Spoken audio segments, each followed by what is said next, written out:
Hello everybody. How's it going? SRF, Rubear Jew, Black Fat Fox, Glug Glug Glug, Elizcat, Dreamweaver, Sheriff Chris Maddox, Benoit, and everybody else who's lurking on out there. Hello. How's it going, Blake and Judge, Rose Squid?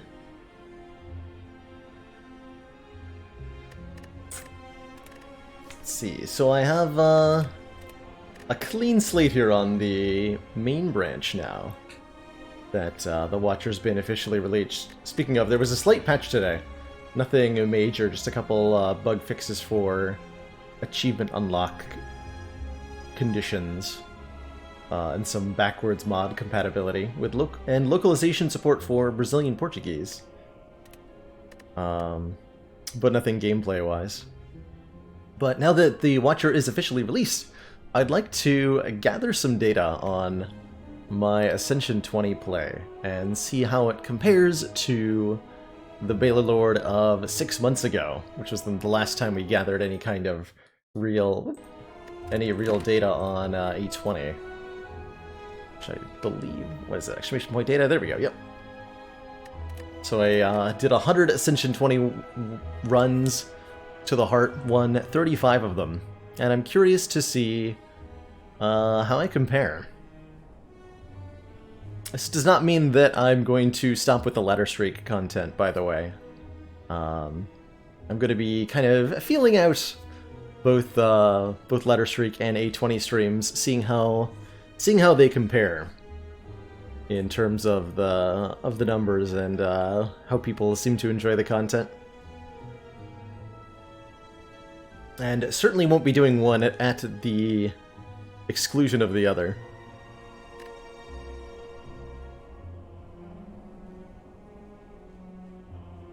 Expected higher?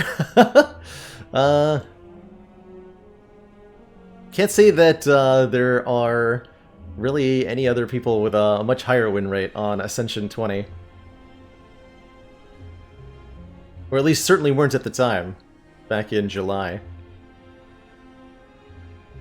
And he plans to try to really get some try-hard A20 streaks. One of the appealing things about a theoretical A20 streak is that it doesn't take as long to accomplish, right? It's only, the world record is currently 7 runs. That can be done theoretically in a couple of streams. Although I would like to slow down my play a little bit here on Ascension 20. And see how that benefits me. With a little bit more meticulousness in my decision-making.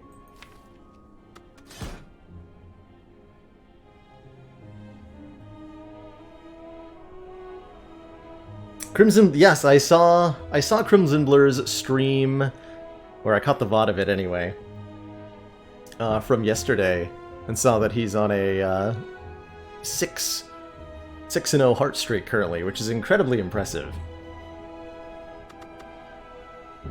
Very much incredibly impressive. What is happening? Why is there a thump bumping noise above me?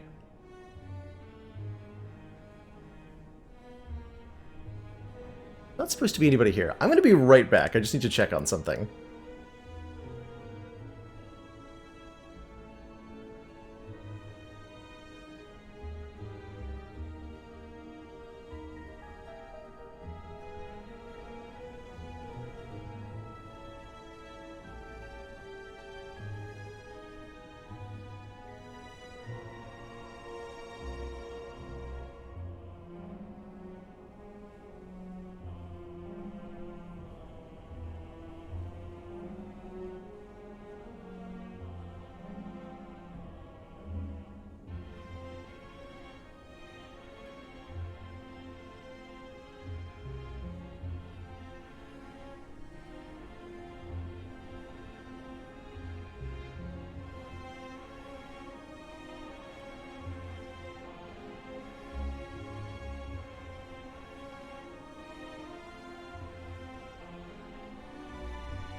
Alrighty, I'm back. I am back. Would I rather have fun trying some stuff out on A20 or go for the absolute best every run? That is a good question. And we'll evaluate that as we go. Part of slowing down and thinking more about my decisions is an opportunity to point out likely to win versus likely to be interesting, and we can evaluate each of those decisions on a case-by-case basis. But let's start us out on A20 here with Ironclad. The old reliable, as I might call him. Ironclad has traditionally been my favorite class in Slay the Spire, because of his ability to do wacky runs with some regularity. Just thoroughly hecking enjoyable pretty consistently. So, I generally think that your Act 1 pathing and your starting choice are decisions to be made in parallel, with the options for each being considerations made within the context of one another rather than independently. Would I lose 7 max health for a birdcage? I would certainly consider it as an option. But the other options have to be considered as the opportunity cost, right? We can if we wanted to take half the benefit, we can go with the single removal at no max health cost, or the no removals with plus 7 max health. So we essentially, between these 3 decisions, have the ability to say, you can remove up to 2 cards, each one costs you 7 max health. Which is interesting. How many cards do you remove in that scenario? Is it 0, 1, or 2? Or do you go for the boss swap? Which is also an option that I think is quite powerful on Ironclad. Looking at our pathing options, up. Let's see. We have a couple of 3 elite paths available, and by a couple I mean exactly 1. Cool.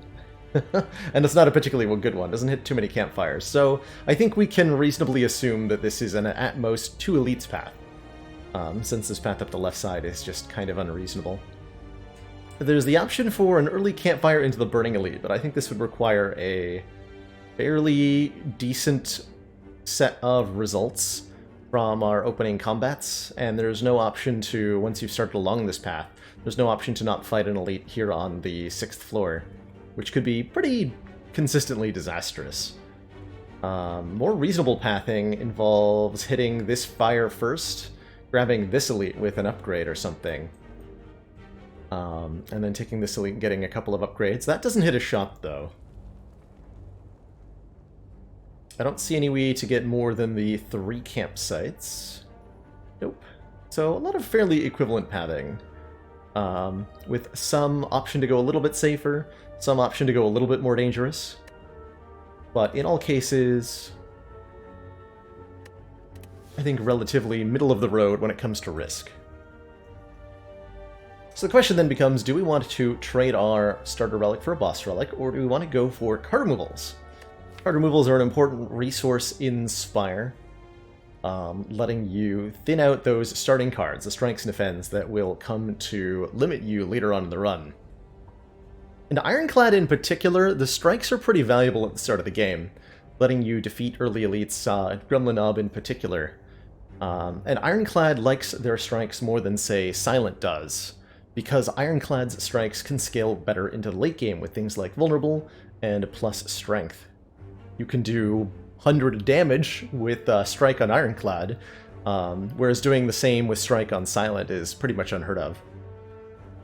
My record consecutive wins on A20 heart runs is 5. Mums 2K. That's the best that we've done on the channel. It would be nice to be able to beat that, but we'll see. We will see. I certainly think it's possible.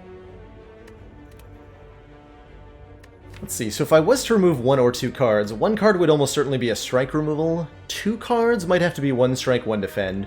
Removing 2 strikes from the Ironclad starting deck does leave you a little bit vulnerable to an early elite. Really, it's just such a hard choice. Maybe I just lean into the boss relic. I do like boss relic swaps on Ironclad a lot. A 4th energy, I think, would allow us to be strong enough that we could beat the Burning Elite off of basically just the starting deck. Commander, one of our most valued and several other starting relics are very good. Continued Boss support swap. of the XCOM project. I'm doing it. Alrighty, we got ourselves a Runic Cube. That's a cool one to swap into. Cube says, whenever you lose hit points, draw 1 card. It's a relic that's really, really good against the heart specifically, allowing us to draw cards off of Beat of Death, and is otherwise kind of interesting. This means that a Hemokinesis becomes a little bit better, a Bloodletting becomes a little bit better, cards that damage ourselves. Although with no sustain, I think we'll struggle a bit.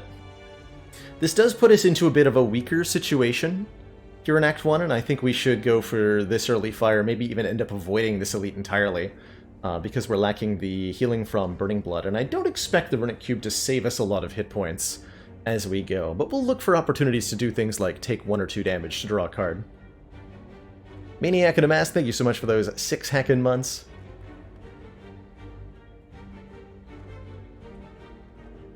I'm trying to remember the last time I got a Runic Cube at the start of the game. It's been a very long time. Jawworm is going to happily let us draw a card here. Most excellent, most excellent. Good Jawworm. You are a friendly Jawworm. Do I bash here or strike twice? I think I defend once, take the 2 damage for the extra card draw, and we'll bash.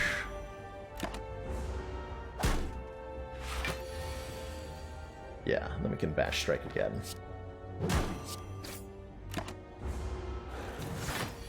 Okay, so we took, what, 9 damage to Jawworm? Not exactly ideal, but not too bad. Get ourselves a Clothesline, a Shrug It Off, or a Searing Blow.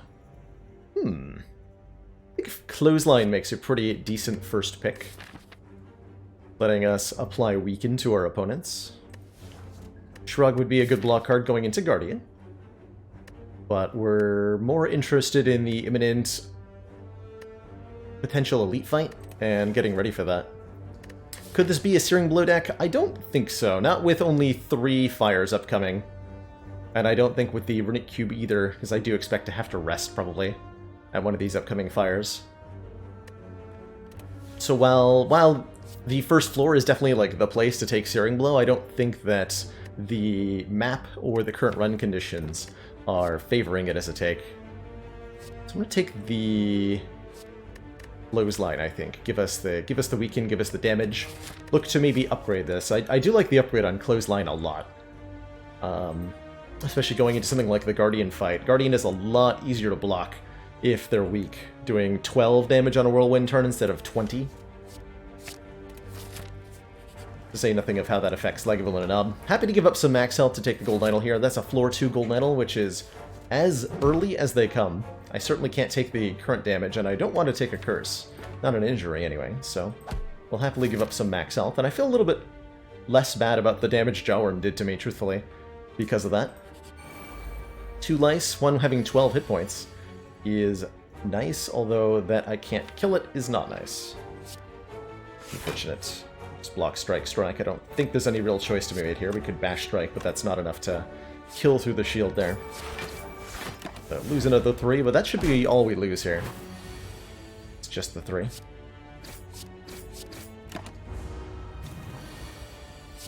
Wow. Whirlwind Cleave Heavy Blade. Interesting. Early Whirlwind is pretty sweet. We could even upgrade that Whirlwind going into this fire and have a really potent AoE attack that potentially scales well into the later game. Goes well with a number of relics. We take the more individually powerful Cleave here. Cleave works better without an upgrade. Cleave does a higher base damage and could often be better in Act 1. That's an interesting choice. Normally I would instinctually arrive at Whirlwind as the better attack, but I don't know that that's necessarily true. If I take the Cleave, I can upgrade the Clothesline, for example.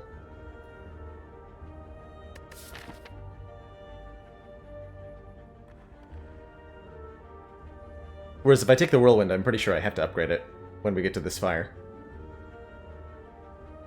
How do we fare against a Gremlin Knob?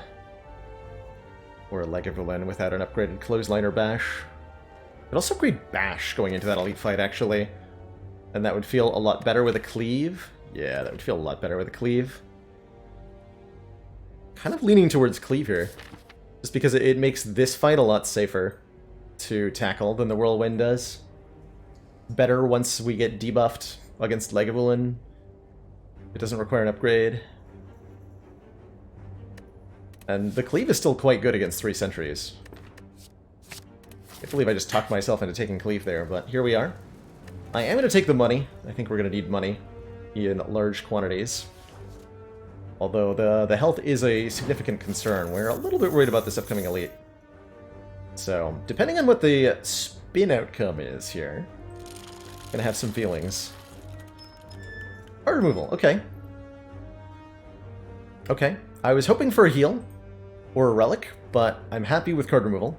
I'm happy to remove 1 strike, given that we just added 2 attacks. I think this does make us a little bit weaker against Gremlin Knob, but that's okay. At least I hope so. And I do think Bash is the upgrade here. Clothesline is pretty good against Gremlin and Lagavulin.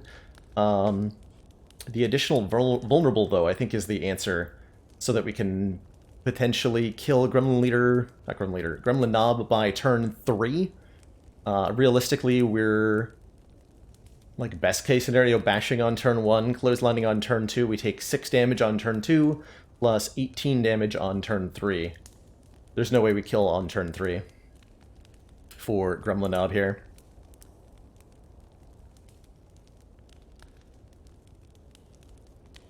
Hey, Court Jester. So, to clarify the Ladder Streak Challenge, the goal is to defeat the Corrupt Heart of the Spire, the Act 4 boss, on every single Ascension level back-to-back. So I started on Silent Ascension 1, beat the heart with that, go to Defect Ascension 2, beat the heart with that, go to Watcher Ascension 3, so on and so forth. If we die at any point, we start back from the very, very beginning, so all 1 consecutive win streak. And the furthest we've gotten on the challenge is the Ascension 20 Ironclad run. The last run of the challenge made it to the Act 3 boss, and then died to Awakened 1. So we were 4 combats away from winning the entire challenge. Just needed to beat both Act 3 bosses on Ascension 20, then Spire, Spear, and Shield, and the Heart. And I think we had pretty good odds against the Heart with the deck that we had. But alas, it wasn't to be. Okay, I was hoping we would get a combat here. That's going to give me 1 more card pick. I'm very unhappy that Cleave and Strike is only 14 damage. I could Bash and Cleave to kill the Gray Slime and take 8 damage. Or I could Double Defend and Cleave, take 4 damage, and draw 1 card. Well, I draw the card if I take the 8 damage too, but least damage taken is Defend, Defend, Cleave. Next turn we're drawing 6 of these. And it's not that likely that we get attacked, so I can probably do just fine with Defend, Defend, Cleave.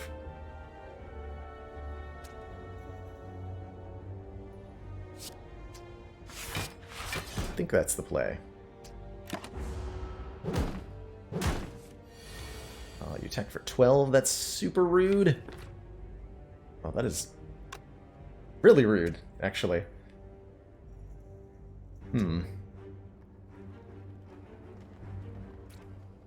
So I can take 7 if I Clothesline Defend or Strike, Strike Defend. If I Clothesline you and then single defend, I take 9, 6, take 10. And it's more than 7. If I defend, defend, I take 8. So it's better to do this, at least for this turn. And our hit points are getting a little low. I'm worried about this upcoming elite fight. Still taking 1 more hit on the way out, too. Oof. I think that the way this fight ended up going, our turn 1 play was not optimal. Potion would have been nice, too. I don't think... Ooh, Carnage, though. Okay, Carnage is enough damage with an upgraded Bash that...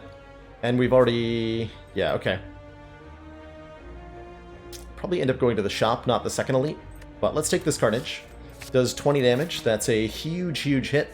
And should be enough to let us get through the elite fight, at least if Bash comes first.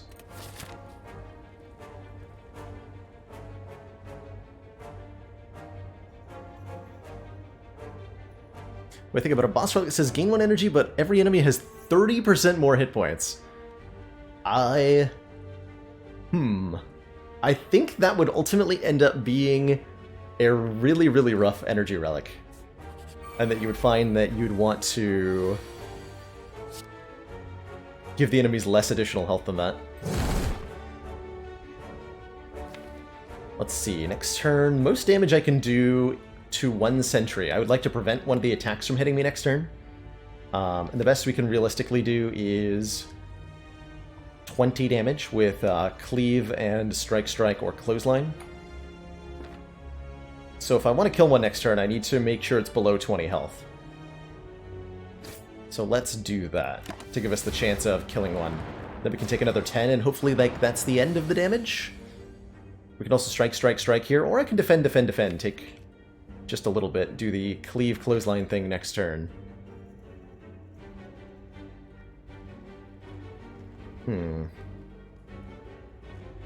Defend, strike, take 10, or defend, take 5. Feels like it has to be the kill 1 and take 10 approach, right? It's upsetting we didn't draw a Cleave. I might find myself out of hit points really shortly here.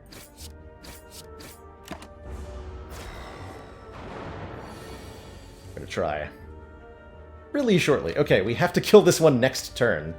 That's not great. That is, in fact, really not likely, either. So I need to draw Carnage, Strike, and then defend on the next turn. Alright, good luck to us. Or maybe I put the damage here, we draw defend next turn. Ooh, so it's a 50-50, huh? Who do I put the damage into? Do I think I'm going to draw the blocks next turn? Or do I think I'm going to draw lethal next turn? I might draw neither. In which case we perish. I think statistically I'm more likely to draw the blocks. Good luck to me. Or both. But then I can't play the Carnage. Oh no. Well, I have to play both defends. Which unfortunately leaves us in a pretty awkward position. We could draw Bash Strike here, or both defends. But then the following turn is no good. I think that's guaranteed dead? Yeah, it's guaranteed dead. GG. Okay, maybe not the greatest start. I'll run it back on Ironclad.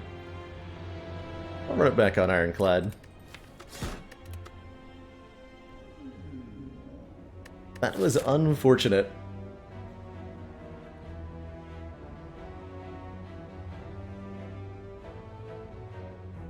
That was unfortunate.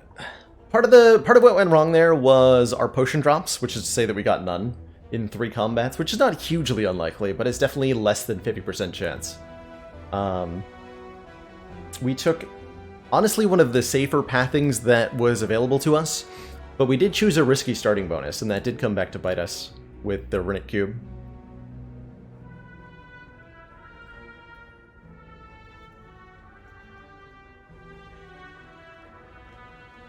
Okay, this I like a fair bit.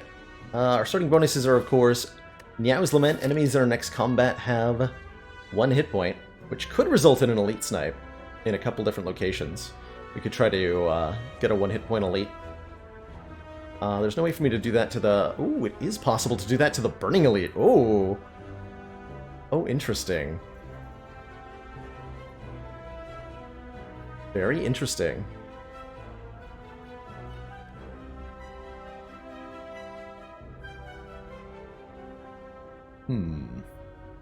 Or just 7 max health. I really do like taking out the Burning Elite in Act 1. It makes things a lot more flexible for the rest of your run. Makes for more gain of power in Act 2 and 3. Generally speaking, which I like a lot. I don't like that we're not given a viable 3 elite path, though. Although this should be an easy elite. If we knock this one out. Let's try to get a 1 hit point elite here. I have a couple different ways to do it, even. would require that neither of these events be a combat. Enemies in our first 3 combats will have 1 hit point. Spot. Flash, Clothesline, and a Dark Embrace. I love Dark Embrace. I think the Clothesline is a good early take. Clash is rarely a good take on Ascension 20. It can be. It's just so hard to play alongside the Ascender's Bane, though. This unremovable curse. If you draw that Ascender's Bane at the same time as the Clash and you don't have a way to exhaust it, like a Blue Candle or a Burning Pact or something, or a True Grits, then you just can't play the Clash, which is a shame, because 0 cost deal 14 is really powerful if you can reliably play it, which is pretty easy to do in Act 1 with the Ironclad starting deck if you don't have Ascender's Bane. So on Ascension 9 and below, I think a first floor Clash is a really good take for Ironclad. I don't think I'm allowed to take a Dark Embrace on floor 1, but I do like it. It's a really, really powerful card draw engine of a card. Happy to give up some hit points here. We're guaranteed 2 free combats, right? So we're going to gain 12 more hit points from our Burning Blood. So if I gather the gold, we're going to be exactly full health by the time the Niau's Lament has worn off, which is pretty exciting. If this is not a combat, it's not, then maybe we can snipe our Burning Elite and get this enemy at 1 hit point. That's pretty cool. Let's take some 5 max health for the donut. We are about to go to a shop, so we could remove the Regret and take a free relic, quote-unquote free relic here. But so doing puts us behind 1 card removal, right? Every time that we remove a card, we'd be removing that curse instead of, we could remove the strike instead. So we can always imagine having 1 additional card in the deck forever moving forward if we take this curse, which is also coming at the opportunity cost of the 5 max health, and that's why you'll almost never see me take the donut there. We're offered another Searing Blow, the Redemption. I could get it to +4.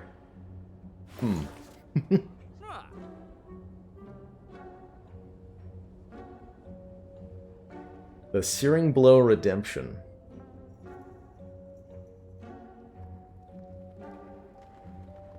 I'm pretty content to... Who are we fighting? Guardian? Pretty content to add a Shrug It Off. If I could afford... Well, Flex Pellets doesn't actually do anything yet.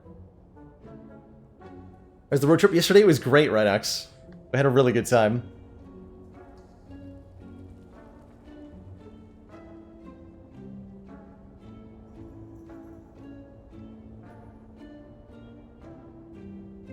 None of these potions really speak out to me, which is fine, because I'm not worried. We're about to get a free elite kill, right? Followed by a relic. And then I'm probably going to go to this elite. This will be an easy pool fight. We'll get a couple more card picks. This is a really early orange pellets. Play a power attack and a skill in the same turn, remove all your debuffs. I like it, but we don't even have any powers. So we actually can't activate it. And it means I couldn't remove a card or add a Shrug It Off, which is, I think, what I'm leaning towards. In terms of making the deck a bit more consistent in the long run, having 1 less starter card, having 1 good block card that lets us look at another card, both are very nice. And then we're still figuring out how to do damage. The Clothesline upgrade? What would I upgrade going into the fire here? I think we can skip out on upgrading Bash. I'd like to upgrade our Clothesline, maybe even upgrade this Shrug It Off if we take it.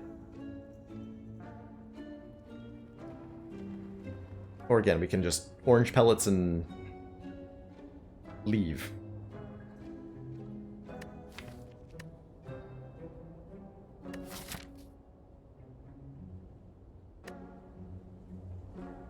Orange pellets could be good in Act 2. Act 2 is what I'm thinking about with the Shrug pick. Because I think we're good to get to Act 2 currently. Let's try it. Let's try the orange pellets and see if we end up regretting that.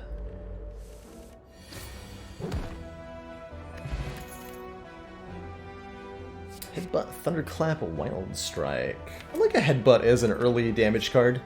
Lets us put back important stuff on top of the deck. Lets us have a pretty damaging attack. We could think of Thunderclap as a way to kind of like upgrade Bash, but not really. Letting us keep enemies vulnerable a little bit more consistently is pretty nice. As well as doing a little bit of AoE. I like Thunderclap paired with other powerful area attacks like Immolate or even just an upgraded Cleave.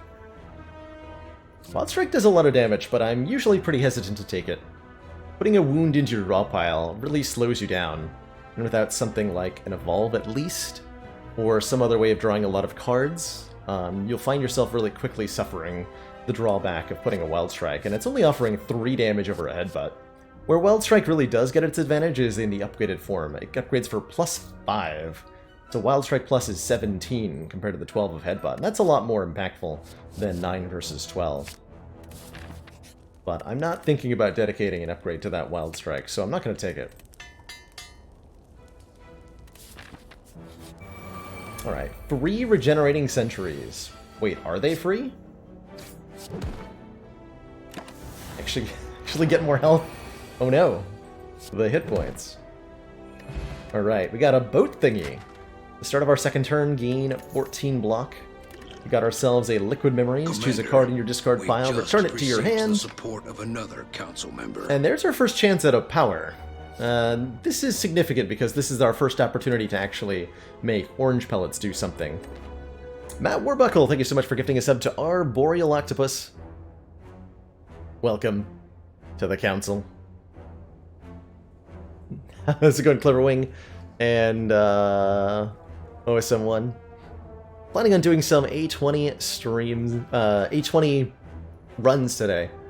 A little bit slower pace, a little bit more meticulous. See how my gameplay compares to me from 6 months ago. Last time we gathered data on A20. Ladder streams will definitely still happen, with quite a bit of regularity though. Kind of feeling things out when it comes to A20 and ladder striking. Let's take a... yeah, I'm going to take the Inflame, although I do think the Pommel Strike is pretty good. There's also maybe some consideration for Body Slam. On turns we do... whenever we draw Body Slam on turn 2, which can even happen a bit more likely with the Headbutt,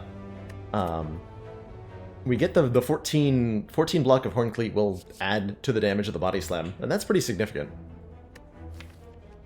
I think I just want to get some strength going, though. The benefit of that first power with the orange pellets allows us to do things like make use of certain potions and get some strong things happening. And we'll upgrade that Inflame immediately. I like it more than the flat +3 upgrade on the Headbutt or any of the strikes. If we're lucky, we can find ourselves a Shrug here. Is it possible to get all 3 boat thingies from Calling Bell? Yes. That should be possible. And we can only hope that someday that happens to us.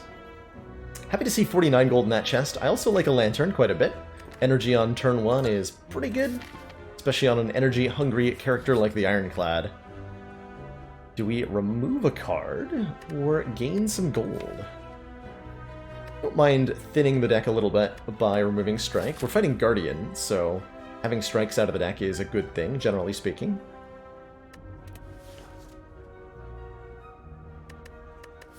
Could take money and go this way, but I don't see why I would really want to do that compared to just grabbing a relic off an elite.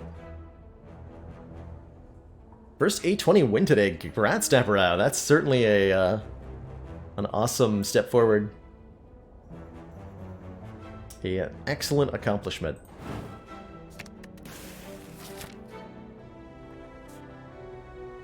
This is still an easy pool fight. The first 3 combats of your Act 1 are from the quote-unquote easy pool. Those enemies that you can encounter in the first couple of combats. The Cultist, the Single Jawworm, the 2 Lice. But they're just as rewarding as the stuff in the hard pool. Let's see. Next turn, Headbutt Strike. I have 3 strength. I'm pretty sure if I bash, I just kill it. Not doing the math there. I just trust my gut. And 25 from Clothesline against a vulnerable target is huge. Oh hey, that's how we're going to beat Guardian. With a copy of Disarm. Enemy loses 2, or if upgraded, 3 points of strength. which is really, really effective at shutting down Guardian, especially when combined with Weak, and is a great scaling defense. This card will be invaluable in Act 2 against Champ, against Snake Plant, against Book of Stabbing. And of course, against the Heart, which is one big reason to pick it up. A disarm against the Heart can be a complete lifesaver. Compared to 2 common attacks, neither of which are hugely exciting. Iron Wave is just a card that doesn't feel like it pops off well enough when it does. How do we feel about a Pain?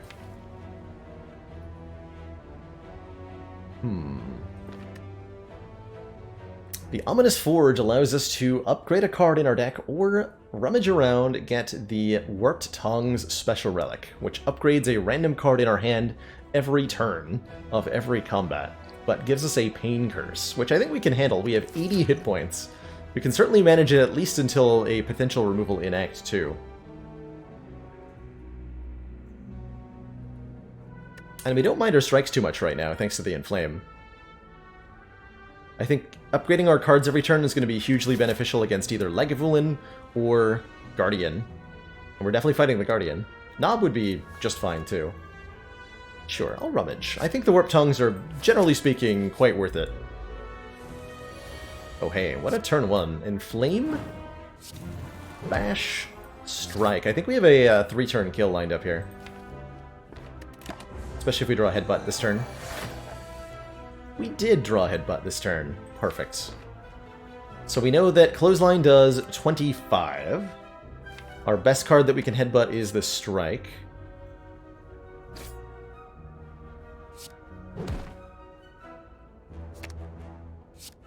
And that means, like, we already have a kill with the Clothesline, so I don't need to play a 3rd card and take a 3rd point of damage. Not that it matters, we're going back to full with the Burning Blood. Just take a Rupture. Yeah, if I find a Rupture, we might consider keeping the Pain. Would have been a great time for a Rupture to show up. Rampage is an interesting card. Goes well with a Headbutt. And can be a pretty decent way to... Goes well with our Liquid Memories, too. Interesting. Provides a decent way for the deck to increase in power in the short term. Could be nice against Shelled Parasite, against Guardian, against Book of Stabbing, against Champ. Am I jealous of Crimson Blur's streak? I'm impressed by Crimson Blur's streak.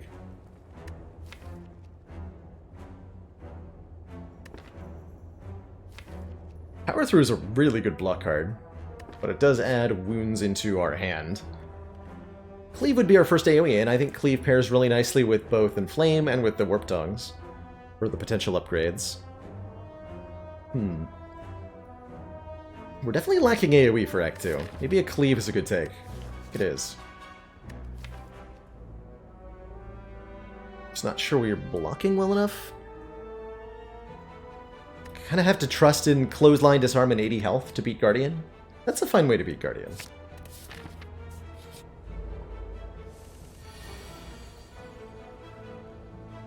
That's an acceptable way to beat Guardian. This last relic is the Ceramic Fish, which gives us a 9 gold whenever we add a card to the deck. And plus... Ooh, yeah, Vulnerable should be worth enough. What is it? 16, 10, yes. Cool. Easy fight. Warcry, Heavy Blade, Iron Wave. Is this the point where we take an Iron Wave just because we need literally anything that says block? Or is this an acceptable skip? Crimson Blur's streak is currently at 6-0 against the 820 Heart. He's doing pretty well.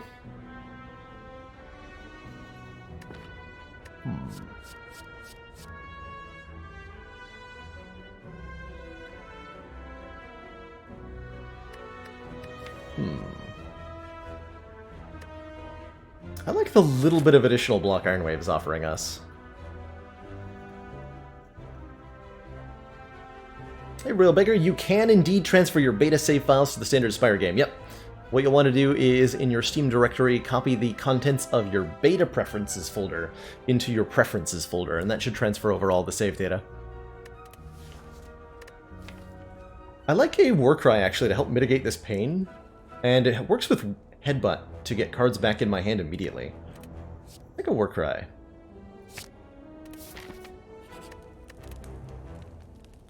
And I'm going to upgrade this Disarm going into the Guardian fight. I want to make sure that's a -3. Hopefully the Lantern gives us enough initial damage. Doesn't look like it's going to happen. That we can prevent the hit here. I guess I can just Headbutt this Defend Plus and we block with the Horn Cleat's help. So we'll Headbutt that. Gonna almost assuredly have to take this hit. Yeah. But I can do... Let's see here. Let's put the Disarm on top. And then I can Clothesline and Defend to only take 5. Pretty reasonable. Pretty reasonable.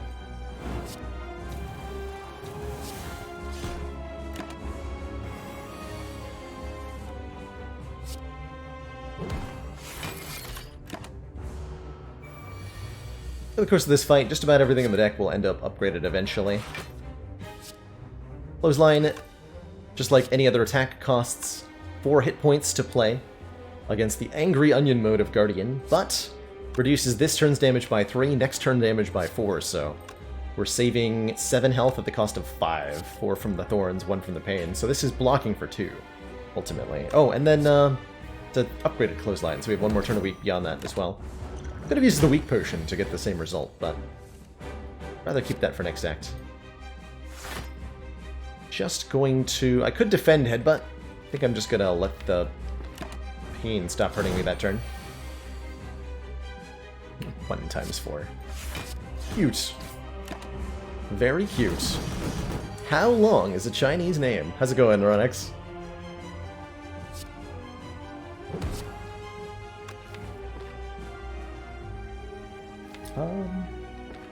Those are good draws for the Onion mode. These upgraded defends and all that.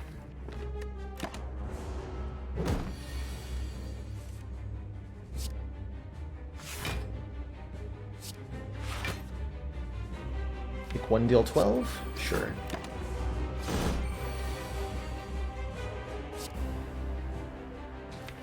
Like to have Bash in my hand next turn? I would.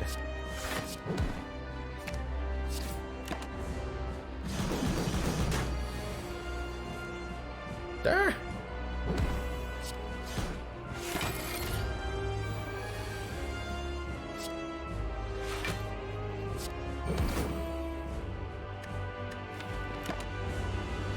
What are the Tongs doing? The Tongs are upgrading a card in our hand every single turn, which is having a dramatic impact on the fight overall, because everything is now upgraded, doing more damage. Gives us scaling, essentially, in these longer fights. Yeah, it's only temporary, only for the battle, but still really, really significant. Alright, GG Guardian. Managed to get out of Act 1 this time. Corruption, double tap, demon form. Ooh. Watching while donating double red blood. Is that like double chocolate ice cream? Your blood has like extra red in it?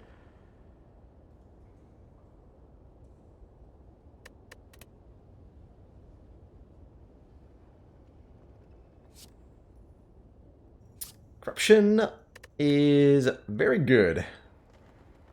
Skills cost 0 whenever you play a skill, exhaust it. There's a lot of powerful skills Ironclad has.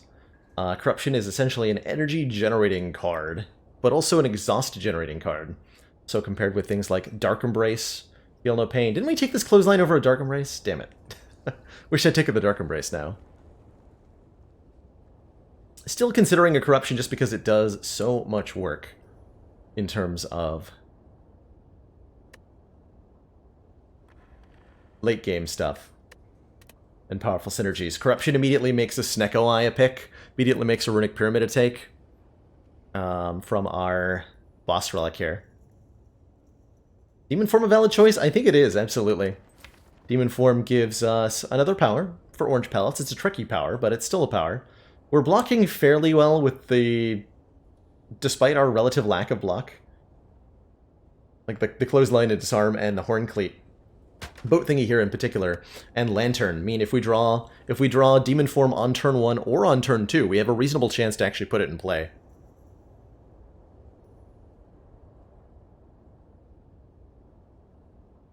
And would allow us to beat Champ immediately, which is a significant thing to think about. This also goes really well with both Runic Pyramid and Snecko Eye. I like them both. I think I'm gonna take the Demon Form. We've got we're a little bit away from what corruption needs to thrive. And I'm gonna discard this weak potion so I can pick up and drink at some future point the fruit juice. We're gonna make sure we don't get a Sacred Bark first, though. We're offered Philosopher's Stone. Gain energy at the start of our turn. Enemies get +1 strength. Empty Cage. Remove 2 cards from our deck. Or Fusion Hammer. Gain an energy, but we can no longer smith. Under what circumstances would I first pick a corruption? Like, on floor 1? Or do you mean... like, would I take corruption from the Act 1 boss?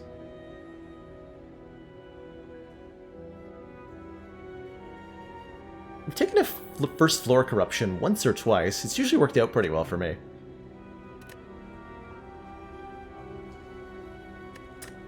There's a decent argument for the Fusion Hammer thanks to Warp Tongs. Since we're upgrading cards randomly, there is less a loss of upgrades.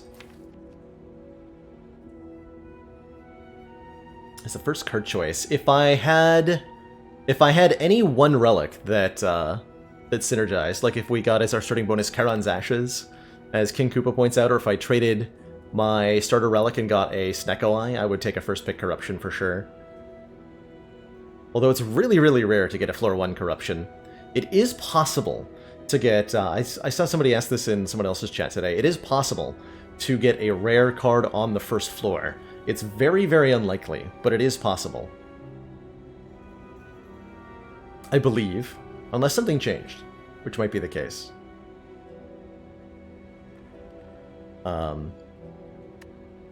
As your rare card chance increases every time you see... Talk about this at our next card pick. I think I'm going to go with the Philosopher's Stone. We can afford the extra enemy strength because of our Disarm and our Clothesline and our Horncleat. And I don't want to limit ourselves out of upgrading, for example, this Demon Form. So I'm going to grab the Philosopher's Stone.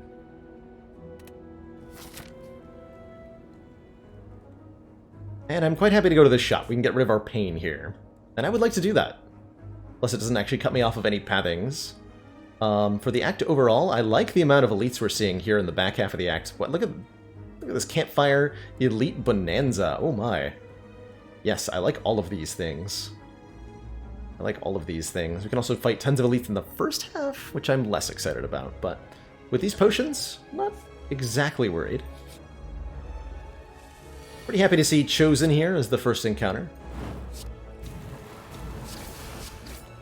We do have orange pellets, although I just used mine Flame, so we'd have to, like, Demon Form. Let's see if I can Demon Form next turn. Maybe?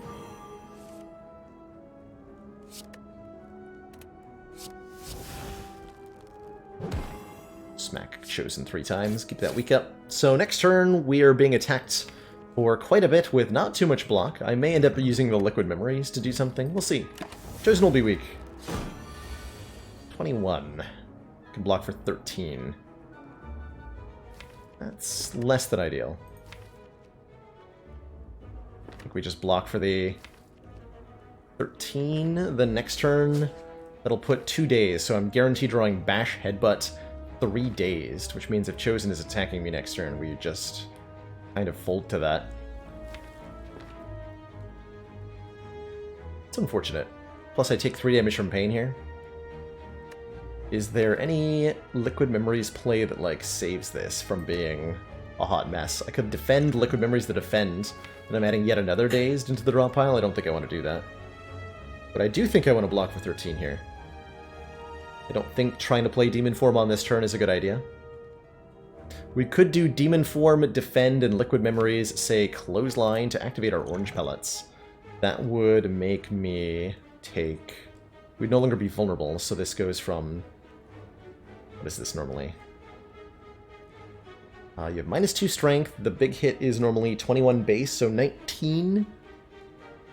And then weaken brings 19 down to 14?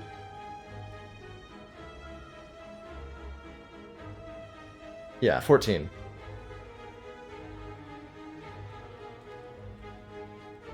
Yeah, we had 2 days and can headbutt anything. The problem is that we had 2 days and then we have no block. And there's a 50% chance we're being attacked next turn. So we'll have to take the damage if we do that.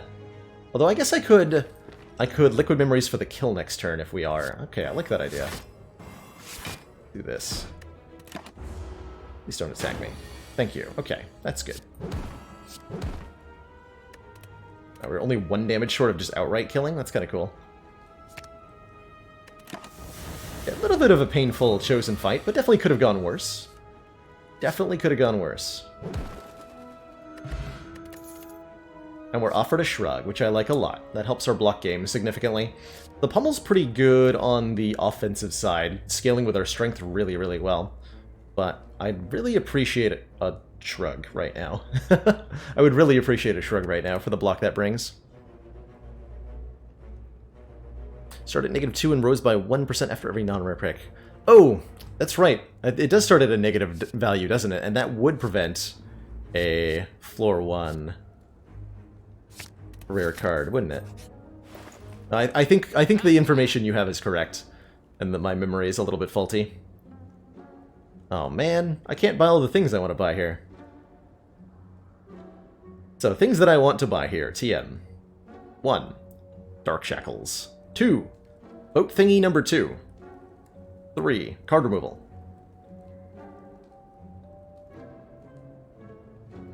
Metallicize is not too bad. At the end of your turn, gain some block. It's another power for pellets, actually, and that might be enough reason to pick this up here on sale.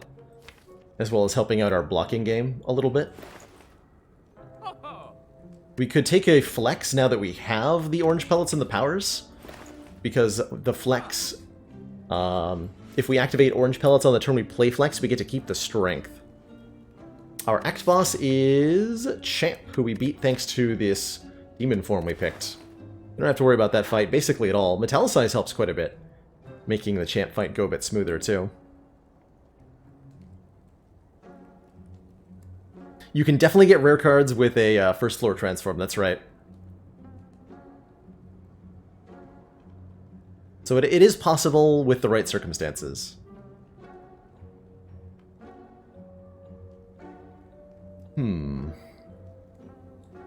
I really wish I could Dark Shackles card remove and Anchor.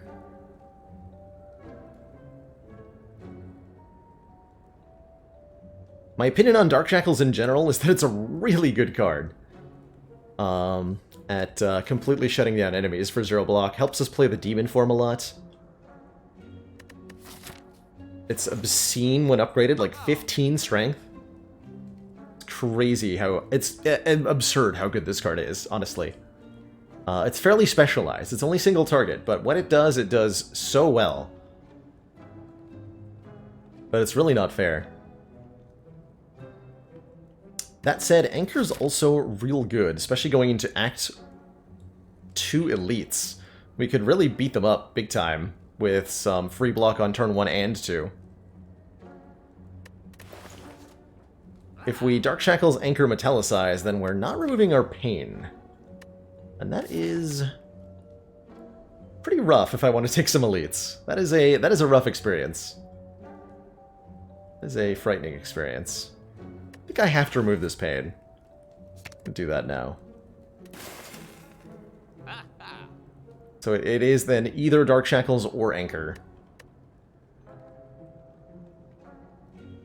If I buy the Dark Shackles, I can drink the fruit juice and have a fire potion, and that would help a lot against the elites we're going into. Triple Slavers and Gremlin Leaders specifically are a lot easier with a fire pot. And I'm wondering if we're in such good shape that we can tackle a couple of Act 2 elites here.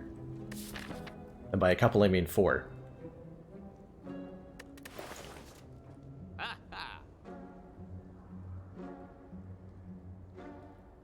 Let's try that.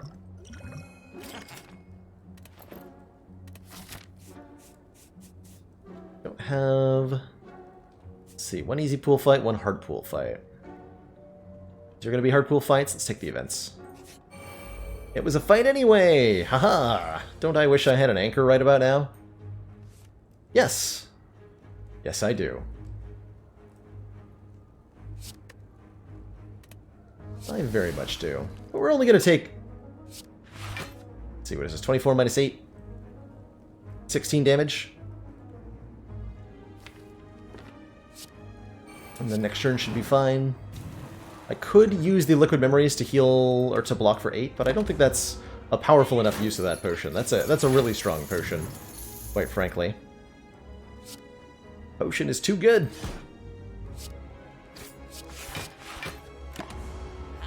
Too strong. That does exact lethal. Nice. I think I was supposed to do that a little differently, though. Only headbutt after shrugging? Oh well, this should be a kill either way.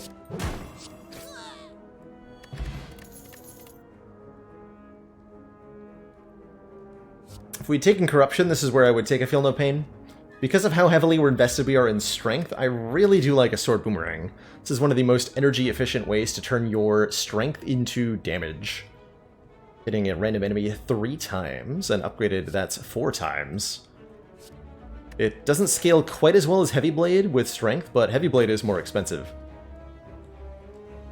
How's it going, Jubba Dubba? I think Thunderclap was a reasonable pick as well. Not an amazing pick. But definitely a possible pick. Really possible. Really planning on going to this elite? Yes. Let's see how we fare in there.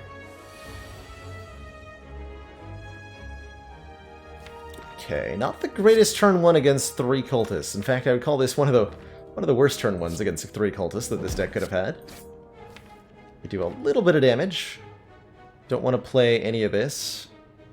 Don't want to use any potions, although we may end up forced to use our fire potion here. Unfortunately. Attack for 21. Shrug blocks. This is going to get out of hand really quickly, though. Truly, really quickly. Oh, dear.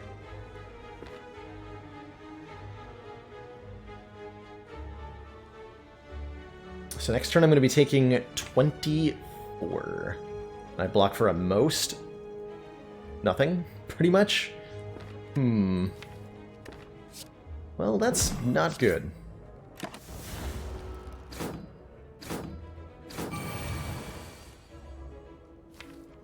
Inflame, hello?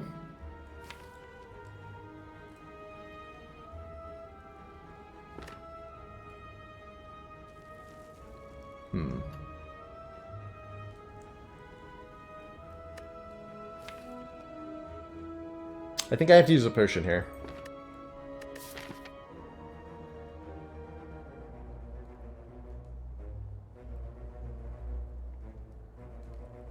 Just looking at how how losing one or both potions here is going to affect my decision making. I certainly think we're already not able to access this path, but depends on what we get from this fight. Get like an offering from the card award. Let's see what the top card of the deck is. A Strike. Excellent. That's what I needed. I don't think we get to play this demon form. This looks like it's going to have to be Strike, Strike, Clothesline. Put the boomerang back on top to go with Inflame. Take a whole bunch here.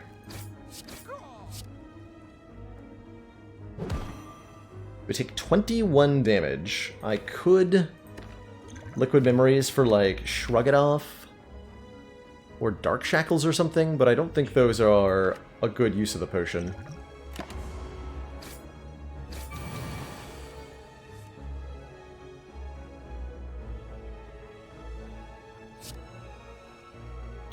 Have to Inflame. I really need to kill this one on the left here. If that requires... a potion, so be it. I think with Fire Potion, Cleave, Sword, Boomerang, I can reliably get a kill. Then defend makes me take some amount. Is there any way I kill the one on the that's not weakened to take only 4? Let's see, this would do 24 at most. Yes, if all 4 of them hit hit this one, we could fire potion it. Yeah, that's not likely to happen. Guess we do find out first. Okay.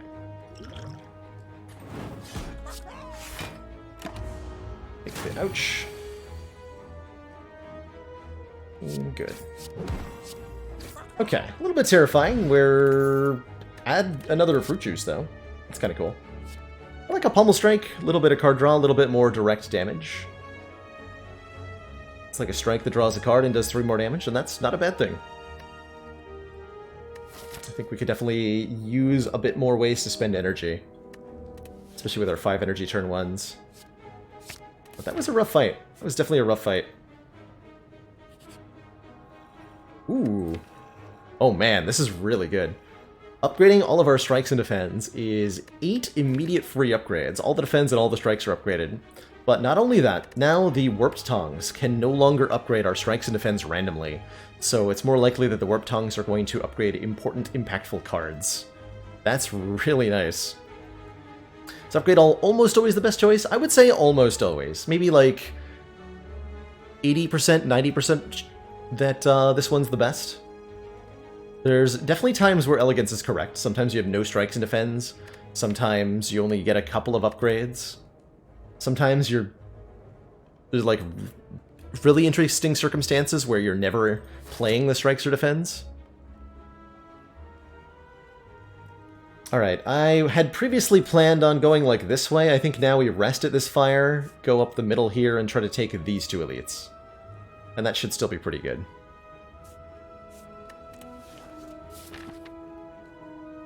Yeah, sometimes you're like really dependent on getting more removals. I really wanted to do these fights. Drink our fruit juice before we heal, because it's more health that way. And we're offered trading gold for a relic. Sounds great. We're not going to be hitting this shop. The intended pathing is, I think, this way. Could take one more event, but I think I'd rather go for the combats. Give me a relic. Mercury Hourglass does 3 damage to all enemies every turn. That would have been great in the triple birds fight, but it'll be good against triple slavers too. Is pleased to see our continued support of this project has been worthwhile. Zombo, thank you so much for the 3 months of Twitch Prime support. Glad you've been enjoying the content. I very much intend to keep it up. Alright, there's no way that defending is better than Headbutt Demon Form, right? There's just no way. We're gonna headbutt. That also removed our confusion, so let's headbutt our Sword Boomerang. We activated orange pellets there.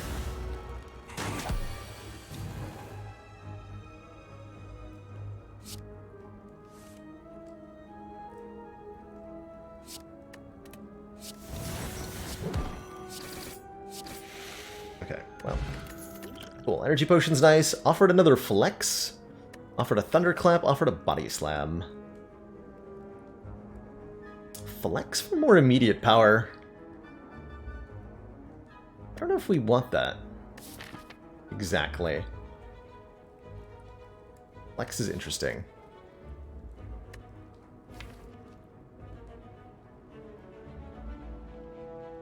Upgrades that matter to me right now are the card draw upgrades. Warp Cry and Pommel Strike in particular, I think, is probably the first card I'm wanting to upgrade. 1 more damage, 1 more card draw.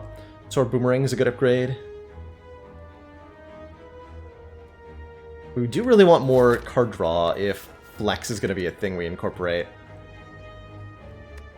But it does give us... We want to incorporate more powers, too, to make that work. Let's try it. I'm going to try that. Ooh, Ornamental Fan. Play 3 attacks in 1 turn, gain 4 block. We're doing that pretty often with our significant energy and Pommel Strike and stuff. So this is occasionally some additional block. Not all that often, but I think often enough to make it worth taking over a random relic next act. See if that ends up being true. And we do want to fight 2 elites, so we go this way. Hey, Dark Shackles, happy to see you. Ornamental Fan immediately providing some value to us. That's nice.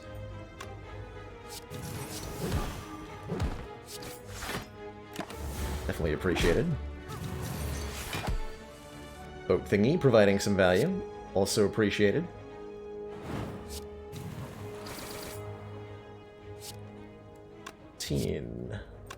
Boop.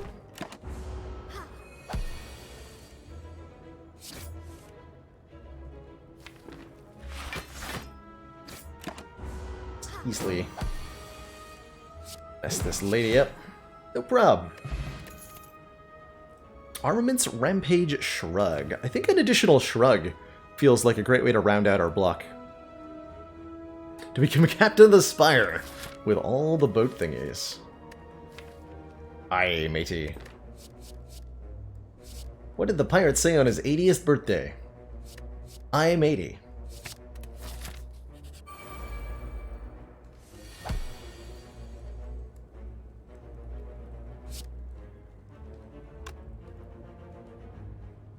I think I shrug first here. We want to draw towards our powers.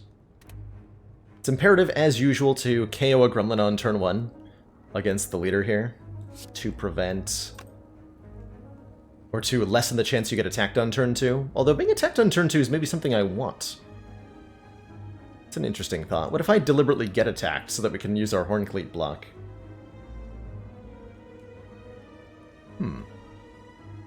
That might just be crazy enough to work.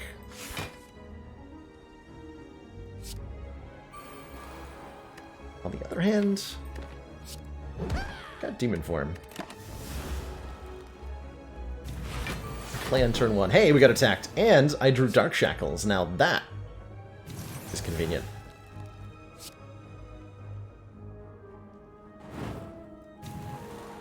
Okay, we could try drawing towards Flex would be nice, theoretically. Wizard's attacking me next turn. What are the odds that I don't have enough damage to kill it? I'm going to have 7 points of strength, and it's going to have 19 hit points after the Mercury Hourglass. Which means strike does 16, so I do need 2 attacks to kill it. Or clothesline, which is not that likely, honestly. So I think I need to hit it at least with strike here. I bash the leader, strike the wizard. Yeah, that'll do it. Am I doing the A1 to A21? Not today, I'm not. Overall, yes. That is still happening on the channel.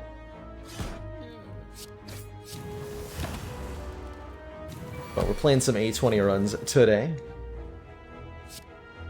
28 damage? Looks like we just have a kill here. Cool, that worked out flawlessly. We get a champion belt. Whenever we apply vulnerable, also apply 1 week. Does make me wish that we'd taken the various thunderclaps we've seen. How about a free upgraded True Grit, though, to gain 9 block and exhaust 1 card? That feels like a pretty good addition. Rounding out our block game, helping us out against Champ. Yeah. There's an argument to be made for Heavy Blade, given how heavy we are into strength. And I think that would be a more compelling argument if the Heavy Blade was upgraded and the True Grit was not. But when the conditions are reversed, I think I'll go for the True Grit. Said I liked that Pummel Strike upgrade, and I'm going to stick to that assessment for now. One more lead here. We flawless Gremlin Leader? That's really lucky. In Abandoned Temple, you find a giant book.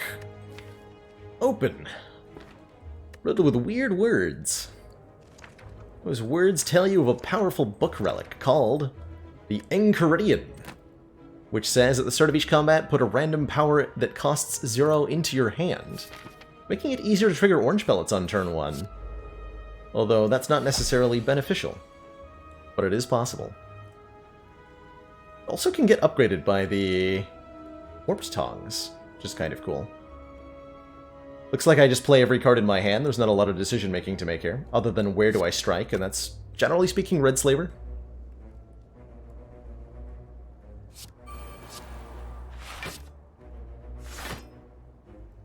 But otherwise, there's no choice to make here.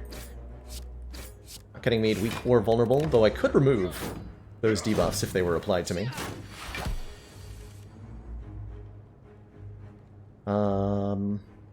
If I full attack into the red slaver, 14 plus 9 plus strike, then we can get a kill. Which also, coincidentally, exactly full blocks. So I think that's an easy decision to make then. Thanks to Ornamental Fan. Pretty happy with that pickup so far. It's been quite relevant on a couple turns. This turn's a little bit less, well, happy-go-lucky. I can do Headbutt the True Grit, Shrug, Defend. We block for, again, full, right? 8 plus 8 plus 9 is 25. Yes? Yes. So we also just full block with Defend. Means I don't need to exhaust a card, which I don't actually want to do. Okay. So just go for a full block. Burn a turn of Weaken. Let the Hourglass chip in. The next enemy we want to kill is probably the... honestly, probably the middle guy, the Taskmaster. As he's going to continue to add wounds and gain strength. Let's do that.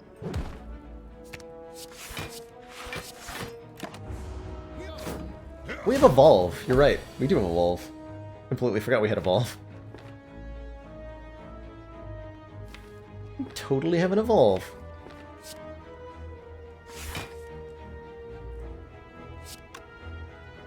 I can remove Weaken from myself. Suppose that's a decent thing here.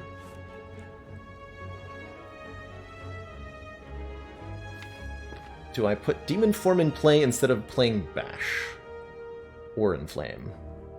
Or do I Inflame Bash? I think I Inflame Bash.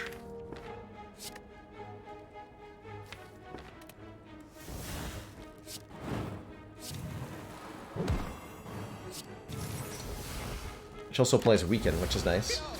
Thanks to the Chump Belt.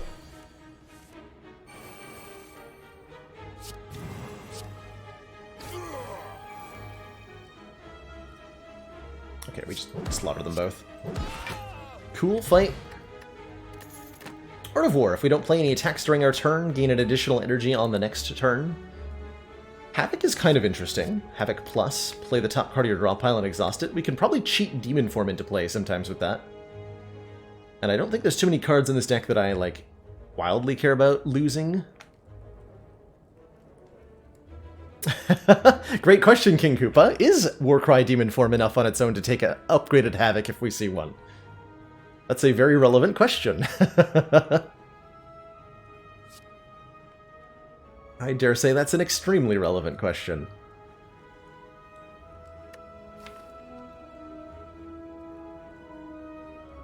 Don't have an actual Evolve, so that power through is like, eh. We've got both Warcry and Headbutt. Let's take an upgraded Havoc.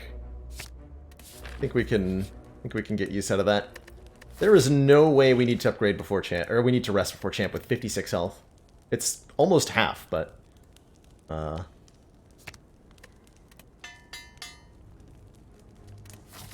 a full health Silent has 56 health basically. Plus we drew Demon Form on turn 1.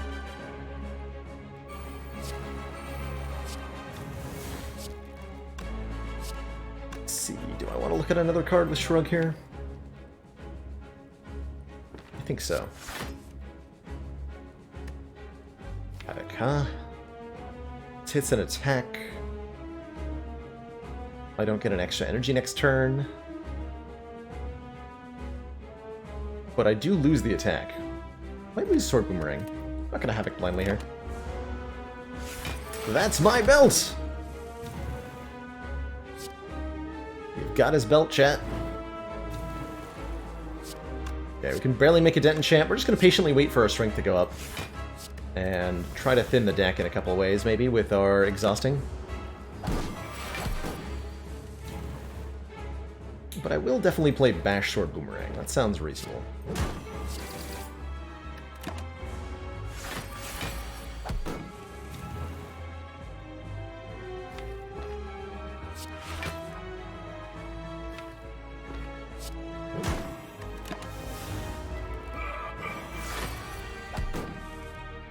Champ has decided he does not want to attack me. I respect your decision, Champ. You do that.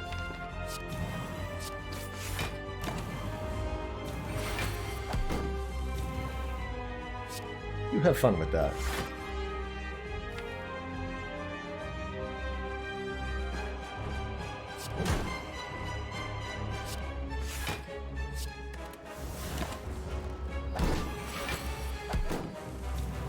Wow, he's buffing strength again. That's actually kind of scary.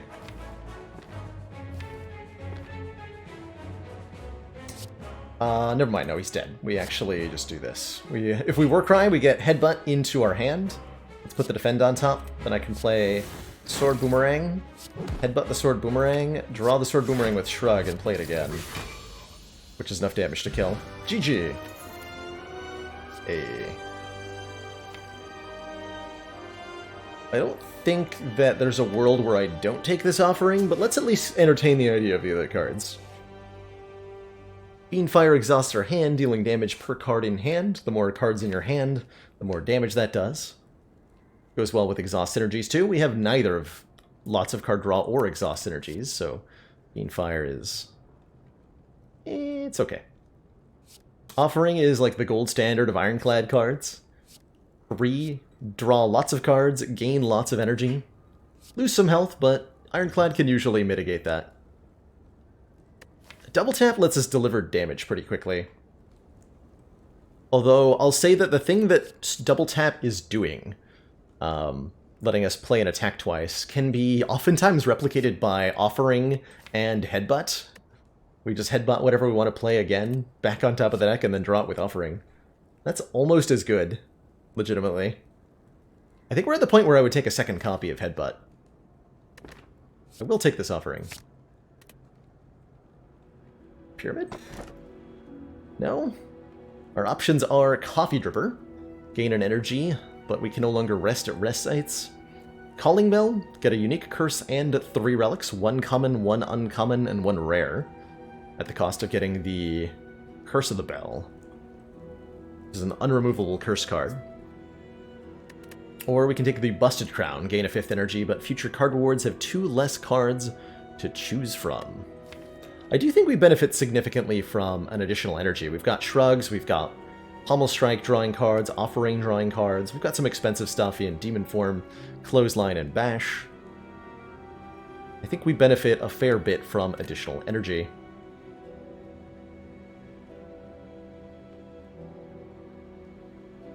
With a Blood Potion and 90 max health, I think we can probably sneak a Coffee Dripper into the deck without hurting ourselves too much.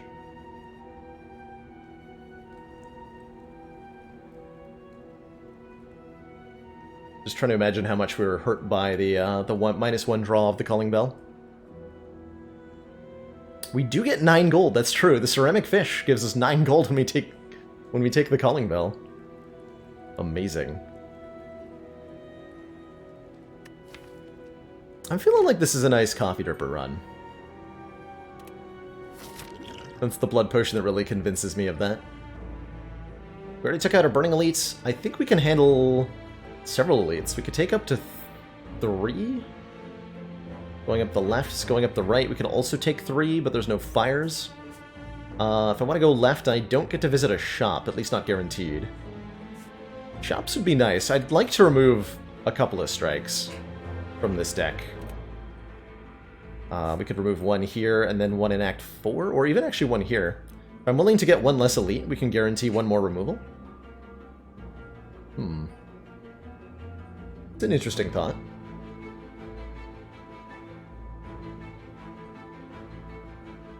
Remember the 3 Curse Bell? Yeah, that just got changed in the latest patch. Bell got the rework. Let's see, 1 extra elite, but no shops. I guess let's see what's in the first question mark. Because this question mark can go any path, right? And if this is a shop, that affects our decision making. Let's do that. Happy to get an upgraded Feel No Pain off the Enchiridion here. Wow, that was really... everything in my hand exhausts. How convenient. I think we would have taken a ton of damage this turn if I hadn't pulled this, but as it stands, we just win. the fight, basically.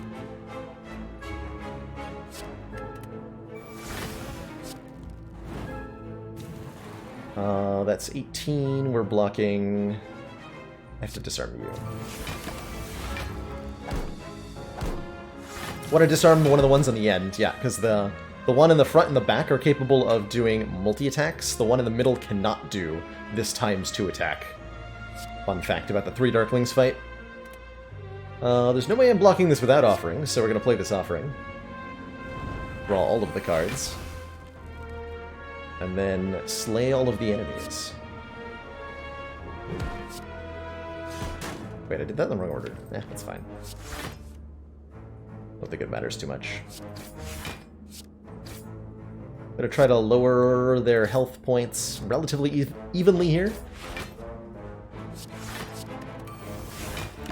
As this fight only does end when all 3 Darklings are dead at the same time.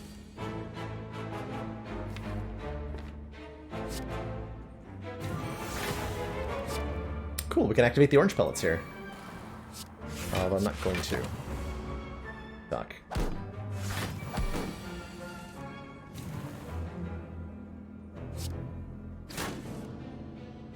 Oh. Cool. Speed potion. I think I like these 2 potions more. We've been holding on to this liquid memories forever. So long.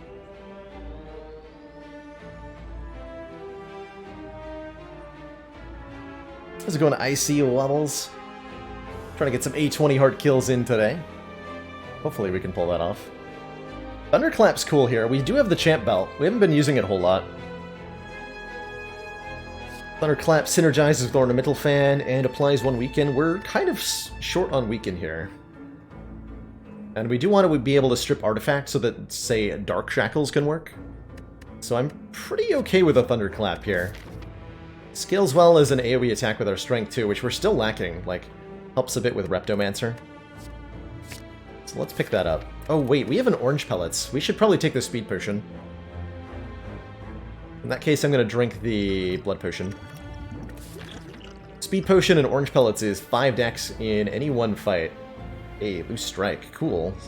So we're actually even more ahead on removals than I thought we were going to be. Oh, I like that a lot. Dad riddles. Is that where you dad joke 5 times in rapid succession? Succession?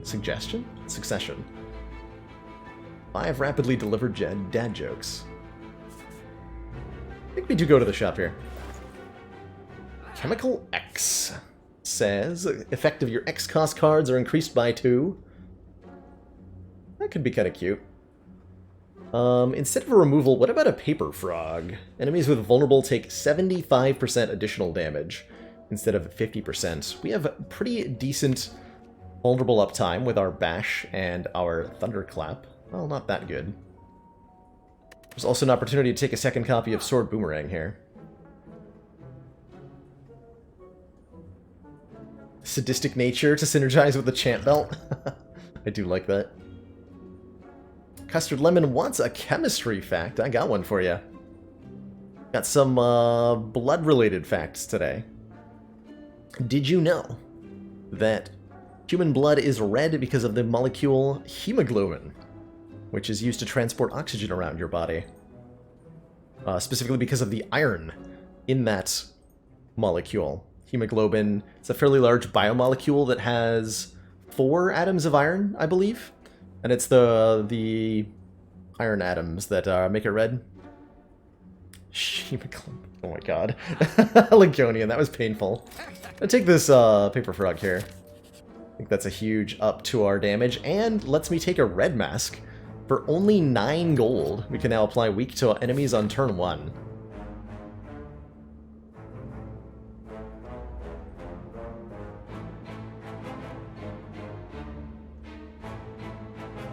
Isn't Streak Blow nice with Warp Tongs? Isn't it better with an infinite combo involving armaments? Though?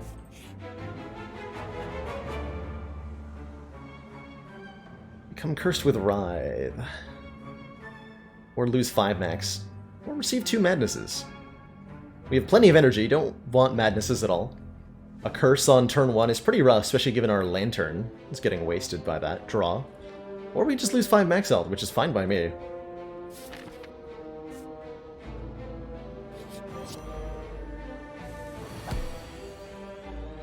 Okay, we're fighting the Giant Head, and that means it's imperative that we get Demon Form in play as quickly as possible.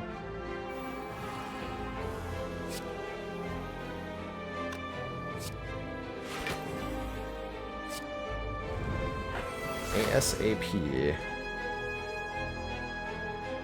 I already activate the Orange Pelts? No, I haven't played an attack, so we get to keep the Strength from Flex here, which is nice.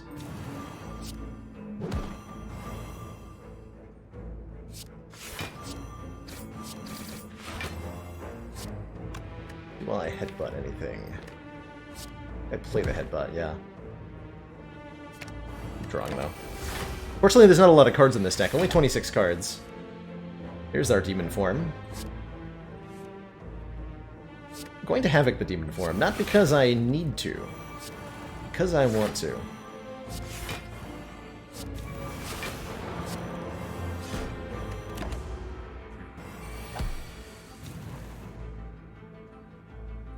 That is such a strong block card.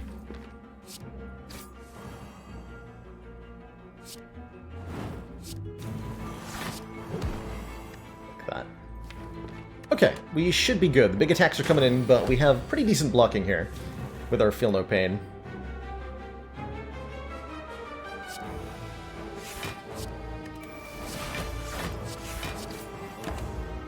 Plus whenever we draw that Dark Shackles.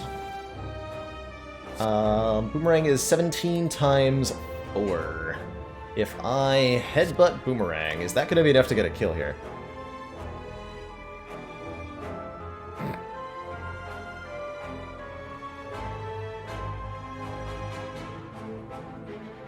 The mitochondria is the powerhouse of the cell.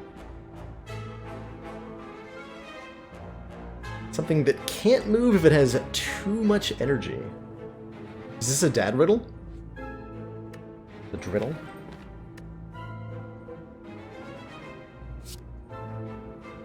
Car can only move when it's tired. It is a dad riddle. I like it. So this is doing like, what, 80 damage? And I can play it twice. And that's only 4 energy, too. We might have to Liquid Memories, but I can definitely get a kill if I Liquid Memories. So we go Cleave first, increment the slow value. Sword Boomerang. Headbutt the Boomerang. Draw the Boomerang. Boomerang does 23 times 4. That's almost enough. So close. Strike Dummy makes our strike cards deal 3 additional damage. It's nice with Pommel Strike. Nice with these strikes. Like, it might be worth it to take a Twin Strike. I'm going to take this, that's for sure. I guess I maybe should have considered the other options, but Feel No Pain plus, yes please. Welcome to the deck. Hello. I'm happy you're here. Most excellent.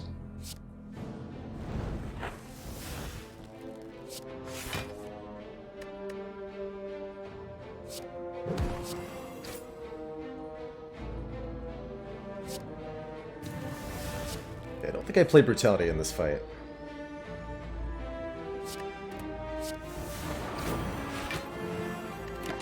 Sword Boomerang against the Spiker.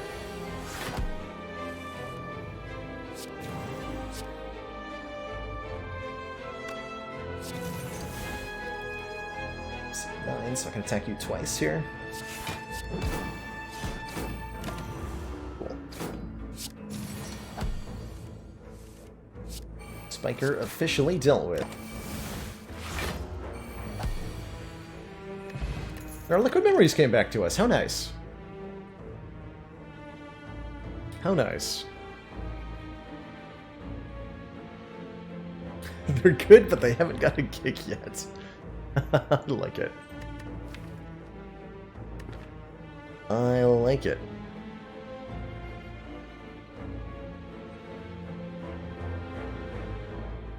I like it. I don't think I need to take any of these. Unupgraded common cards or early game uncommon cards aren't particularly appealing at this stage of the game. so I'm pretty happy to skip those. Currently on track. I'm not sure if we're going to have enough money to afford a removal at this shop, actually. See how that ends up going. I can do Thunderclap, Headbutt, Thunderclap if I want for 2 turns a week and 2 turns of Vuln, or I can Warcry the Dark Shackles on top. Actually, I can still do that with Thunderclap, Headbutt, Thunderclap. Put the Dark Shackles on top for next turn. Do that. Cool.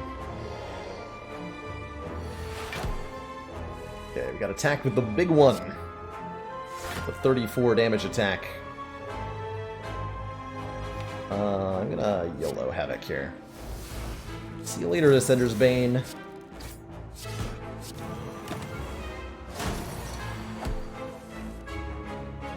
See you later. Could do like Bash, Sword, Boomerang here.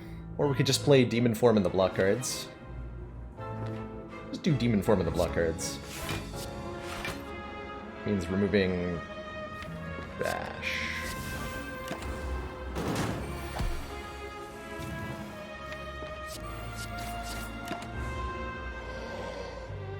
Yeah, a little bit worried about, yeah, this turn. This turn exactly. 5 energy, we have Offering plus, Pummel Strike plus. Ideally, I'm just killing the Nemesis here. That would make this turn a lot easier for us. Otherwise, we have to, like, try to block for 46. Which is possible. Just difficult. When I play Flex last, our opponent was intangible, so it didn't matter. I was just kind of messing around with him. Ooh, I like True Grit, Headbutt, Shrug, True Grit. We can remove 2 of these burns in our hands. Block fully. Certainly we're not doing lethal damage with what we ended up drawing here. We can drop a Disarm as well. That should make our opponent relatively not threatening.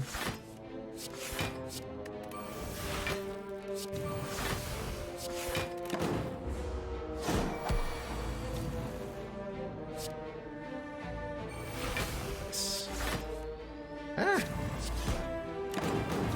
4 more? Not too bad.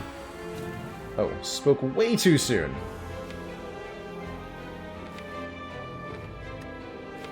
That's a Liquid Memories if ever I've seen one.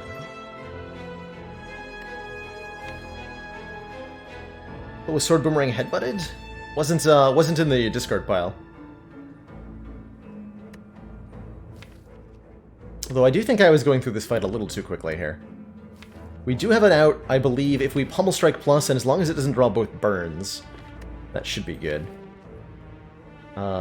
Is there any other thing I could put into our hand that might give us a kill right now? I don't think so. As long as this draws any damage card, we're good. Fuck. Well, that's unfortunate.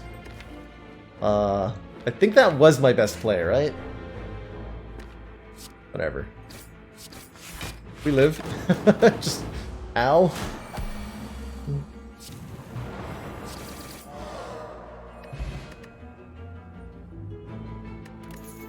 Ow. My entire face, though. How's it going, Farazoni? You? We're having a pretty good time, although we just took way too much damage to Nemesis here. We've just received the support of another council for free! member. Thanks for gifting a sub to Spire Info. Spire Info, welcome to the council. Enjoy the emotes community, and of course, helping us understand all the relics and cards in the game. Do I want a Second Wind or a Power Through? Second Wind is pretty nice with our card draw. Destroy. Exhaust all non-attack cards in your hand, gaining 5 block for each. And Zuthis, thank you so much for converting from a Twitch Prime to a Tier 1 sub. Making it official.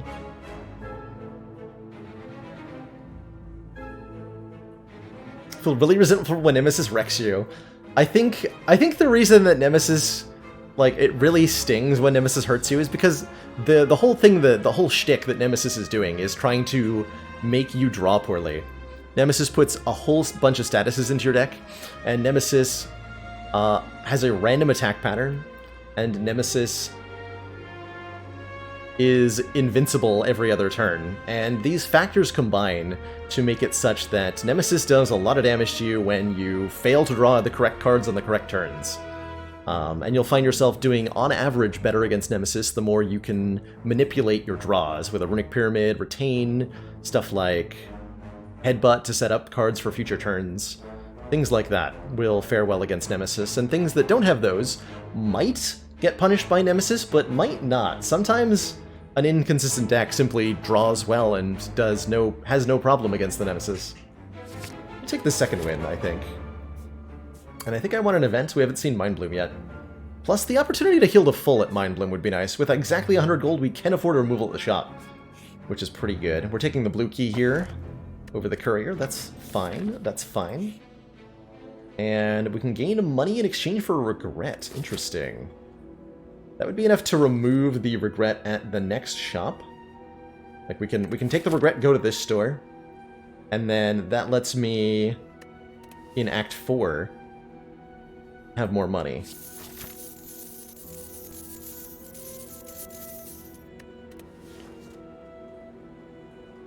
Oh! I was like, why do I have the wrong number of gold? We got 9 more gold from Ceramic Fish there.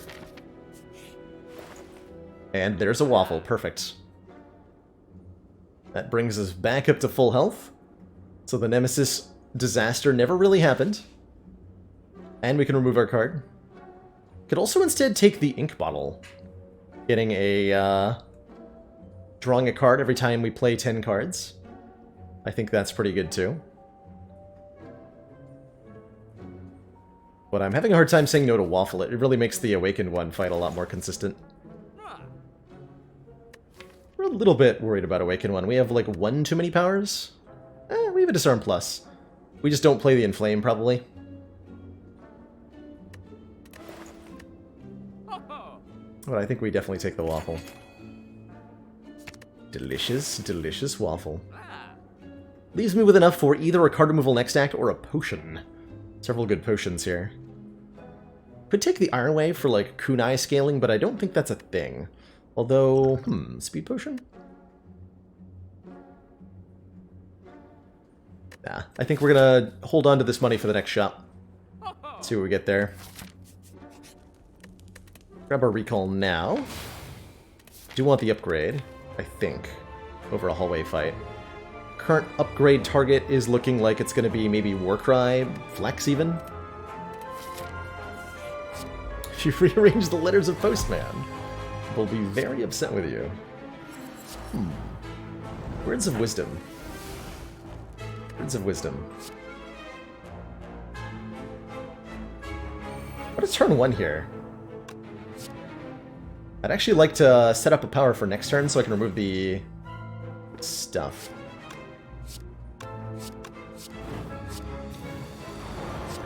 The constrict that's about to be put on me, but looks like we can't do that. Do I just don't play the demon form, do the damage now? I think that's right. Do this instead. Offering upgrade, that's a good idea, actually. That's a much better idea. It's been randomly upgraded several times, so my brain's been like, well, it's already upgraded, right? Look at that, easy game.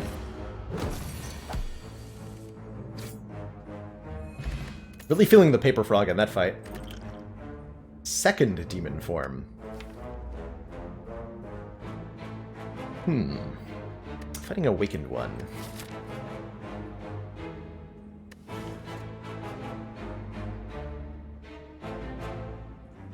I kind of like the second demon form.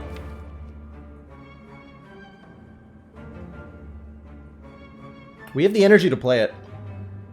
And it helps us consistently get one on the early turns. I'll take it. If I intend to remove a curse and another card, should I actually be evaluating the curse at the cost of the second remove? Yes. Yes, indeed. If you don't have a remove lined up, it is a harder evaluation. For sure. But I did have the extra, like in this case, the extra money from the curse allowed me to have a removal opportunity that I wouldn't have had otherwise. So the curse is paying for its own removal in a nice way there.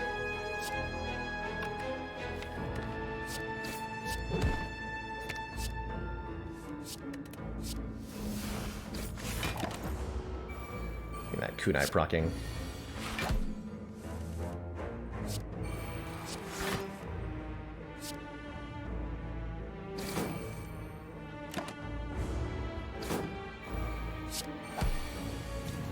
I'm hopeful that this double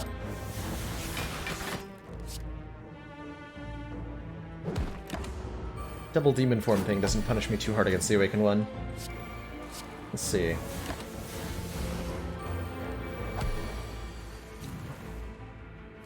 I'm also hopeful that I can kill these enemies. Next turn's looking like it might be a bit rough.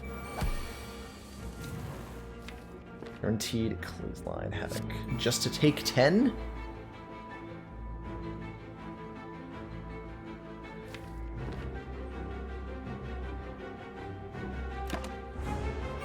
Heal 6 back anyway.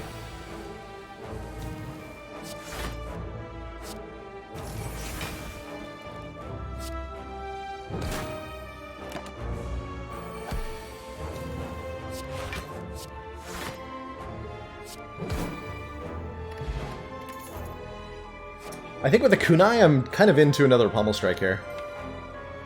Plus with the double demon forms. Feels pretty good.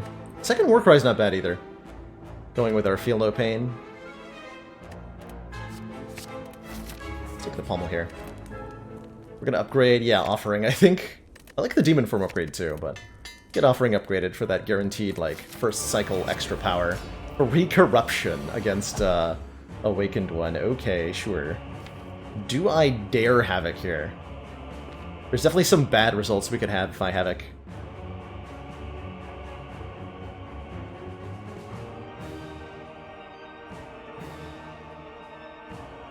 Quite content with Clothesline block cards. We get rid of one of the powers that I don't want to play.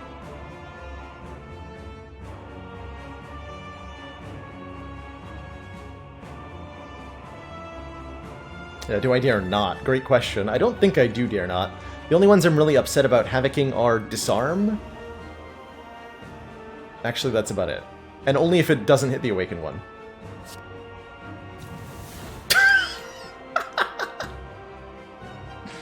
Well then. Okay. Sure. Was it 1 in 25? Can't make this stuff up. Alright, well that's gonna make this fight way more challenging. More challenging than it needed to be, certainly.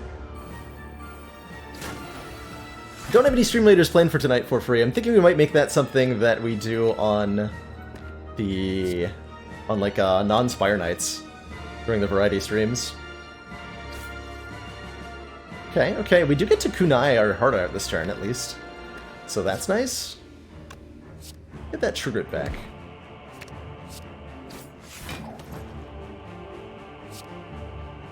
Want to cleave, but then doesn't kill him, so we're gonna do this. We can scale up really well in this fight with the kunai. The disarm would have helped, though, you know? Just gonna put that out there.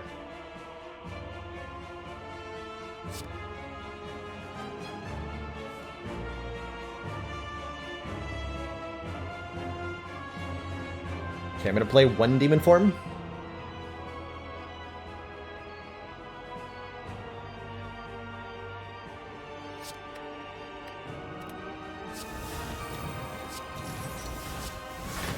Take a little bit here.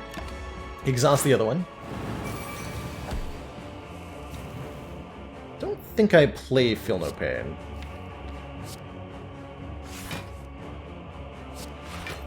Rude. Yeah, I do. Gives me a little bit more block this turn. More block next turn. Alright.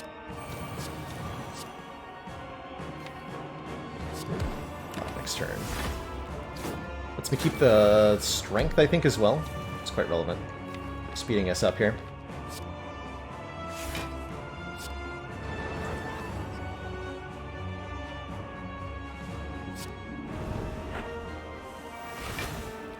Okay, and that should be just about all the damage we take.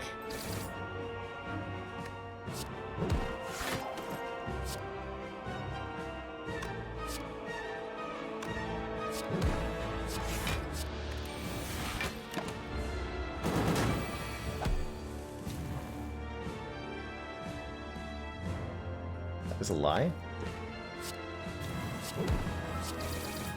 Oh, that wasn't a lie. Is that an acceptable time to kill it? Sure. It's another kunai proc, putting us to 3x.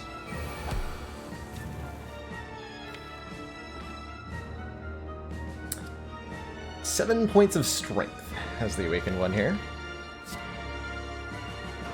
Maybe a little bit more than I wanted, but I'm okay with it. Okay with it.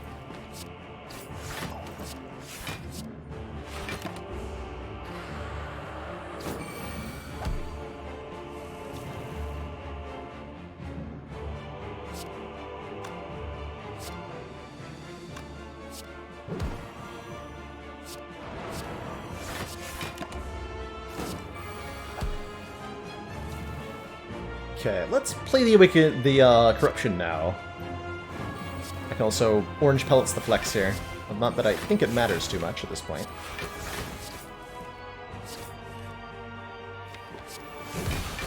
Cool. Okay. Only lost 22 health ultimately to awaken one, and I think that was by far our worst matchup. So... Oh yeah, that was the Wait. Huh?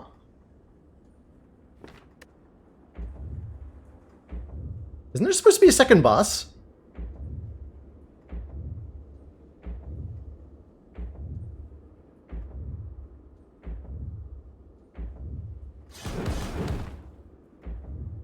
Hello?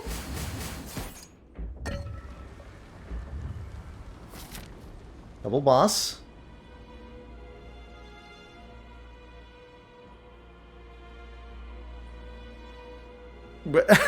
Hello?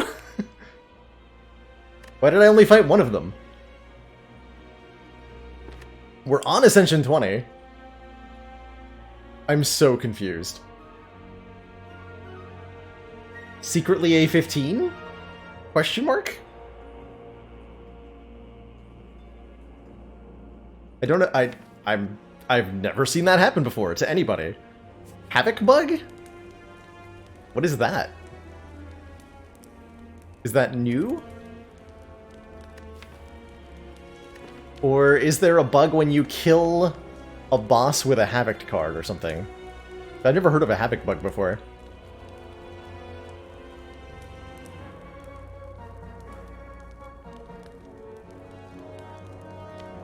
Weird.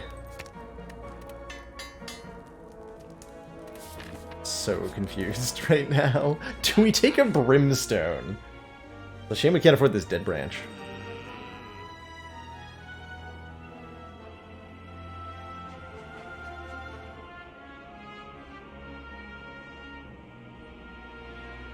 Gambler's Brew is a really good potion for this deck right now. We can do a card removal.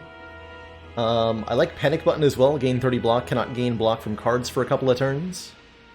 Is good. There is, of course, Brimstone. Start of your turn, gain 2 strength, but all enemies gain 1. We already have a Philosopher's Stone, so Brimstone makes the heart super spooky. Plus we have 2 demon forms, so I don't think we need to be gaining only 2 more strength, right? Panic Button with pellets in particular is really nice. Yeah, it is. I could do Panic Button and a Gambling Potion, and I like that a lot. Wait, no I can't, right? That's 90 plus 80 is 170. I'm 4 gold short of being able to do that. I'm still buying the Panic Button. Wait, I just can't math. Never mind. Ignore what I said. Oh, ceramic fish, that's why. Ah, I understand. Of course. Commander, regrettably, Luminescent! briefs have recently been contaminated. Your Adding discretion 10 gold in to the this matter stream is expected. in the form of 10 gifted subs. Thank you so much for that ridiculous show of support. Welcome, Farazone EU, True Bear Jew, Vibrendos, Talbot, Lolly Swan, HSK, Invenerable, Life Rank, Gecko Cobra, and Evelyn125. Everybody, welcome to the council. Enjoy the emotes, the community, and of course, your newfound smug sense of superiority. I might be second winding this Rupture for block, actually. I'm not going to play it yet. We're going to go in Flame, Pommel Strike?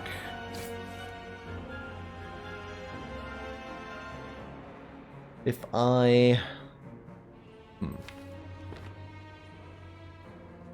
I want to play a demon form here. I think we have a really bad turn next turn.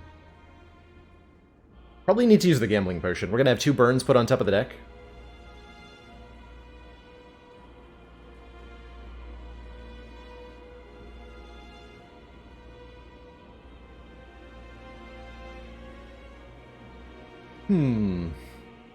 I really want to play Feel No Pain Demon Form and Second Wind, but we're not allowed to do that.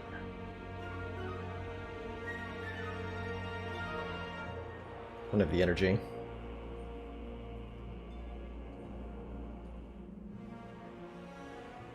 I think I'm gonna definitely Demon Form. And I can't... Is this gonna save me 14 health over the course of this fight? That's the question.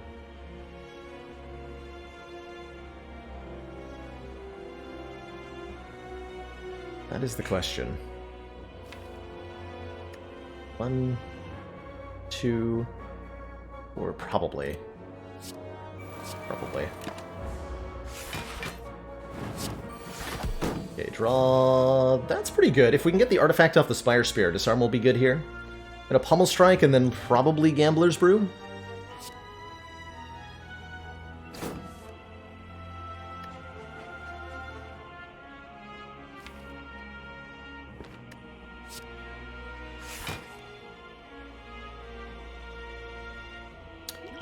Probably Gambler's Brew.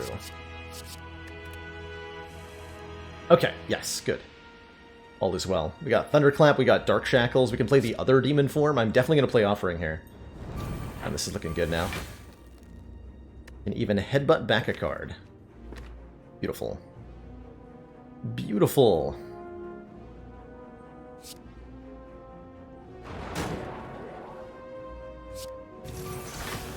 Okay, so we're full blocking off that alone. So do I just Demon Form Disarm? It's not doing any damage. I'd like to kill Spire Shield if I can. So probably don't need to Demon Form then. I like bashing Spire Shield here, so that we can get Vulnerable down on it. As well as dishing out some damage with like Cleave and Headbutt.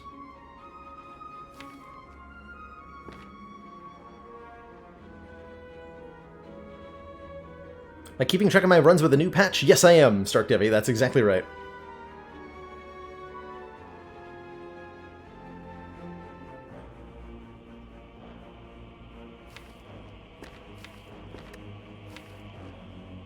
That is exactly right. I think we put Pummel Strike back.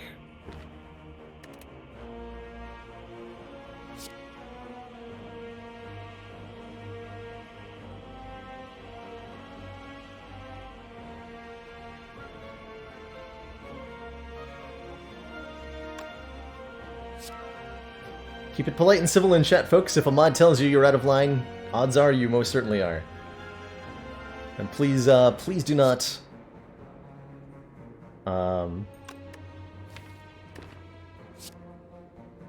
contest anything a moderator tells you directly in the chat.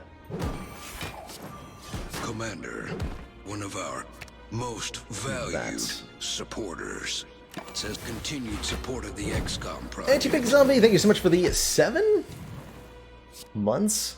Tier 1 support. Feels like it should be far longer, right? I know you've been a watcher of the channel for a truly absurd length of time. Oh, third. The legendary third strike in hand.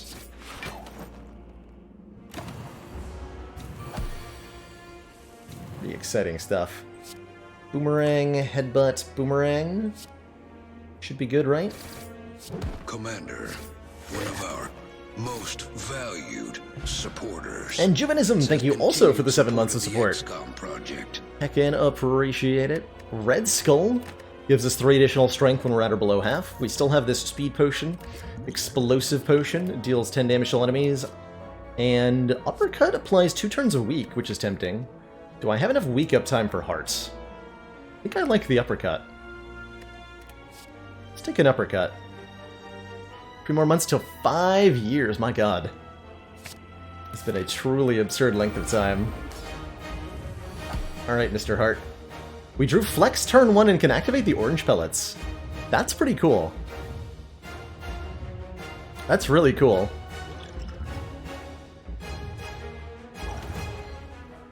So we go Shrug first. That's even cooler. Although, that means I can't play Clothesline. Or I'm not playing Feel No Pain.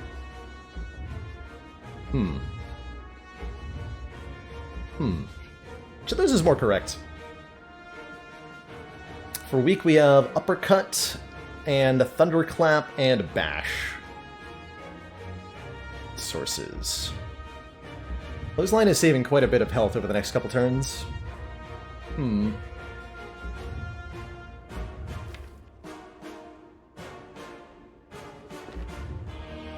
Complicated. Feel No Pain's really significant. And we might get the weak down anyway.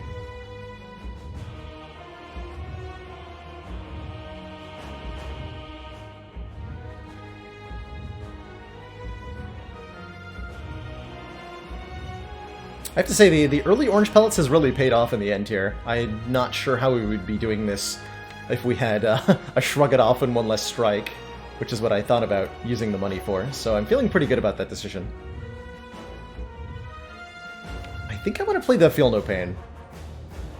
Let's hope that's correct. We play our Flex, then our Powers, then we play an Attack to remove all debuffs from ourselves, which removes both the Dex down and the Strength down, so we're left with 5 Dex, 4 Strength for the entirety of this fight. We do get debuffed all to heck, and this is a Philosopher's Stone Heart, but we drew heckin' Dark Shackles on this first multi-attack. Which means I can Uppercut, then Pummel Strike, Strike, get a Dex, going up to 6 Dexterity, and then just shut this down entirely. This is also 2 turns a week, so we guarantee the week next turn, so I'm feeling really good about that Feel No Pain now. Boomerang even.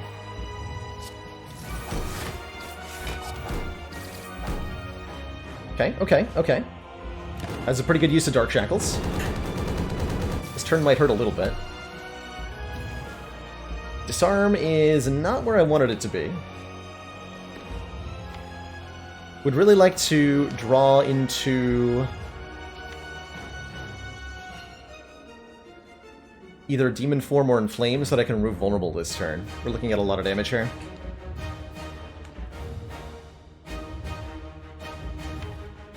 Didn't keep the Feel No Pain around, so I can't headbutt it. I could headbutt Havoc that Shrug It Off and feel reasonably okay with that. Gives us some block, draws us another card, and then we can Warcry. Or I can Havoc blindly. It's another option.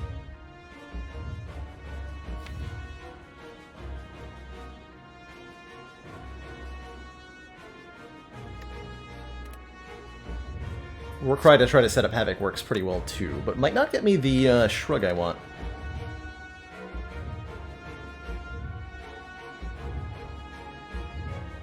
I think I headbutt Havoc the Shrug. Then we Warcry. Cool. Got there. So power. Removes all the debuffs from ourselves. We're in really good shape now. I can get a Kunai proc and still get rid of Slimed here. Do I want to draw anymore? I'm going to. This might draw Demon Form. Did not. Good.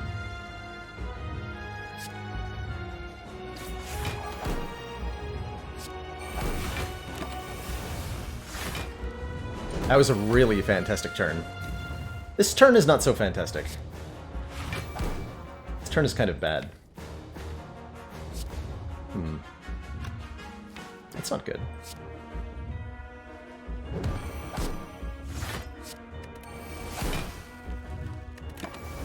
It's actually really bad. Okay, that's fine. Honestly, I think we're past the point where this Demon Form is good. I would rather play Headbutt, Strike, Thunderclap. And then double defend for 16 times 2. Next turn, we're looking at 5 times 15 damage. That's a problem. I could try headbutting back Thunderclap to remove the last stack of artifacts, which could help make Reek happen or help Disarm happen. Really do want to land the Disarm. I should have played the Disarm first time I drew it. We'd have 1 less strength on the heart here, which I kind of forgot about. So this is definitely a question of, do I draw the Disarm in time or not? We're looking at 6 cards, 5 if I headbutt something here.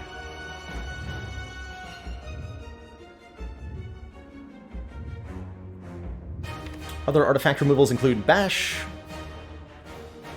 Uppercut, and Clothesline. 3 cards. If I draw only Disarm, I'm going to be really sad. But my odds of drawing Disarm are higher if I don't put the Thunderclap on top. But Weaken's also really significant. I think we need to put the Thunderclap on top. Like Demon Form to get it out of the deck. Quite frankly, we don't see it again before the fight is over. We're doing 50 damage per hit already. Like, this is going to be a really short fight from here.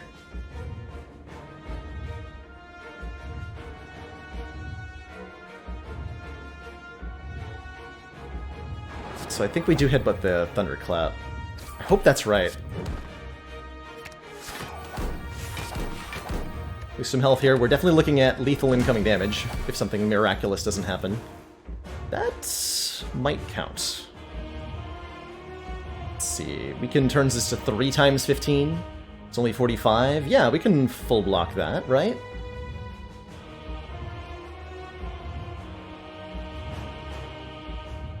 If I Thunderclap, Clothesline, Strike, do I... and then Second Wind. Actually, a Shrug is just as good. Do I live? Does the one in... actually, better question. Does the 1 extra block I get from the Kunai first matter? So if I Thunderclap, Clothesline, Strike, we take 6 damage from Beat of Death, then gain 4 block from Ornamental Fan and 1 dex from Kunai, meaning this will block for 20. So we're down to 34 health, accounting for the block lost. Block for 20 minus 2, putting us at 54, 52, looking at 45 incoming damage. So we do live, if I do that. And it's not by a margin of 1, so I can Shrug first, and we can look for Disarm here. Clothesline Thunderclap would also give me 1 turn of Vuln for this turn, and that would be more damage. Given that we're not going to be attacked again, I think that's probably a better order. But I think we Shrug first, because we don't care about that 1 dex point. Okay, Flex. Is that going to matter at all? It might. It's extra 2 damage. Deals quite a bit more this turn. And actually, I can second win that for a lot more health.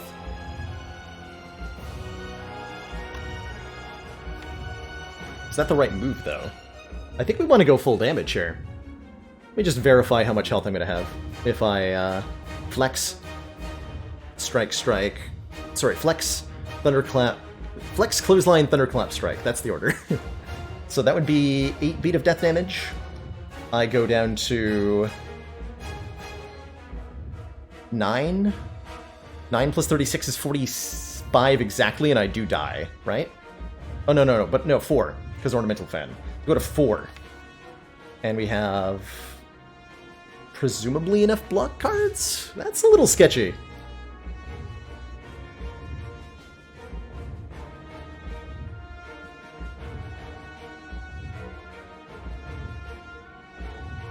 That's a little bit sketchy, going that low.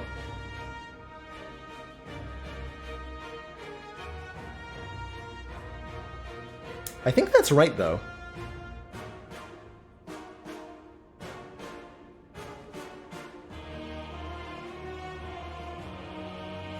Four block cards in 13.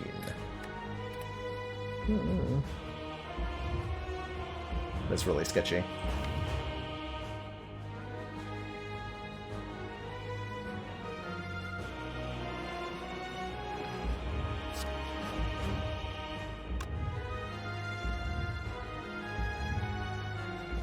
The extra 12 damage we get from Flex really matter? It certainly could. It's a question of does the extra, like, 2 hit points we get by not playing it matter? I don't think they do either.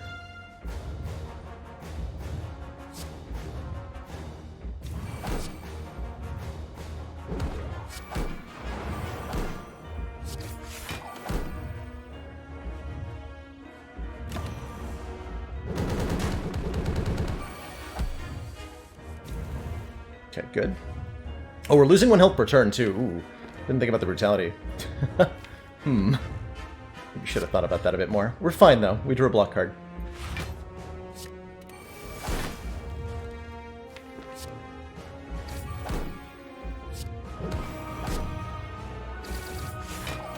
Hit the damage cap, but that should be good next turn. Should be good next turn. Yeah, like, we weren't gonna... Well, we might have survived this. It's very imperative that I play a defend here. If I play an attack card or a exhausting card right now, Beat of Death does activate before Feel No Pain does. So I would die if I didn't play defend first. Play the defend first, punch the heart in the face. GG! A little bit sketchy there at the end, but I think we made a calculated play that worked out pretty well. Though, remembering brutality, I might have chosen not to flex, in retrospect. We did skip a boss, that's true. What happens in the run history? I gotta look at the run history there.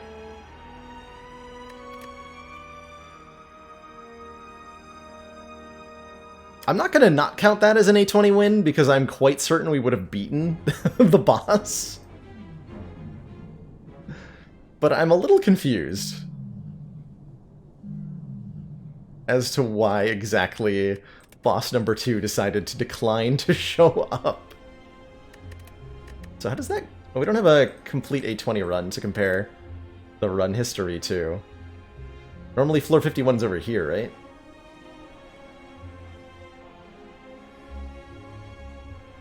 Or is that right? Hold on, let's look at the ladder streak.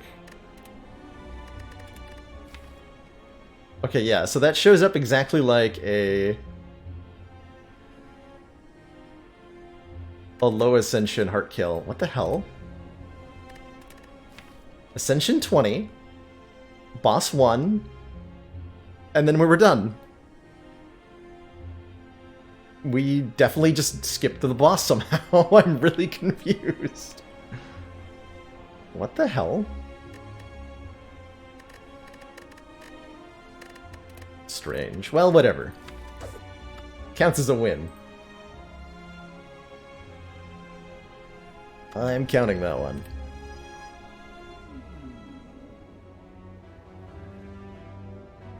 Yeah, we killed Awakened One with a Havoced Clothesline, and somebody was indicating that there was something buggy related to that, but didn't get a full explanation, and it's not something I'm familiar with.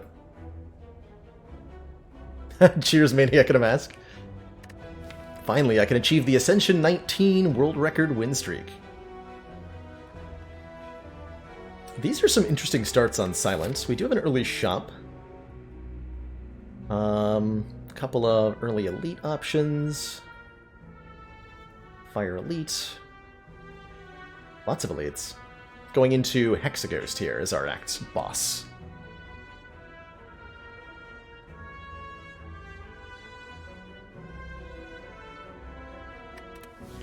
Silence struggles a lot with elites in Act 1, which makes pathing like this a little bit more ambitious to try to tackle.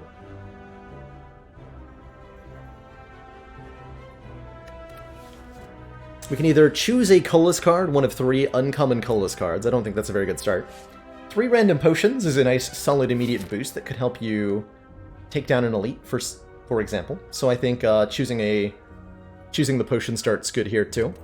We could also obtain a curse and transform 2 cards, letting us remove...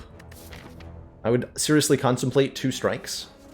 The curse downside is powerful immediately. But we do have access to a shop that we can remove it at. Although I do expect a curse to represent a lot of lost health against like a first floor jawworm or something.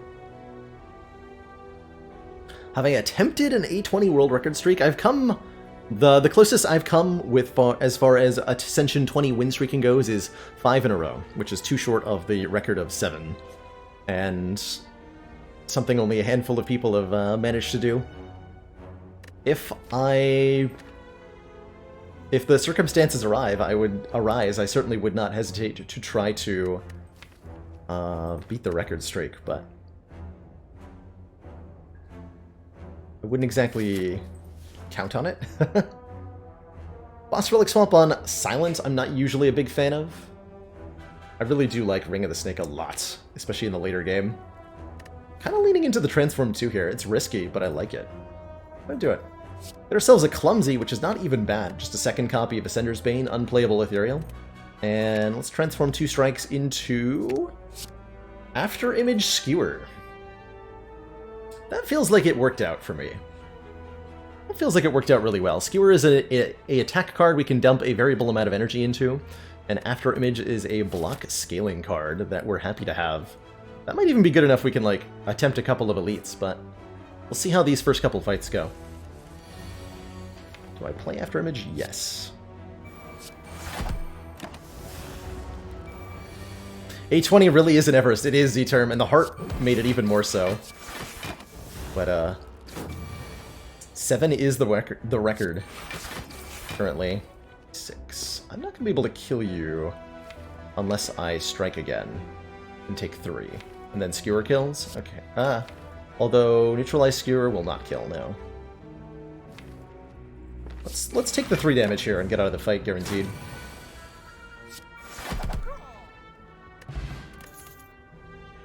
Dagger Throw, Backstab, and Predator. Oh, I like these. I like all 3 of these for different reasons. Predator is just really good early game damage. Letting you draw additional cards is great. Backstab is free, guaranteed turn 1 damage. Was the A15 streak record? The A15 streak record was 27? 26? Either 27 or 26. I actually can't remember. Or was it 28? Shit. I really should know because it's my record. It was in the high 20s, somewhere. Still on my YouTube.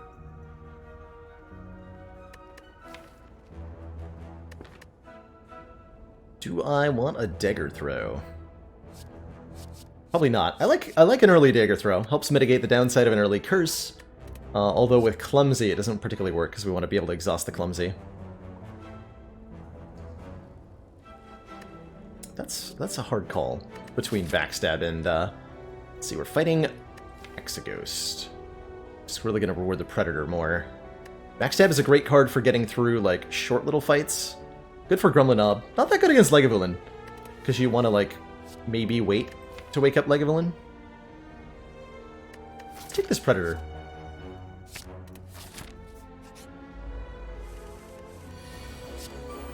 Take the Predator.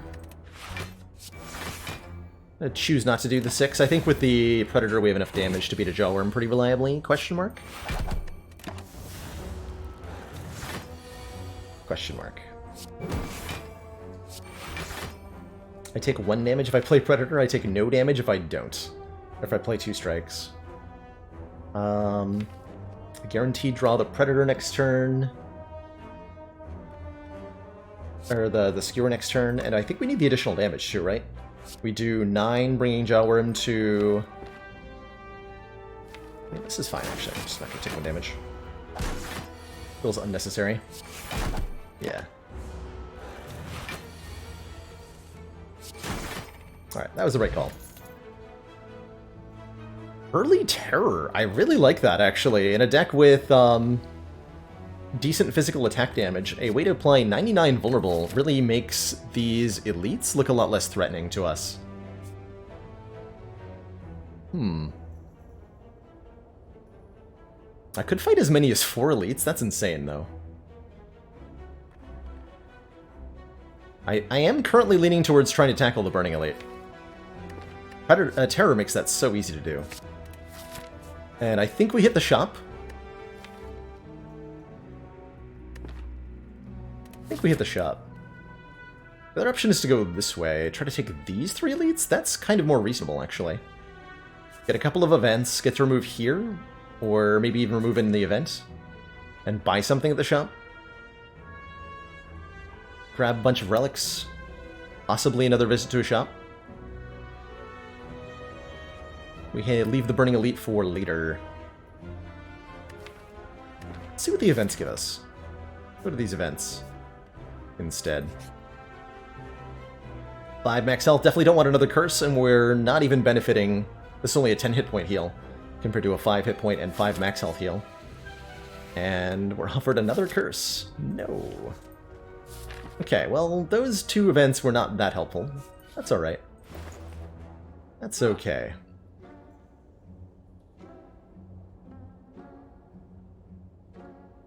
Gnome saying wants a dad joke. I can do that. I can do that.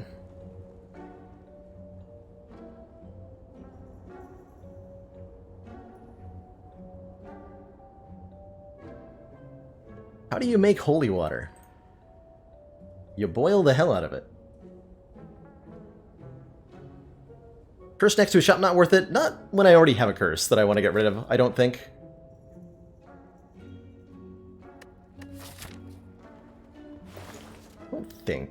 Considering the Piercing Whale here, premium defensive card, we've got our offensive package put together pretty well, honestly.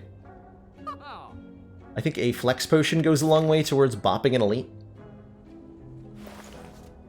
And I think removing the curse is nice. We could go Piercing Whale Flex Potion and try to remove the curse at this shop.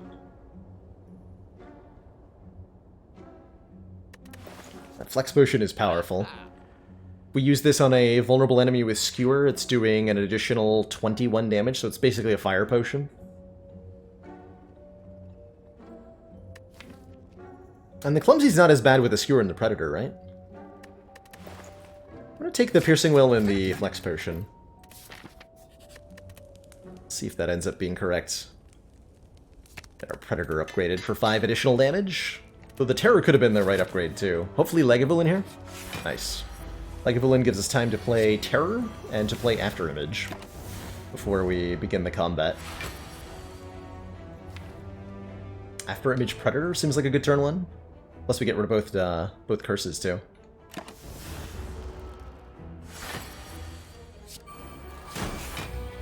Bring it on. Strike end up being worse than Clumsy. Possibly in the long run. Not right now though. Definitely not right now, and definitely not with a Terror.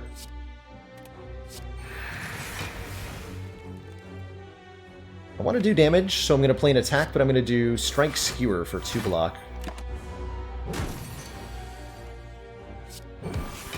Definitely have to play Predator every time we draw it. And I think we can block here.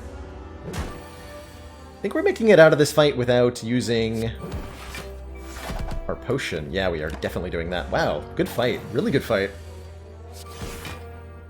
That was smooth. Snecko Skull says, apply 1 additional poison whenever you apply poison. And we're offered some premium cards here. Calculated Gamble is awesome card draw. I like a Deflect at 0 cost a lot in a deck that has an After Image. Free block card that blocks for 5. Both of those are good. Poison Run or Riot. I mean, like, if I see a Bouncing Flask, I'm taking it.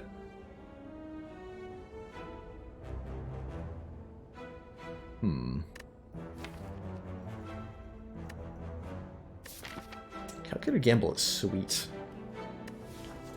Let's take the gamble here. Happy to trade some health for some upgrades. I think we very reliably, well, yeah, I'm going to do it. Piercing Whale and Survivor get upgraded. That is going to save me a lot of health over the course of this run. And Bag of Prep says we draw even more cards on turn 1, which I'm extremely excited about. Bring it on, Gremlin Gnob. It's turn 1. Just gamble away our woes.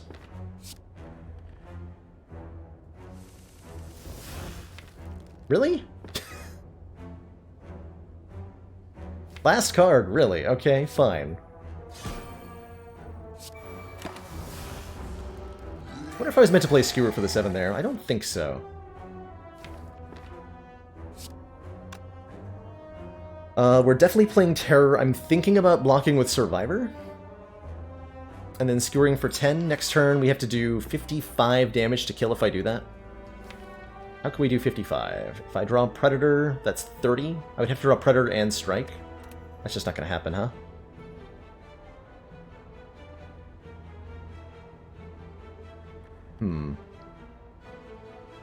What if I Terror and then Flex Skewer? That'll do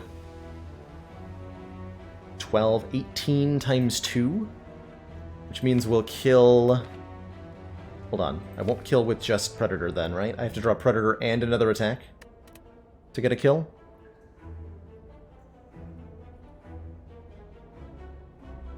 No, 36. No, I just have to draw Predator. Okay, we'll do that. And hopefully we draw the Predator here. It's the only way we're getting out of this smoothly. Good. We drew exactly only the Predator. So really glad I made that play last turn. Otherwise, this would be disaster. The boat thingy gives us 18 block on turn 3, and there's a Poison Stab. 6 damage and 4 poison, if we want to get started on poisoning things. That is certainly a way to do it. Don't know if I'd call it the best way, but it's a way. I think with these relics and potion, we definitely win against either sentries or Lagavulin, so I am going to go through this elite fight. I'm fighting Hexaghost. Poison Stab is, like, thoroughly mediocre.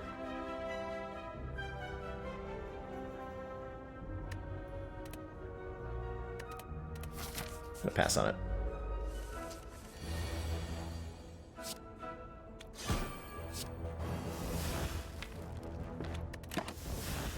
Seems like a fine turn next turn. The finest turn.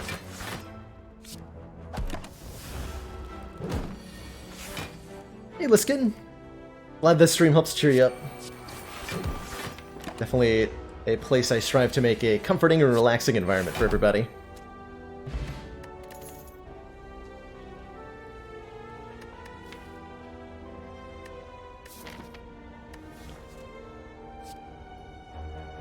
Whenever an attack deals unblocked damage, apply 2 poison.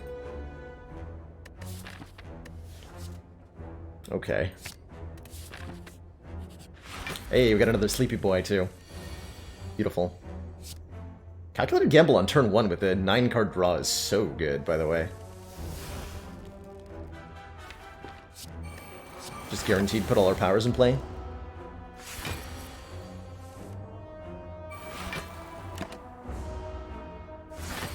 Ooh, I'm supposed to awaken last turn. Actually forgot about our captain's boat thingy there. That is okay.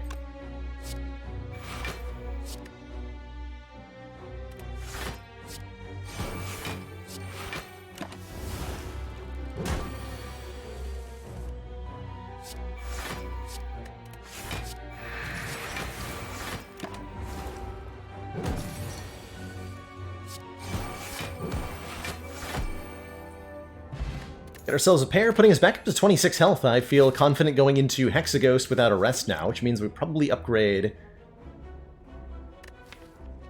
Envenom. Am I taking a second after image? That's cool. Whenever you play a card, gain 1 block. I mean, I'm down. Blur's pretty good too, but I want a second after image. I think that scales really well into the mid to late game, too. We're offered a Fumes, but I can't afford it alongside a removal, and I do want to start getting ahead on removals here. Plus we have Envenom, so like, whatever. Feels like we just use this as an opportunity to remove a card, and do nothing else here. Taking that Clumsy out of the deck. Yeah. Strikes are a lot better now that we have Terror and Envenom.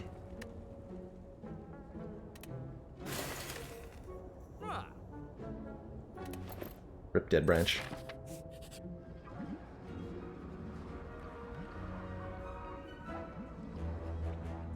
How many times do I click here?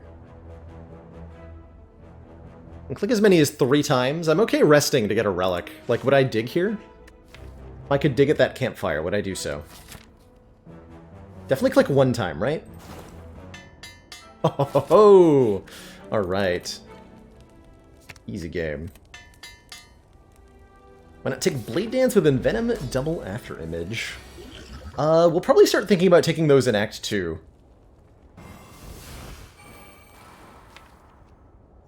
Seems pretty reasonable.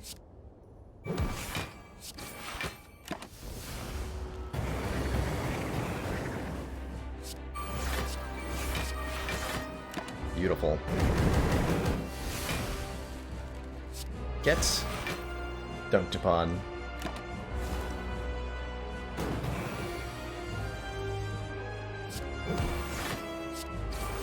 Just gonna gamble all this. We need to do more damage here.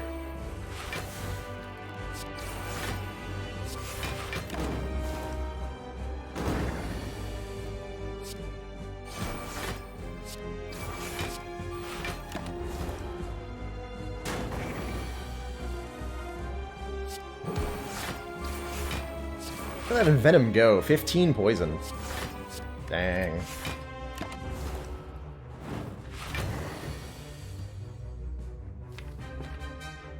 Ow. Don't do any damage next turn? Well, no, I've, Hold on. Do I get to play defend here, or do I have to skewer? We're actually quite worried about dying 2 turns from now. We do have a Piercing Wail coming up. Let's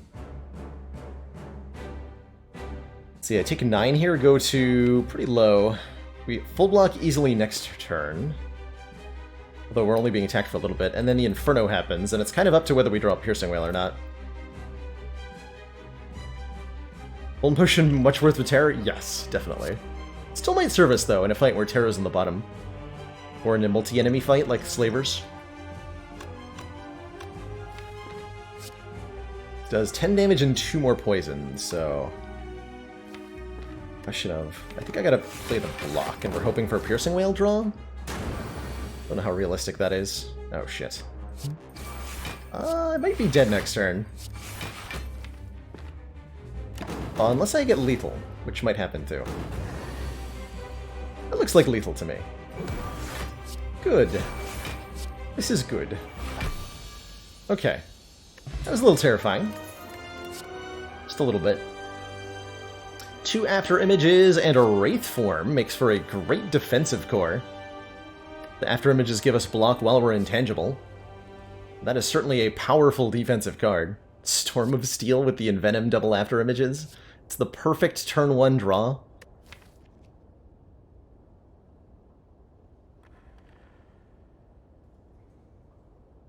Except that if we don't draw it on turn 1, we don't get the powers in play, so it won't do anything.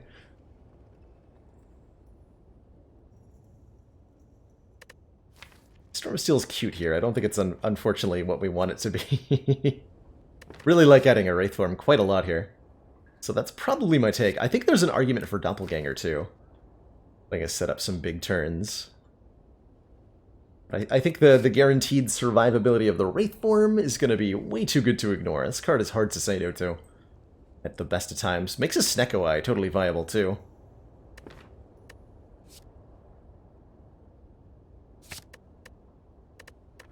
I think I'll take that over the Fear Pot, considering.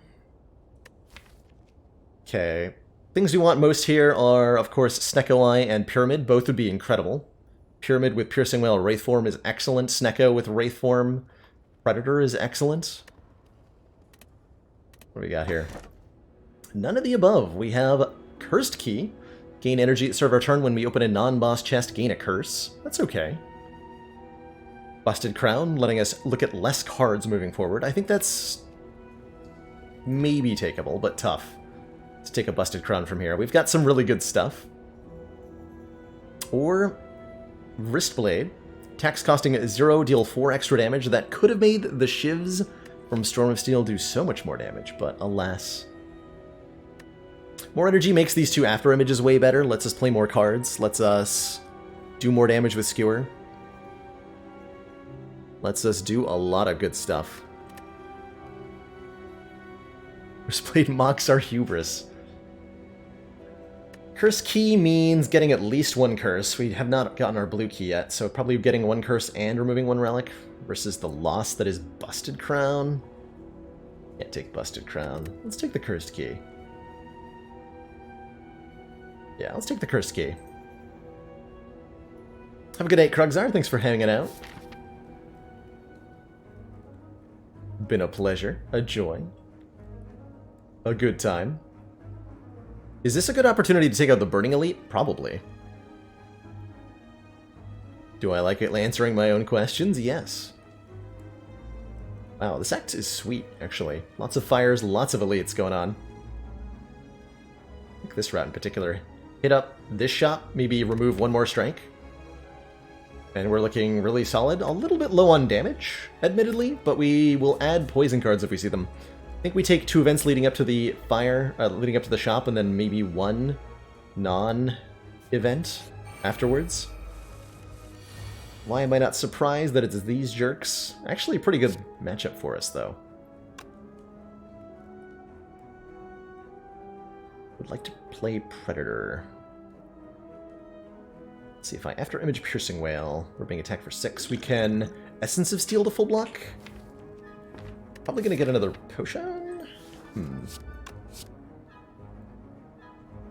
Or I can get double after image out, but then I'm probably not killing one if I don't play the Predator, so I'd like to play the Predator. Let's do that.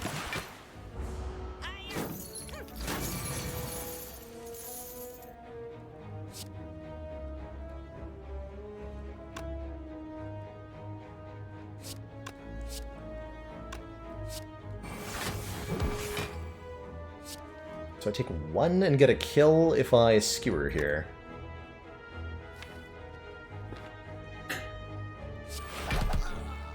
Take the kill. Happy we're being attacked again. Means we can probably prevent this one from getting away.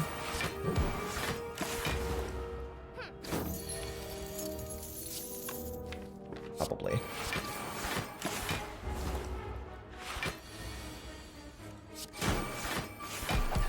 Yes. Get an energy potion, which will be great on some turn 1, and we're offered a leg sweep, adding weaken to our defensive core that we've got going on. I like that a lot. Could add a Sucker Punch or Skewer as well. I think we are a little bit low on the damage side of things now. We might even like want to remove a Defend with where we're at damage-wise. And take the leg sweep. Oh no, I get to remove 2 cards.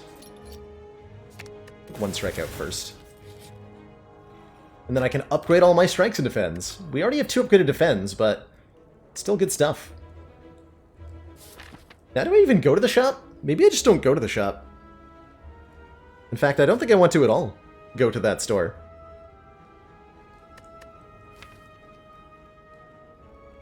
With 87 gold, I can't afford to remove anything.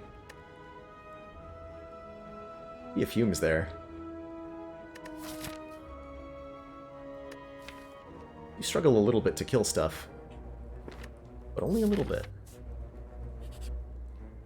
It was a shop anyway, fair enough. No, what? I'm 1 gold off an adrenaline? That's rude. You can't do that, that's illegal. Also mummified hand.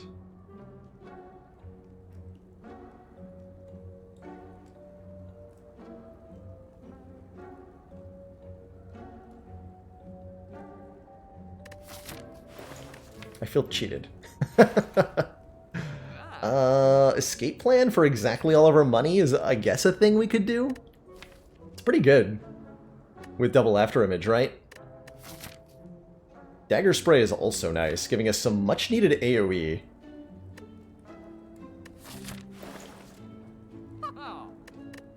Much-needed AoE. And a multi-hit attack to scale our Envenom better? I think we need this. Alright, Burning Elite. I'm on to you.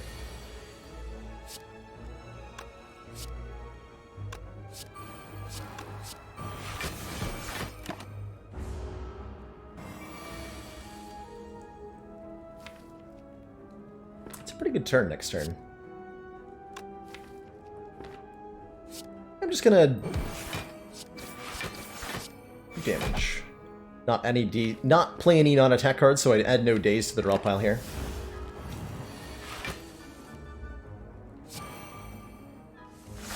Let me just kill.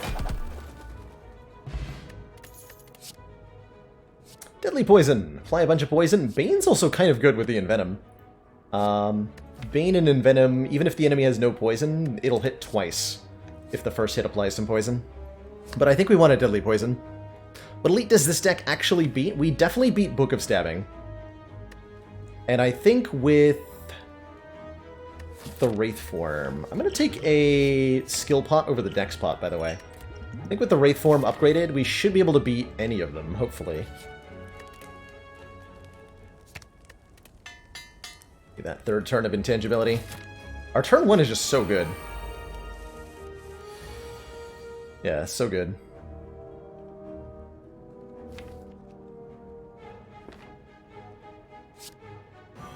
Just gonna spin. Beautiful. Okay, we did draw the Dagger Spray. Helps a little bit. Did not draw the... whatchamacallit, though.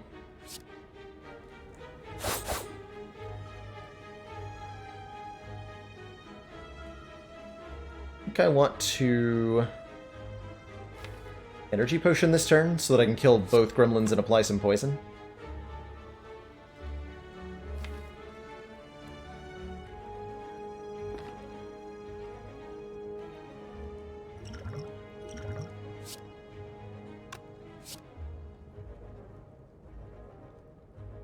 This does 20. This is going to do 6 poison. Venom next turn. I think we want the poison more. Only a 1 energy potion.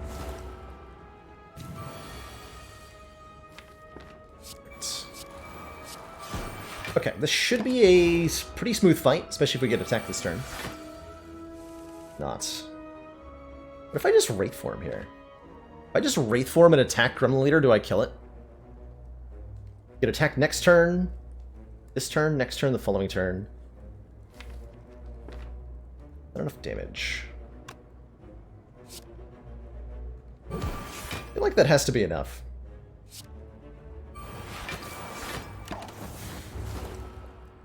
We're not getting weakened or anything.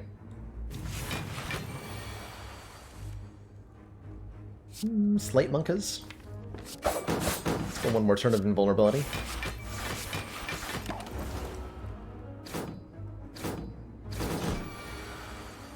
Oh yeah. Smooth. Not bad at all, actually. We took no damage and used 1 potion. Bottled Tornado means we can bottle or envenom if we want to. Or we can consider bottling an after image or a wraith form. Malaise. Or another Bane offering. Malaise is pretty good at debuffing our opponents, helping us block. And I think with a bottled envenom, we're having a really good time of getting our damage going. Also lets us completely shred artifacts if we bottle Envenom. So I'm going to bottle the Envenom here. And take the Malaise. And upgrade the Malaise? Question mark? We now want to go, I think, this way? Can only fight 1 elite no matter what. I do want to fight 1 more. For sure. Book of Stabbing would be really easy. We get 2 fires this way, we get fire in a shop this way. Okay, 2 fires, 2 fires. Do not open this chest. Worth it to bottle an after image instead of upgrading it? Potentially. Potentially. Thinking about upgrading one of them. Not both of them, but one of them. I like upgrading Dagger Spray for a little bit more AoE. It's really damage where we're lacking currently. Gamble's a good upgrade as well. Damn it, Merchant, are you following me? Stop taunting me. Get out of here. With your unaffordable noxious fumes. And your reasonably priced expertise card. That doesn't help that much. Question mark. Do we want an expertise? Hard draw's good. Hard draw is a thing. If I had more zero-cost cards, I'd want more card draw of that variety.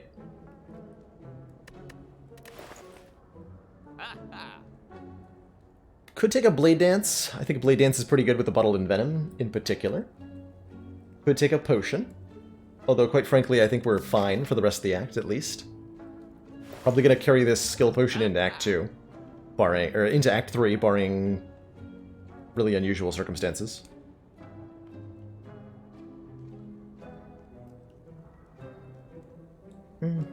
Keep my money.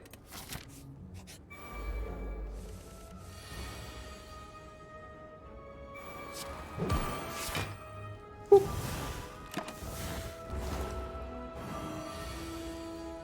3 times 3? Oh no! How will I ever block that much? What if expertise drew cards until your hand was full? Well, the devs would never allow a card to do that. That's too strong.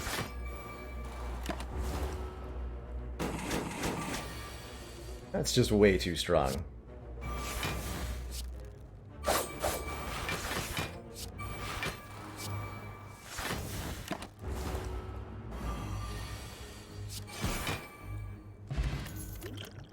Pot's back. Okay, upgraded Blade Dance. That's a lot better than unupgraded Blade Dance, especially with 2 after images. That's a cool card. Definitely consideration for Crippling Cloud. 5 poison to all enemies and 2 weak. Cloak and Dagger is good as well, blocking directly. But Blade Dance is 4 cards in 1. Deals 12 damage, 6 poison, and 8 block if both after images are in play. Let's take it.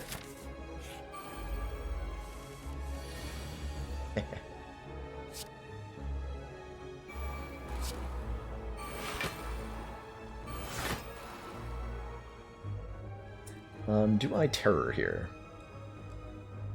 I just defend. We're actually so good at this fight, we don't need to take any damage.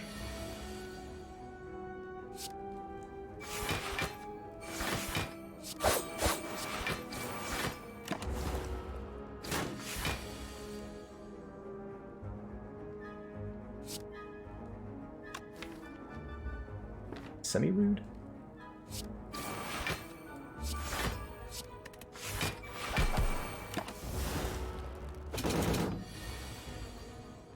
Emily's for 5. We go to 2 times 5, 1 times 5. I take 3 damage. Emily's for 4. Becomes 2 times 5. But Blade Dance Malaise will full block, as well as dealing a bunch of damage.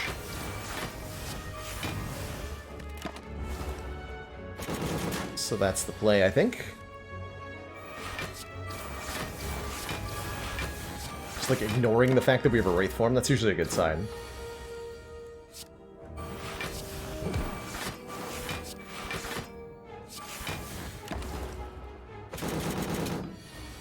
Okay, perfect Book of Stabbing, no potions used.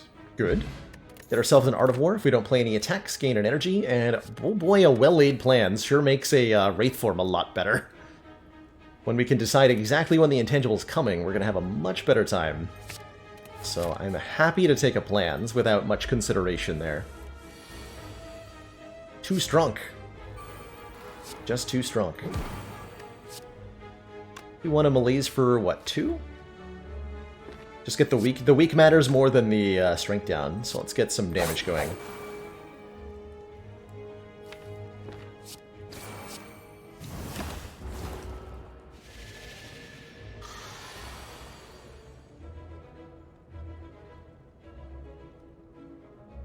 We may indeed be fighting Awakened One, but the Malaise will do a huge deal of mitigating that by sapping off most of the extra strength we give it. Hopefully. Hopefully. I can't really afford to after image here, so I'm just gonna Leg Sweep Blade Dance. Leg Sweep Deadly Poison? Leg Sweep Deadly Poison. Then I get an extra energy next turn. Which was incredibly useful. This fight's close to enough close enough to done that I'll just play the Wraith form here.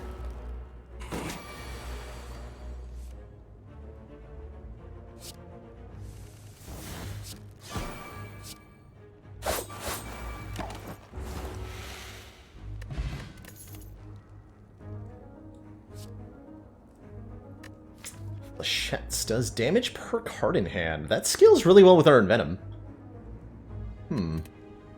But my eye was immediately drawn to Deflect, although I think we're doing just fine defensively. A little bit more damage would be good, and this is a cool way to do damage here. Especially with the well-laid plans, we're going to upgrade well-laid plans at this fire, so we can have, like, it hit for 4 or 5 with some consistency, I hope. We don't have that many skills, like a lot of powers. But skill, skill, skill, skill, skill, skill. Lots of skills. Hopefully enough skills. Alright, Bronze Automato Ton.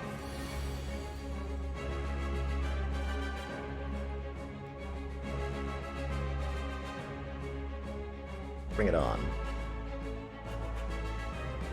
Envenom Blade Dance tears through all of this artifact. I can even malaise Bronze Automaton on turn 1 here. For 3 energy. That's pretty hype. Bait art for Blade Dance. What does it look like? Looks like a bunch of blades dancing around a fire. Cute.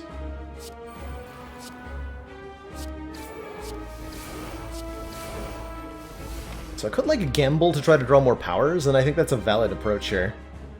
But let's do the malaise. 3 turns a weaken, -3 strength will help a lot in the early. Yeah, 3 times 2. Direct nerd.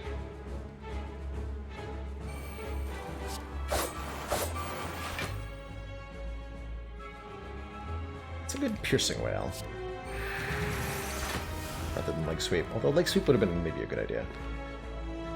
We're having our After Image and Wraith form stolen. I would like those back. Very much, please.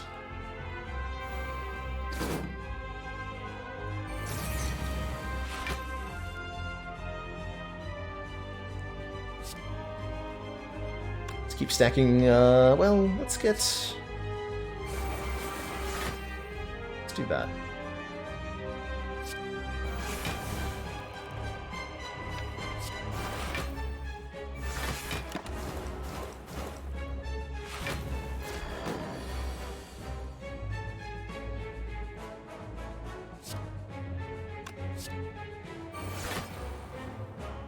Predator will kill this one. I have to play well-laid plans. What to weaken you?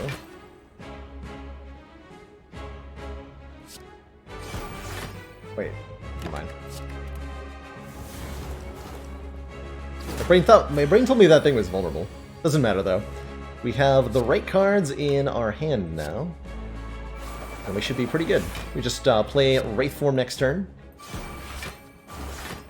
And good times happen. Yes?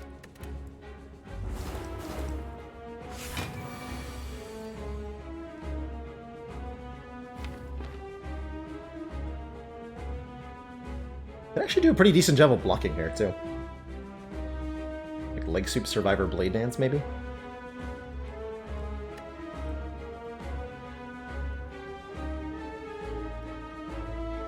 I should be able to kill in the allotted amount of time. I think that's pretty reasonable to do.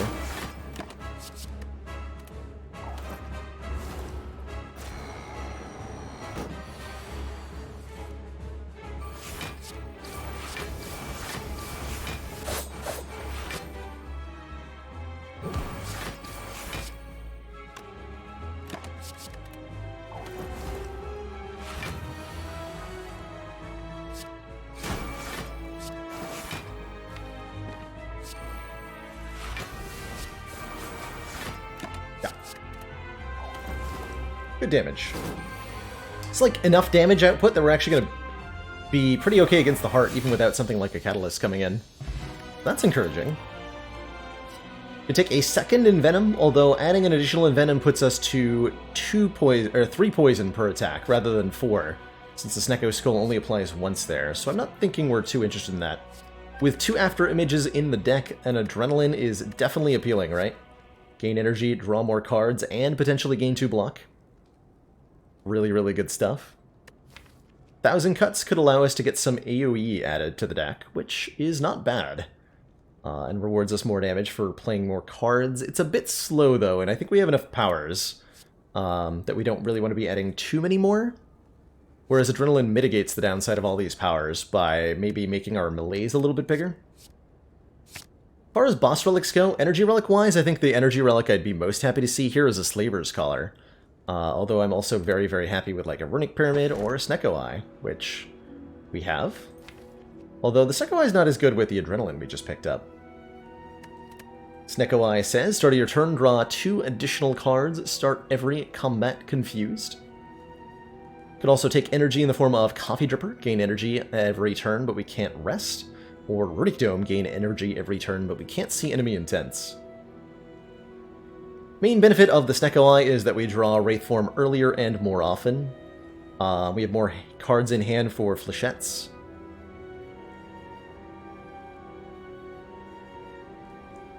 If we add a 5th energy via, like, Coffee Dripper, we want to add more card draw to this in a big way.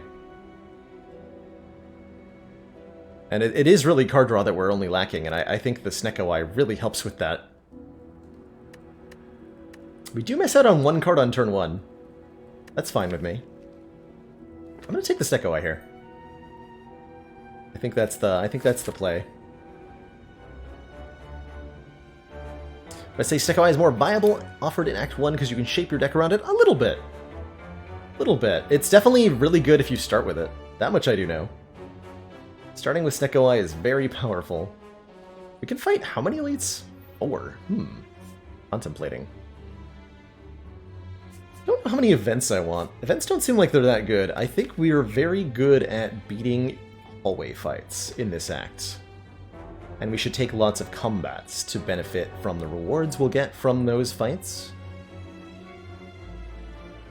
Maybe not like lots, but like several. Start here. We're gonna go to this shop.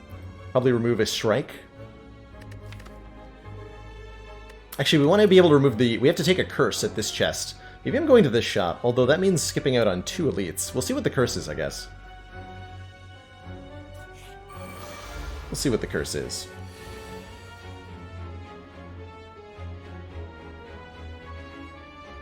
Okay.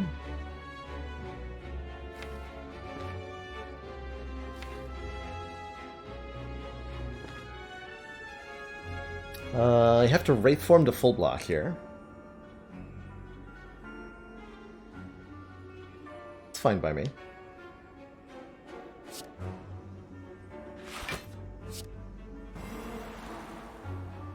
Just take the extra energy next turn with Art of War.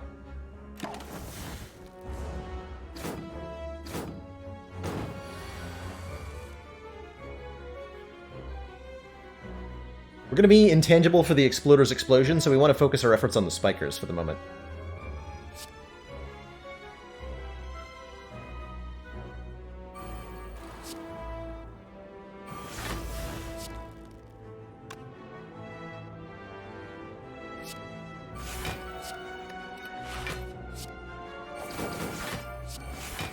Thankfully, Thorn's damage is also reduced to 1 by intangibility.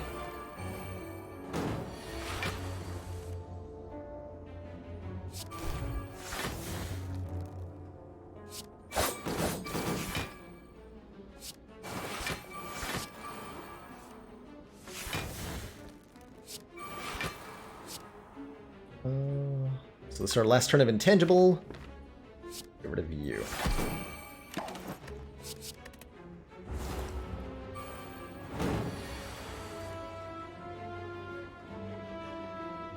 Block for 11.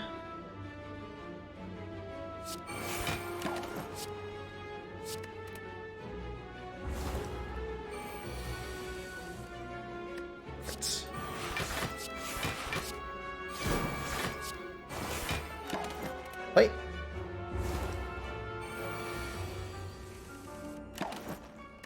I barely remember that pretty early. I barely played Spire on those 2 days. Ooh, dodge roll versus backflip.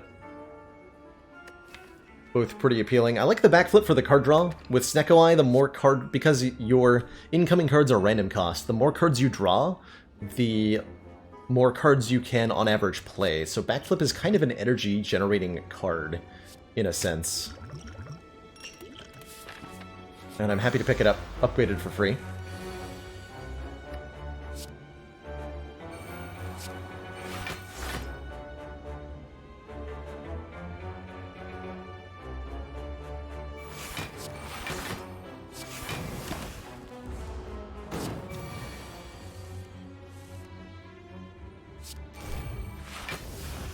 Zero cost Will-Aid Plan, zero cost Wraith Form is generally a good sign for your combat. Things are going to go well.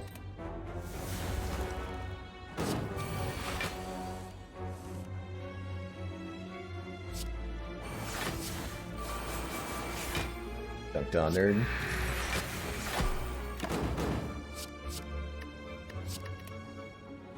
First boss is Donu and Deka. If we have a second boss, it could be either of the others.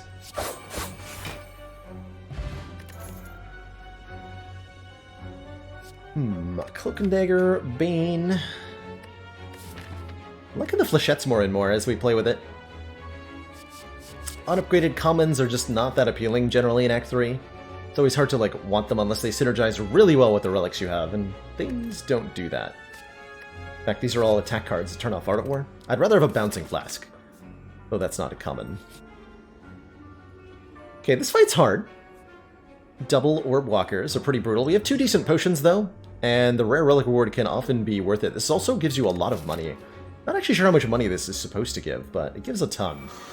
And I think it's worth risking some health loss to try this. I think I'm going to use my skill potion here on turn 1. Get our Envenom down. Skill potion says Calculated Gamble or Free Crippling Cloud. Calculated Gamble looks really nice considering the high cost of this card. Just gamble this all away. That's more like it. That is definitely more like it. I can't hold onto this Wraith Form, though. Can I win in 3 turns if I play Wraith Form? Is that reasonable to expect? I'm not sure if it is. Especially this draw coming up, I don't think so. We're going to play this next time we draw it, not this time. Definitely play Predator.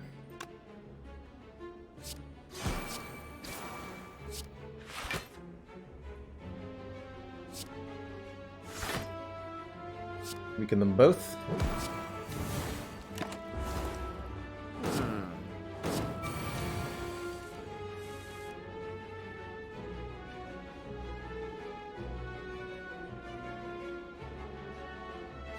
Choose my negative mask. Indeed. The value. Do we just gamble again? I don't think so, right? Gonna be defend, leg sweep, defend. That's almost a full block. Gives me an extra energy next turn. So I'm guaranteed to draw burn. Otherwise it's just like defend, defend, gamble? Actually, that's pretty good. You defend, defend, gamble here.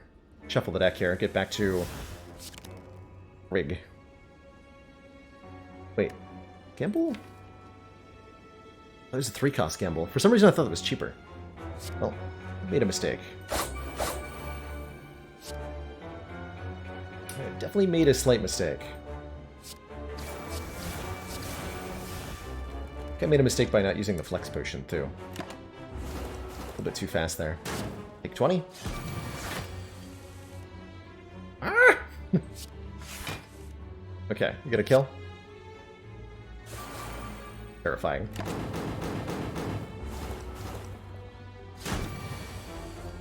So yeah, this fight's super scary. As this is hopefully showing off. Losing quite a bit of our health in exchange for this rare relic. I think this could have been played a lot better, though.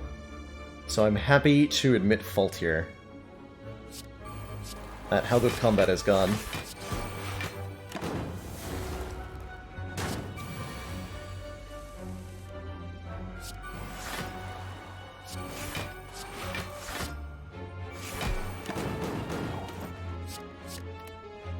Hopefully the relic will be worth it. We got Snecko now. We got the player made errors. That said, we got an incense burner, making us intangible every 6 turns, and that's well worth it. Could also take a Caltrops Plus here if we felt like we needed more damage. Which we might. Looks like it's like heart and stuff.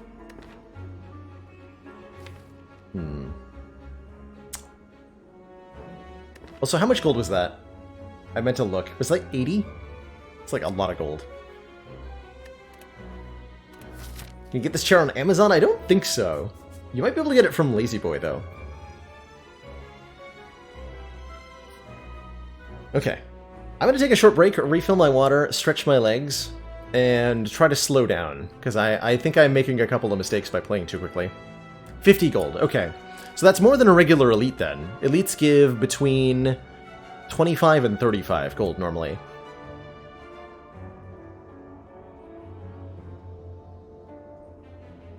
So I'm going to grab a short break. I'll be right back. When I return, more A20 action. Don't move an inch.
Alrighty, we are back. Thank you everybody for the moment of patience there while I refresh myself. I think we're heading directly to the shop, buying the Lee's waffle in the shop. Don't think I want the Caltrops. The main reason that I don't want them is because we do end up in a really awkward spot against Awakened One if we add too many more powers. We're at 1, 2, 3, 4, 5 powers currently. We kind of have to play the Well-Aid plans and the Envenom, and probably one After Image, so we're giving Awakened One, like, a lot of strength already. It's not. Let's say we did. Lose Strike? Lose Leg Sweep, lose After Image, lose Predator Plus? What? Unacceptable.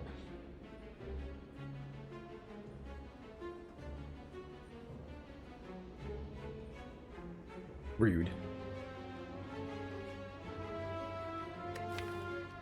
I think we have to lose an After Image here. The Predator and the Leg Sweep are 2 cost cards with Snecko Eye that are really valuable. We appreciate the damage and draw that Predator brings to the table. And the Leg Sweep is unparalleled mitigation. I'm going to say fond farewells to After Image number 2. It's nice having you. Okay. I'm going to buy that card. That card's good. Nightmare is a 3-cost card that says, choose a card, next turn add 3 copies of that card into your hand.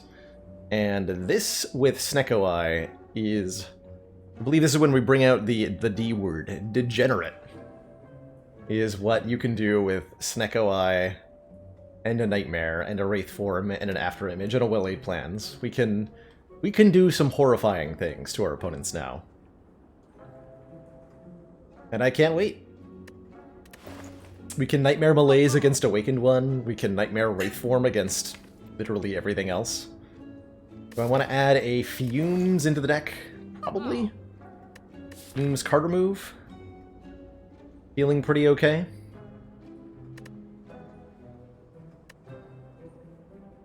Is that going to leave me with enough money to remove that curse? I might end up going to this shop to remove. I think we don't remove then. And we just take Fumes.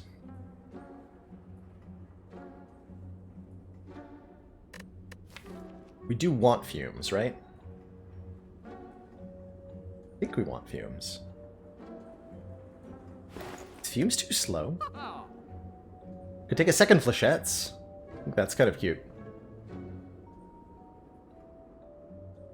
Could just go card removal?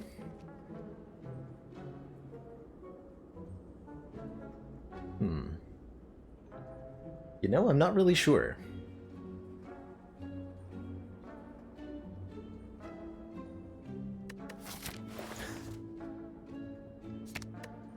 Go with 1 removal, no Fumes. And I'm gonna rest here. Because I would like to take on a bunch of...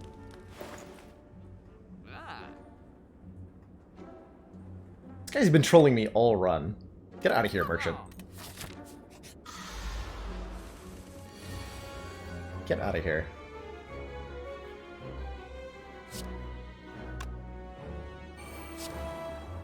Go. Gotta get that Envenom down. The Nemesis is an opponent who will test our draw consistency, which we're pretty okay at the moment.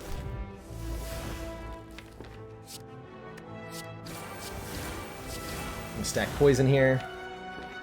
Gamble away.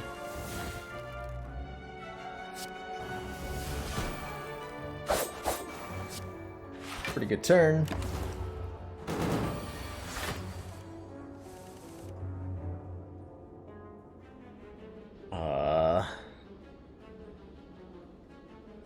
Seems good. What did I shiv before gambling? Because I just wanted to apply poison with the Envenom there. A lot of interesting Nightmare targets. We can Nightmare After Image, we can Nightmare the 0-cost Wraith Form, we can try Nightmaring Predator, although they'll come in on a turn where Nemesis is intangible, so I don't think that actually helps me. I think I can win with 12 turns of invulnerability? Probably? Yeah, probably. Seems highly likely that I can do that.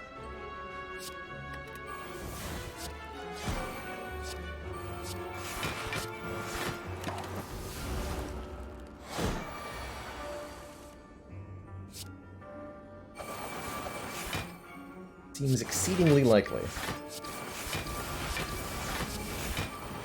Oh yeah, 14 turns because of Burner. Oh dear. That might be too many turns. When Instance Burner adds a turn of Intangible, it just adds to the stack. So once you have like a lot of turns of intangibility, Incense Burner becomes one of the most powerful relics, because it no longer matters what it's set to, just that you have it.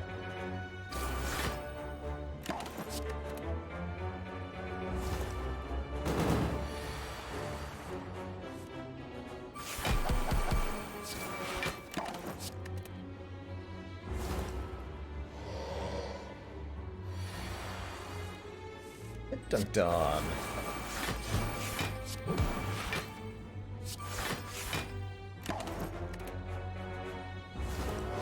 Okay, really smooth elite fight. We get ourselves a Dreamcatcher, which will give me a card if I rest. I might not do that for the rest of the run. I will, however, take another Deadly Poison. I think that's the... not the missing damage. I would rather this be a Catalyst, but a Deadly Poison plus with how much intangibility we have is going to be enough. Get ourselves a Writhe, which is not that bad, curse-wise. We have a 10-card opening hand, so I'm not particularly upset by that. And I think that means we can continue to fight elites here, right? Is that something I'm willing to do? That's something that's worth risking?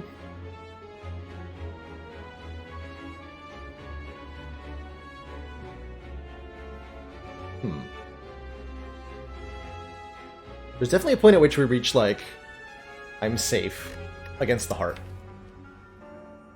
I don't know that we have that. Let's go for the riskier path.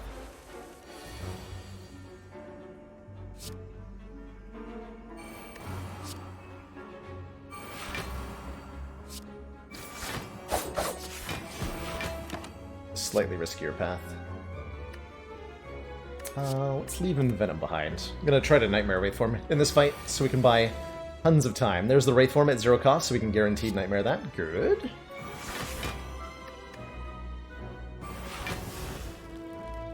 Excellent.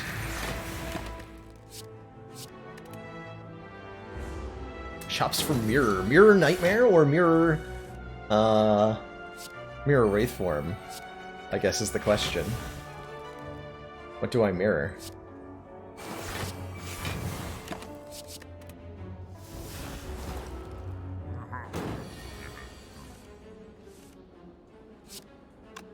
Seems like a good turn.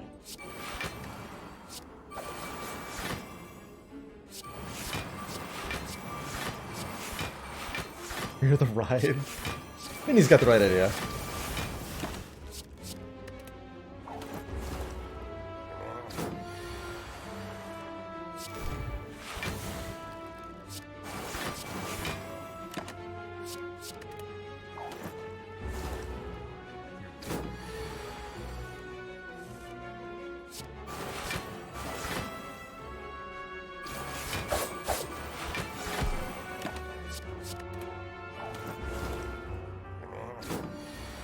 Relaxing going through the motions at this point.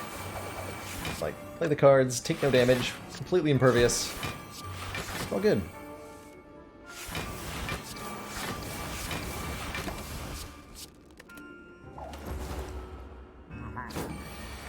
Goodbye.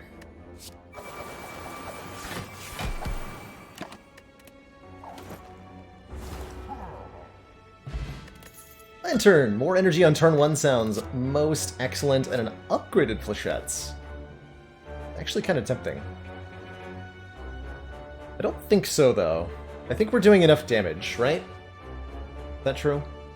We're doing enough damage? I don't know if we're doing enough damage. Certainly that's a good way to do more. They make each other worse, hilariously. I'm gonna pass. I think we want to keep this nice and small so that we can line up the Nightmare and the Wraithform more often. Uh-oh. This fight could be nasty. 5 energy, courtesy of Lantern. I like. Definitely not paying 3 for After Image. I don't mind defend, backflip into Gamble. Do that. But also just try to gamble right away here. 3 energy instead? Let's look at 4 more cards if I backflip first. But I only have 1 energy to spend. With only 1 energy, I'm going to be having to play like Piercing Whale or Leg Sweep or get lucky. Whereas I can play more defense if I keep the 3 energy. Just the piercing well. That full block? 4? Less than 4? No, not quite a full block, but it's a better block than Survivor is. So it's what we play. Take a bit of damage here, 5. We don't do any damage ourselves, which is a little bit worrisome. And yeah, I guess we're playing our Wraith form here.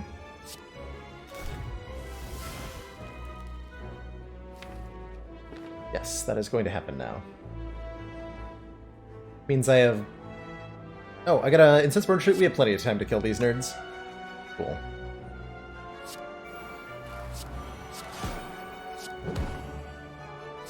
Then let the nerd murder commence.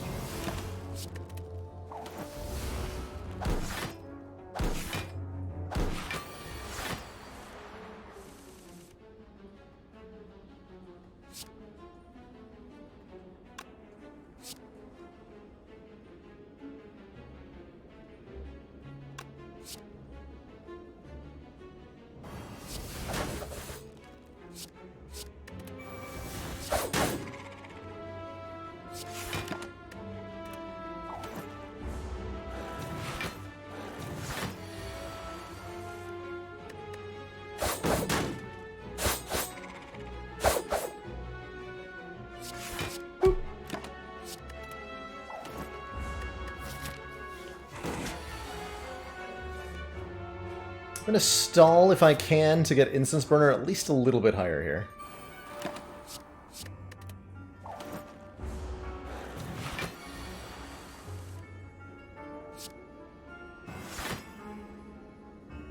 Cool.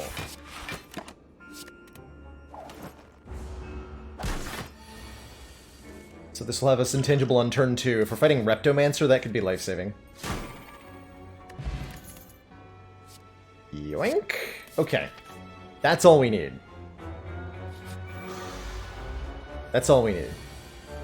1 copy of Catalyst to add to this deck to make it extra dumb in all the good ways. Looks like Defend doesn't quite full block here. I could probably just Wraith form. I'm just gonna Wraith form.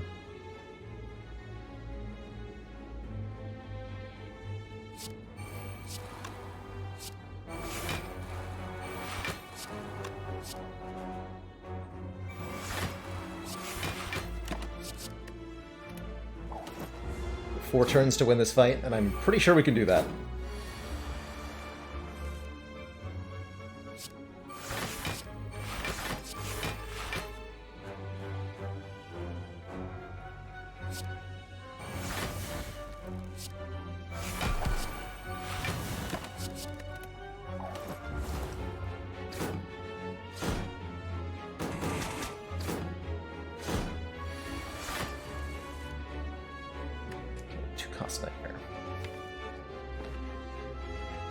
If I name your 2-cost Catalysts, is that going to be good enough?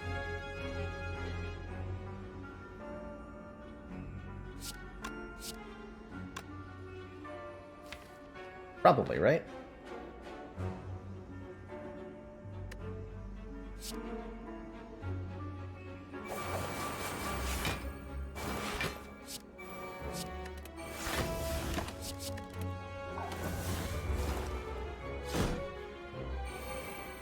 Yeah, because I quadruple the poison this turn and then quadruple it next turn. Oh, more than that.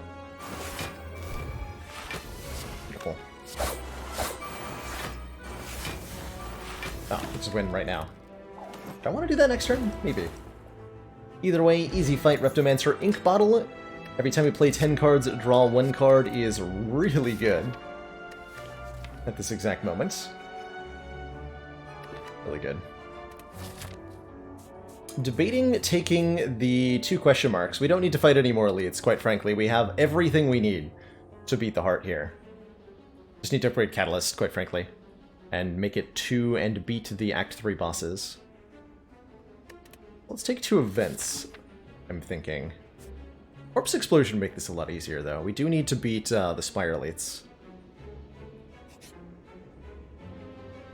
Chance to get rid of a curse, chance to gain a curse too. Didn't get one here though, thankfully. Corpse explosion?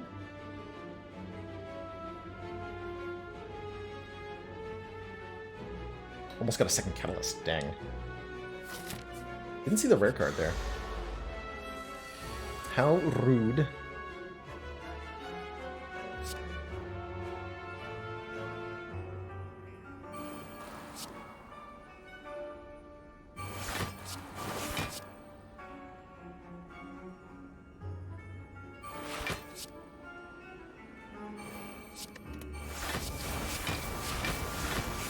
Should be enough.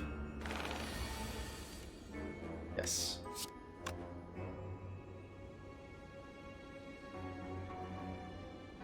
Though I must also...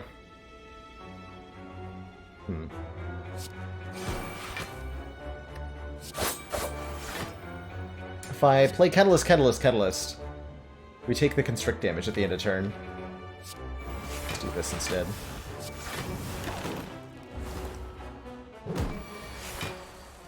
That'll give us intangibility turn 1 against Donu and Deka. I'm fine with that.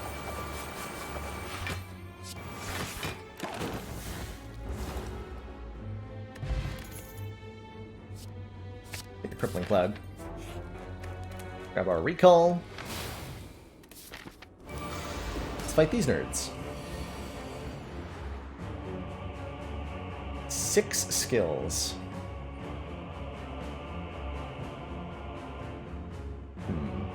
Recost and Venom I'm not exactly thrilled about. Actually, like, cool with Crippling Cloud Calculated Gamble here. Let's do that.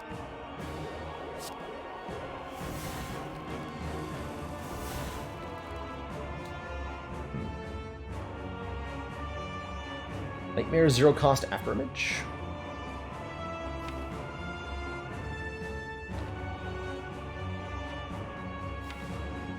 Is that a thing I want to do here? Or do we wait until next time for Nightmare? I think we just Nightmare the Afterimage. Don't play this for the Art of War value.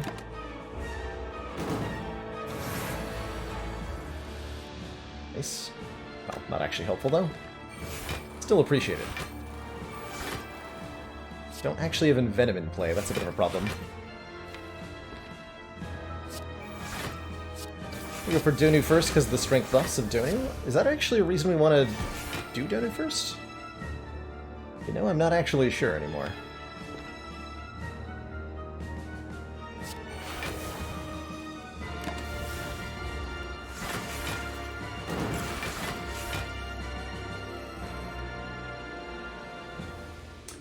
Rude, making me choose here.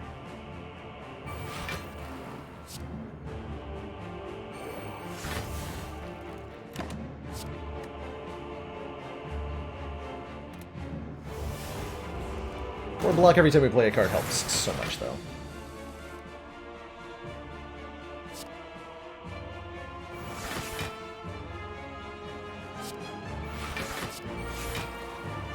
Okay. Strength is getting a little higher than I'd like it to on these two. We haven't done a lot of damage yet, but now it begins. In theory.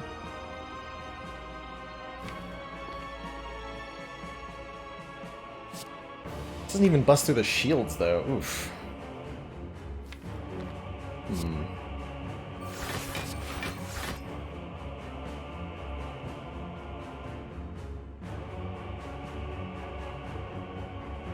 We're having problems now.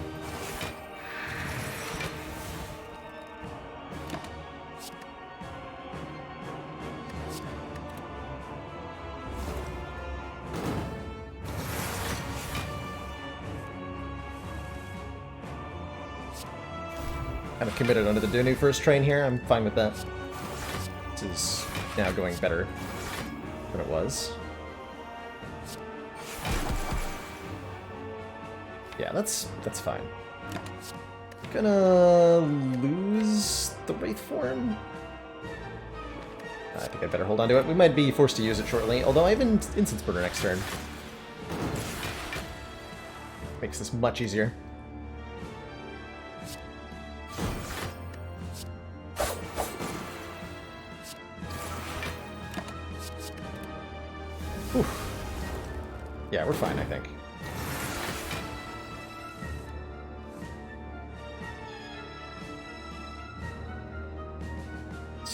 Survivor, defend, neutralize. That ought to be enough.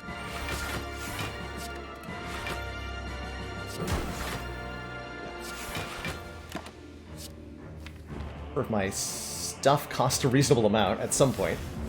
Doesn't have to be today, but you know, at some point. Whenever. Whenever it feels normal or right.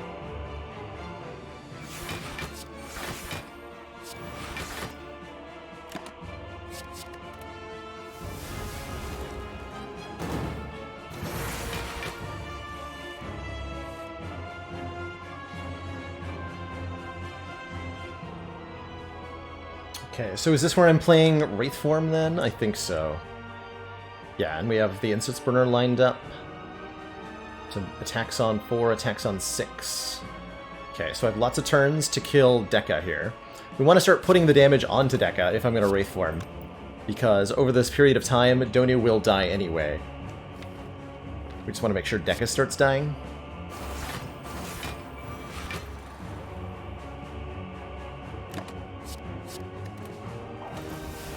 Plated armor is going to make that hard, though. Yeah, no corpse explosion, huh? Oof. Finally, Catalyst at 0 cost is nice. That much I appreciate.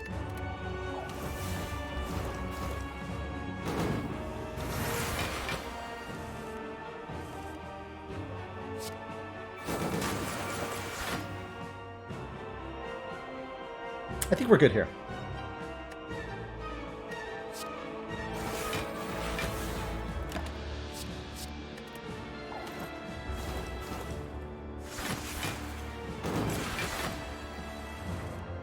Though I have to admit that we cut that a little closer than necessary.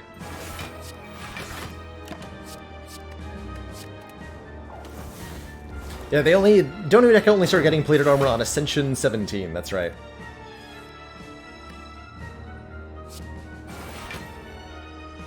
Turn 3 intangible sounds fine. Cool.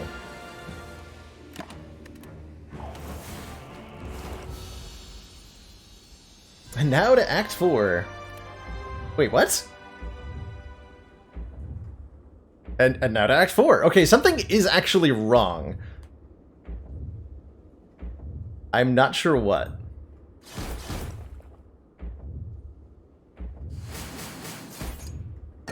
Is my save file broken?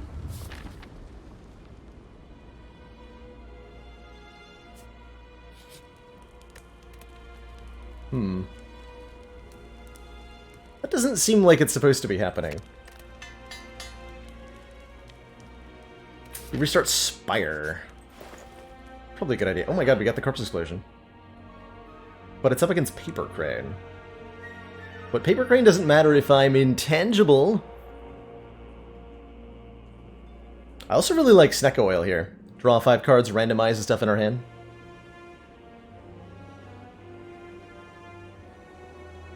I can do Corpse, Snecko Oil, not quite a removal. Means no removing Writhe? Definitely taking Corpse Explosion. It's going to make these two way easier. And the Heart much easier, too. Chem X and Malaise do work really well together. We also have Skewer, right? I think I like the Snecko Oil more. Just being able to re-randomize stuff in our hand, giving ourselves potentially another nightmare target, is far too significant to give up on here. I think that potion's going to be game-breaking, essentially. Not happy to see Catalyst here in the opening hands.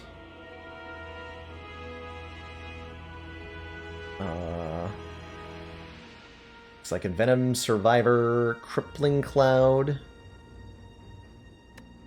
Defend, Deadly.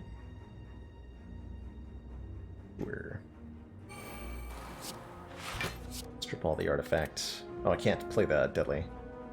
Just Crippling Cloud, Defend? Ew.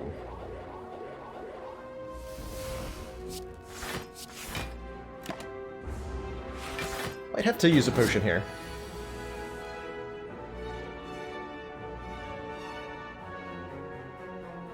If we just malaise, we take barely anything from the Spire Spear. We take a reasonable bunch from Spire Shield, though. Using the Snecko Oil is not going to help this that much. Okay. A short decision-making process. I think like 30-ish. 35. Ish.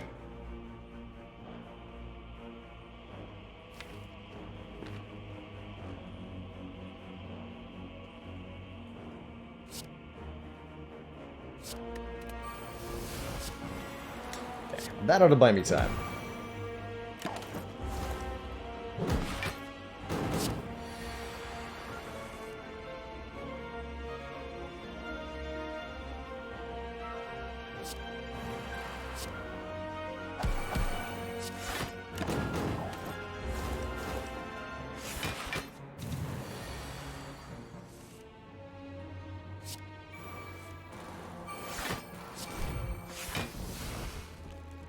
Gonna try to Corpse Explosion Spire Shield. I need to block.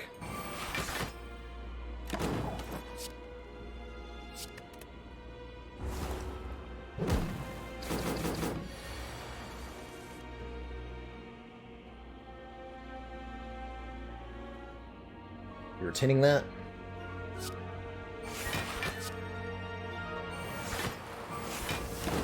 Quickly running out of dexterity here, but that's fine. After Image can continue to block for us.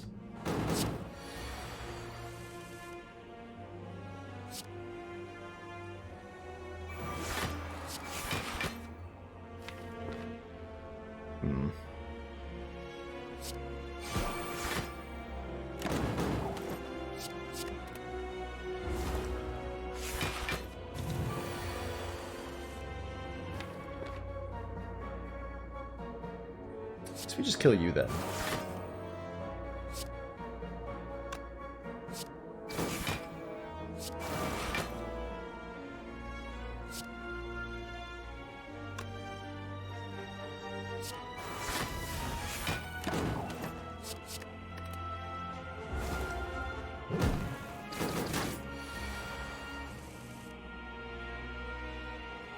Struggling to play enough cards to actually block.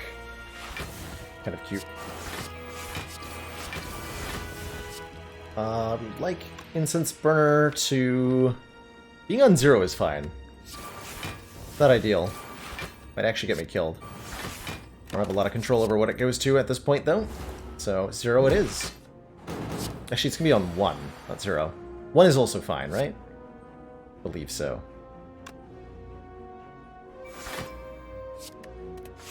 So the burns. Ouch.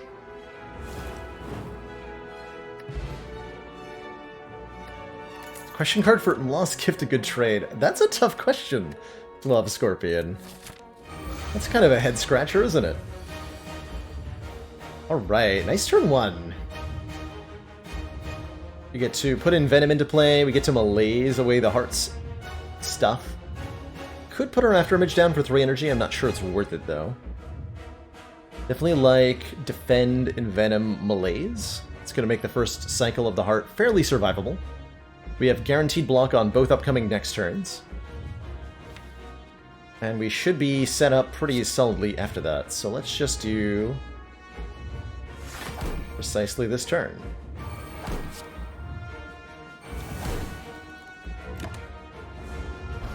Gain extra energy because we didn't play any attacks. It's a shame I don't have any retain. That's alright. We might actually be able to force it, though. This is a good opportunity for our Snecko Oil, I think. Just to draw 5 cards.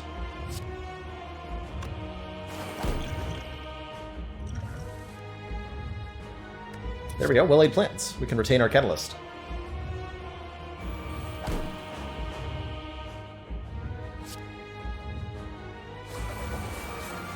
Get some damage done.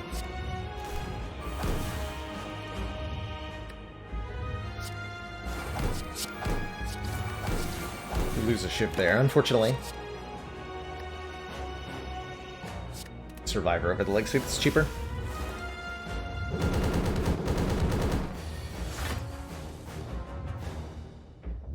Think we just Nightmare the Catalyst and we win?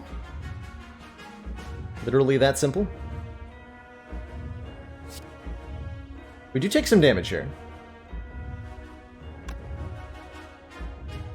Quite a bit of damage, but we have guaranteed Wraith Form next turn, and Catalyst is sending this thing to 1,000,000 poison. And Power Potion just to see what it is. Footwork is technically going to save me a little bit of health. Sure. But it much matters.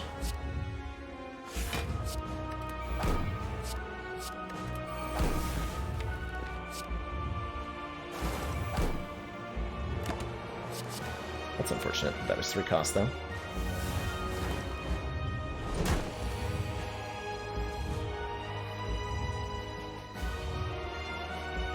Ooh. I died to the multi-attack here? Pacific Orange wants a chemistry joke. Helium walks into a bar, and the bartender says, "I'm sorry, we don't serve noble gases in here." Helium doesn't react.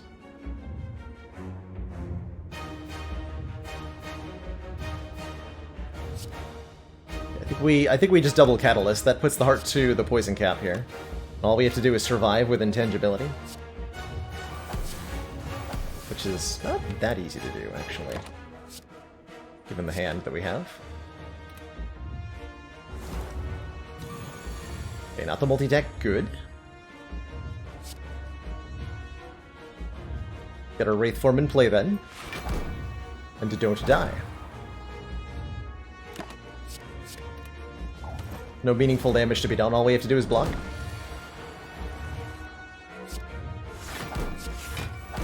I block. Good fight.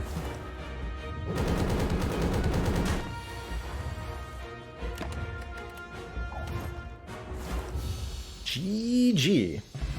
Although I'm a little confused as to why we're not fighting 2 bosses.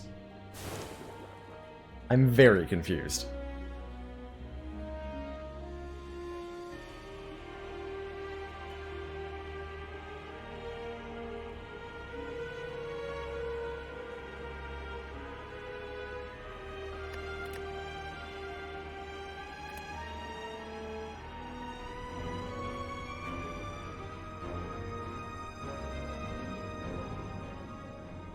Has it been done? Spire sleep. The second boss was Donu. That's true. Alright, I'm rebooting Spire here. We're going to see if that happens one more time, and if it does, I have a bigger problem with my Spire. I might switch back to the beta branch if that continues to break. Oh, as for a fact, and I gave you a joke. I'm so sorry. I completely misread that. Alright, well, let's add a fact then, too. Let's add a fact then. So we're on the topic of blood facts. Did you know that the average human body contains 4 grams of iron from the hemoglobin in our body?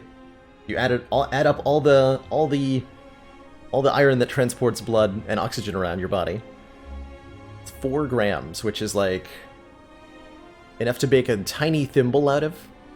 Really, really small.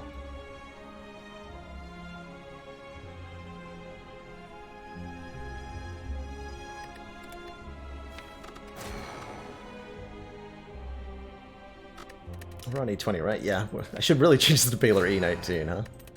See if Defect can fight 2 bosses. Did you know the average human body contains enough bones to assemble an entire skeleton? That is terrifying. Unsubscribe.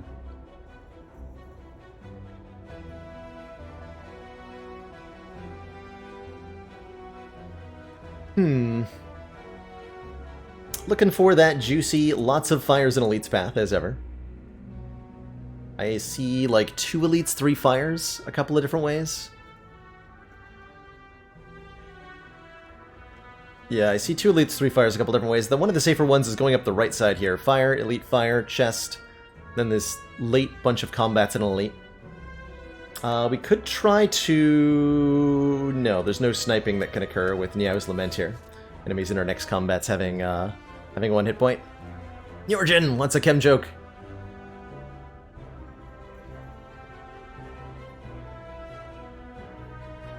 More of a biochem joke here.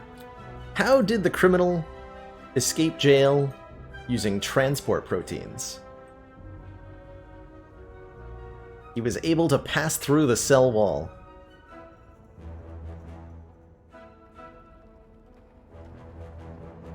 How's it going, Sasuke? Did I know that older life forms on Earth were primarily copper-based blood, like abalone and nautilus? Yes, that's, horseshoe crabs have copper-based blood, and as a result, their blood is blue, right? I tend to like boss relic swaps on Defect. Random rare on Defect is a little iffy. There's a lot of Defect rares that are unusable on floor 1. Meteor Strike, Creative AI, even Echo Form is a bit of a downer to start with.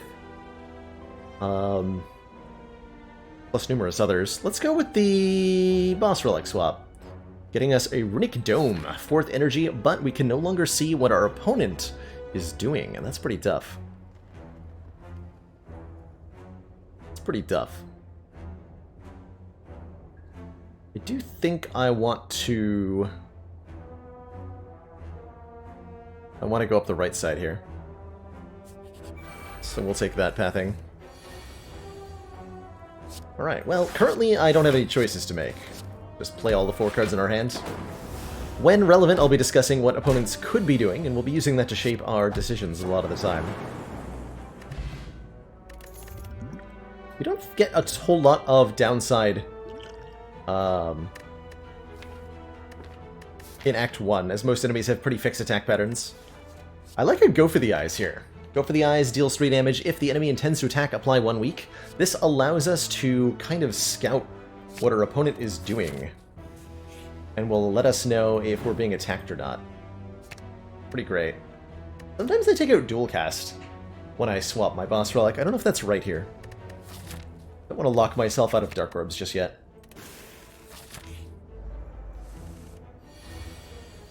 Not glowing yellow. Did they fix that?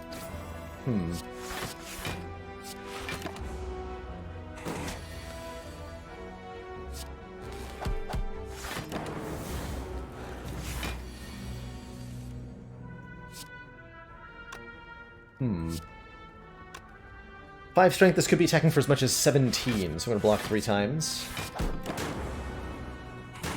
Yep. Now it's glowing. How does it work? I don't know.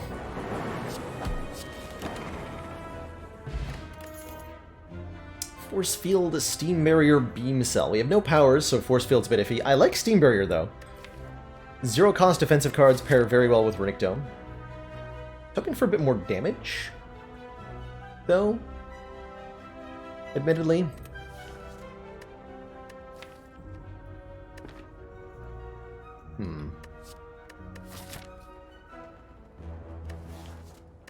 We're very bad against Gremlinob currently. Like, really bad.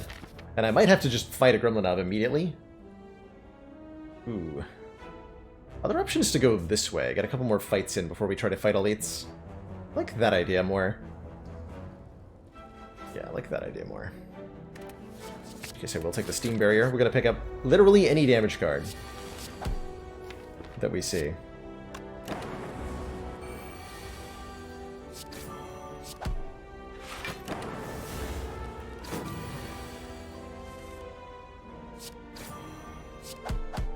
No choices yet, just play all the cards. Focus Pot's nice. Damage cards, Ball Lightning, Streamline, Compile Driver. All very good here. Ball Lightning helps us fill up the orb slots and does direct damage. Streamline gets cheaper every time we play it. Compile Driver would draw cards if we had any orbs at all. I think with the Focus Potion, we're going to take the Ball Lightning here.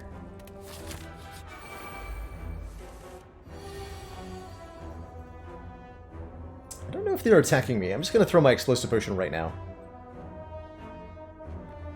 We could be being attacked for as much as 8 times 3, which would cause me to take a lot of damage. Could be completely harmless, and we might be able to get through this fight completely free, but I'm not going to risk it here.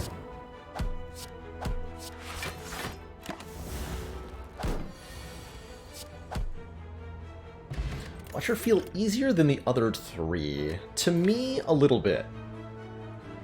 But I don't think that's necessarily something universally true of Watcher. I like this Equilibrium a whole lot. Retain is good.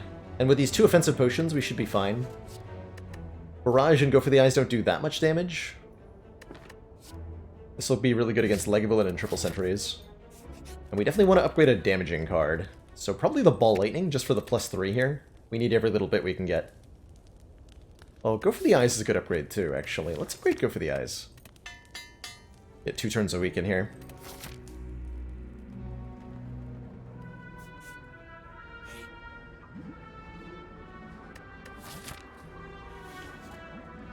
Oh, that's just greedy. We click once? Get the War Paint like last time?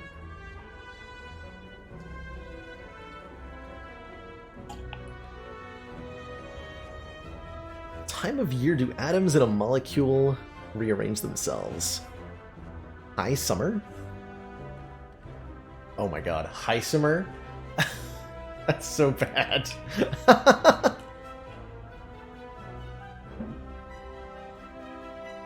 Click it as much as we have to. I'm gonna click it one time. Easy game. Just declare your intent ahead of time. Hit the lantern. 3 sentries is kind of scary with our randomly targeted damage. This feels like a focus potion opportunity. And by opportunity, I mean requirement. Being attacked for 20 here, we can block most of it with Equilibrium Defend. Play the Go for the Eyes. I just play the Go for the Eyes. Kill you next turn. And block for lots. Retain the block for lots. Nice. Very nice.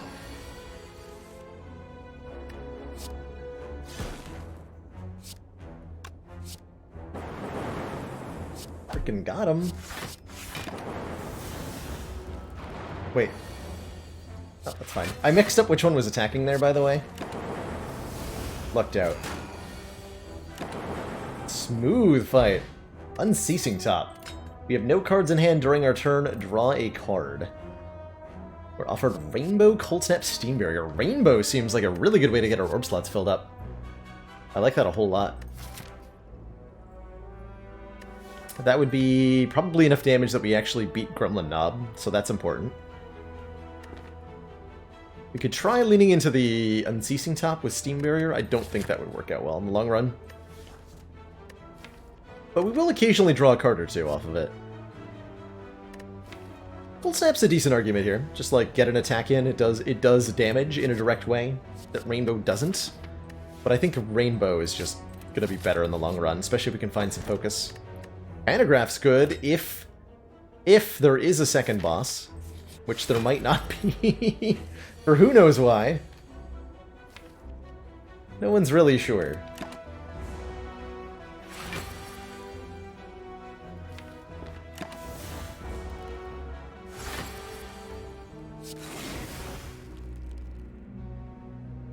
Do I Binding Zap or Equilibrium here? I think I Equilibrium here.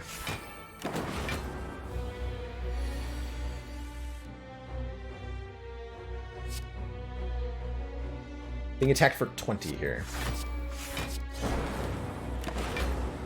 Still have dual cast, right? Good. Do I use dual cast now? No. Wait, one more energy. Whoops. Next turn. For 30 times 2, that should be a kill, right?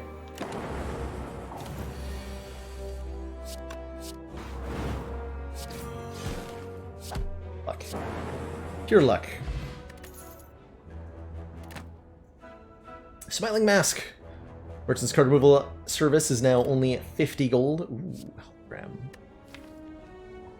Hologram lets us return something from the discard pile. Could be Go for the Eyes, could be Steam Barrier, could be Dual Cast. A lot of good things hologram gets back, and the more energy you have, the better hologram is, usually. Stack is a decent block card. I have a hard time figuring out when I'm supposed to take Stack. Definitely feels like a card I'm not taking as much as I should be. Like, it's fills the same role as Leap in a lot of cases, but it scales differently. It can be both better and worse than Leap can, of course. I think the better your card manipulation, the better it's likely to be. Really good with Runic Pyramid. And Chaos is an orb slot filler, but we have that in Rainbow. Plus the Chaos wants an upgrade to 2 random orbs. I'd rather upgrade this hologram. And then other things I'm looking to upgrade are maybe Rainbow. Probably Rainbow. We guaranteed get 2 upgrades. We have a Pantograph, so there's no way we're not upgrading twice before Slime Boss here. Stack isn't front-loaded. That's true. Definitely true.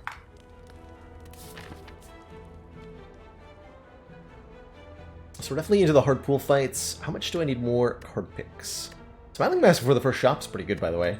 Definitely gonna remove another strike here. Or maybe a defend. Let's go an event first. Purple Fire Spirits. We could give up Rainbow and gain 10 max health. I don't think we do that. I think we value our Rainbow quite a bit. I do think we remove 1 defend and 1 strike. That sounds good. Giving up a rare card here is a full heal and 10 max health. Giving up an uncommon card is a full heal. Giving up a common is 5 hit points. Giving up a starter is just disappointing.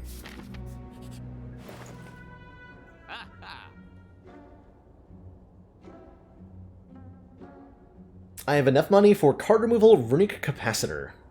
Giving us 3 additional orb slots is interesting. Not necessarily a good thing in all the cases, but definitely better the later into the run we get. So that's potent. We could instead go for Happy Flower. Can't afford the Centennial Puzzle alongside the card remove. Static Discharge works interestingly with Runic Dome. Get lightning orbs every time we take unblocked attack damage. We don't really have the ability to, like, set up the discharge in a lot of cases. Rainbow is not upgraded, but it's about to be. Like, we're definitely going to upgrade it if we take the Runic Capacitor at the Fire Before Slime Boss. I think I like that a lot. Let's do that. Runic Capacitor lets me do... Well, no, I can't take a Frozen Core. We don't have a Cracked Core. I was going to say Frozen Core would be cool at the boss fight, but no such luck. And we're going to take a fight here. Looks like we don't have that many cards in the deck, and I'd like to have more than I do currently. This enemy attacks for a max of 13, so there is no benefit to playing Go for the Eyes right now.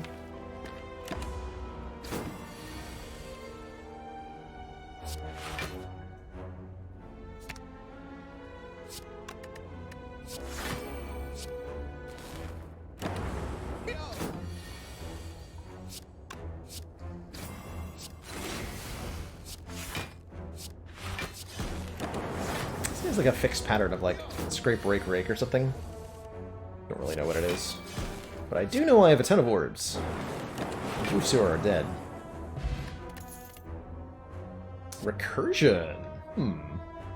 Evoke your next orb, channel the orb that was just evoked. Let's keep things cycling in an interesting way.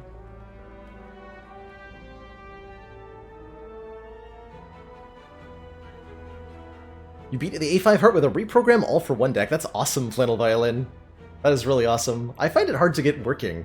It just, it's such a low impact card for what it does. You have to play it like 3 or 4 times before the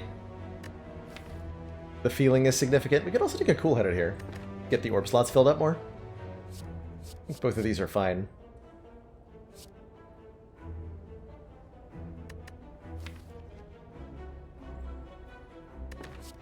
take a cool-headed. Upgrade on Rainbow causes it to not exhaust, so we can play it multiple times, get all these orb slots active and ready. Let's us hologram it too. We're gonna do next turn, probably. I can't, because we're overdrawing. Very well then. On turn 3, Slime Boss attacks for 38 damage. That is a lot of damage. But I can block most of that here.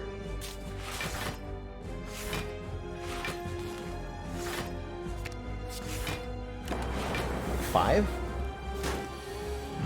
That's so reasonable.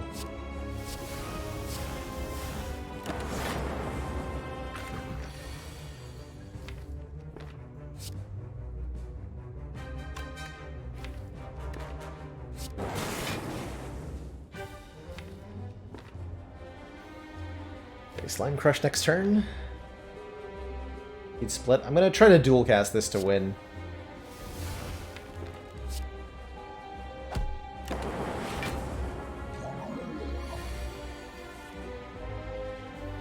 Can also just single cast it now.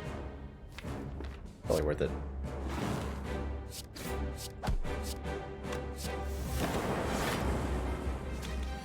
Call that a pretty good split.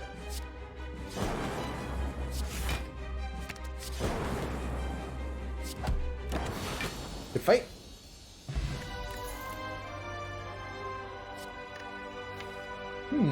Multicast with Dark Orbs is a thing, although getting the Dark Orb into the front slot to be multicasted is not easy to do. Multicast pairs naturally with our huge amount of energy. Could take Hyper Beam for some serious damage front-loading, letting us eliminate AoE, especially with the hologram. We can do things like Hyper Beam, Hologram Hyper Beam on turn 1 to immediately kill something like 3 Slavers fight, or Triple Cultists fight, and that's pretty significant. Although if we have no focus, this deck really doesn't do anything other than just Hyper Beam. If we don't like that, we could take Thunderstrike, giving us scaling based on how many Lightning Orbs we've channeled. And with Zap, Ball Lightning, Rainbow, and a Hologram, we channel a reasonable amount. Main problem with this being that it's randomly targeted damage. How's it going, Bart? Great to see you.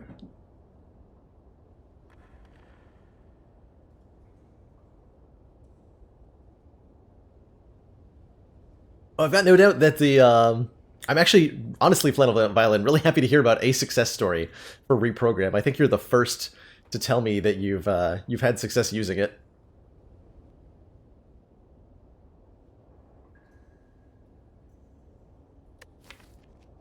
I definitely enjoy seeing the weaker cards of Spire getting success.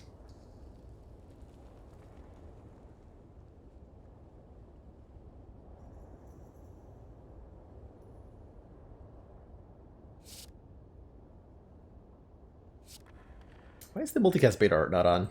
Should be Chrono's.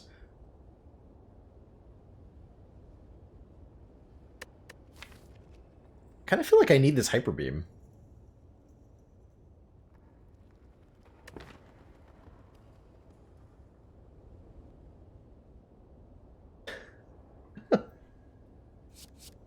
We just like don't survive certain Act 2 fights without some sort of huge AoE damage source. Tripe Slavers mostly. I'm gonna take the Hyper Beam here. And I'm pretty content with actually Empty Cage? Ooh, Empty Cage. Remove 1 strike, 1 defend. We really thin the deck out with a Smiling Mask and lots of removals. Other option is Cursed Key. Give us an energy, a 5th energy every turn, which we do appreciate quite a bit. Deck can definitely make use of 5 energy.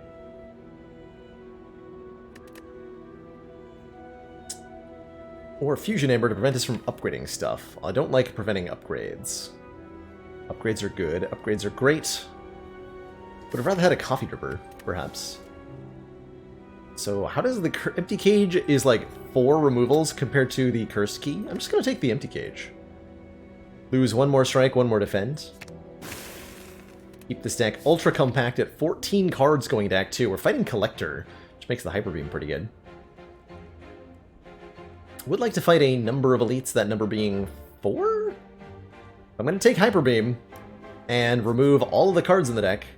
I'd better get use out of it. Okay. Let's go to the shop. With Smiling Mask, we can get yet another card removed.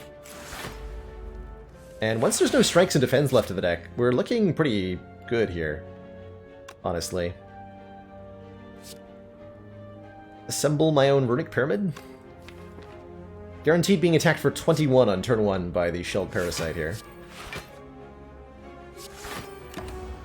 With Frail. And then on subsequent turns, being attacked for a maximum of 14. But I can only block for 12. Only attack for 12. Works for me.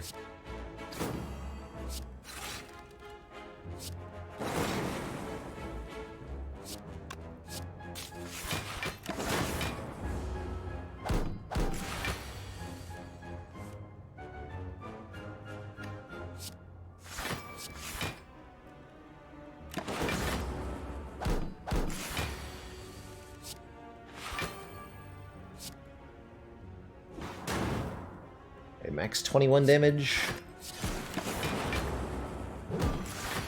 Easy.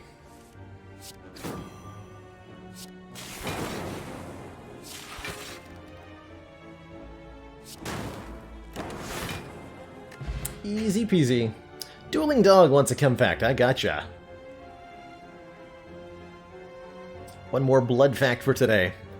Did you know that carbon monoxide is highly poisonous because it binds to the iron complexes in hemoglobin preferentially compared to oxygen? So if there is an oxygen atom bound to a hemoglobin molecule, carbon monoxide will kick the oxygen off of the hemoglobin and bind instead to it. And I believe it does so in a way that it won't let go either once it gets caught there. Which is one of the reasons that carbon monoxide detectors in houses are so dang important. Because it's a very, very toxic gas.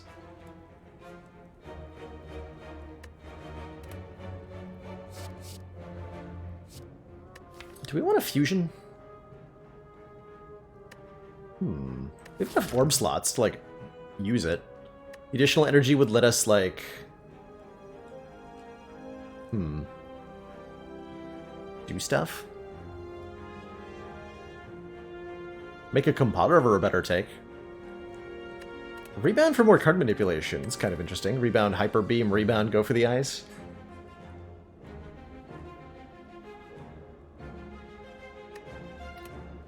I would take this in a... I would take the fusion if it was upgraded. Don't have the time to upgrade it, nor the inclination. I'm gonna skip all these. Got a really compact deck working really well at the moment. Do I dare play this Hyper Beam? I don't think so.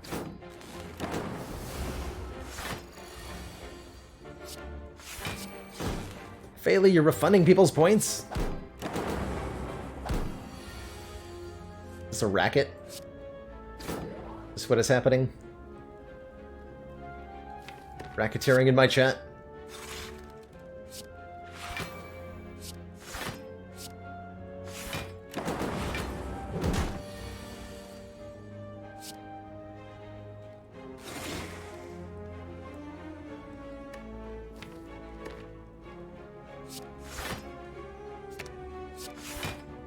We can attack for 11, that's fine. 1 here. 11 times 2, one more time.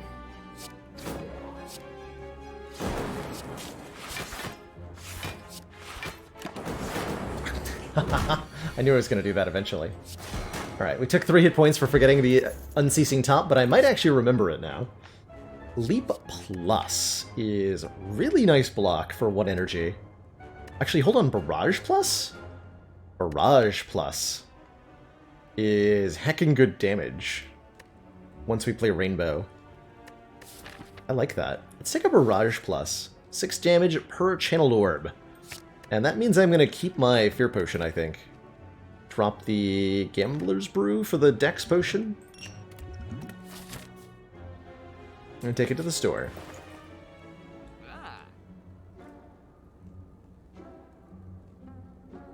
Gain focus, lose orb slot, and a compounder. Jeez, the store is ridiculous. I think we're going to take the consume, though, right? Has to be, right? Has to be a consume. Gotta be. It's gotta be. Does put us just short of a removal, unfortunately. But have focus.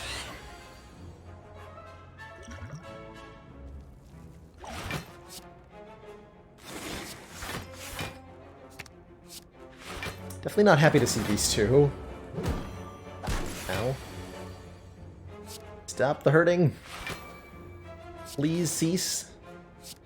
And slash or desist. Please and thank you.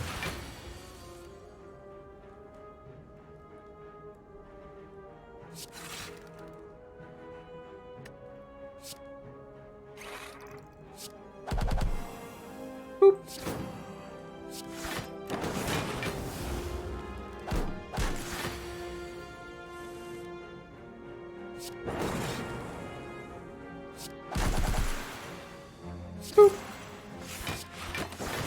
This feels so much better with just a little bit of bonus. Actually really liking this run so far. The dome hasn't felt too bad. Do we take an relatively early genetic algorithm? Gain block, permanently increase the block of this card by 1 whenever played. I think we take this. I think we take this.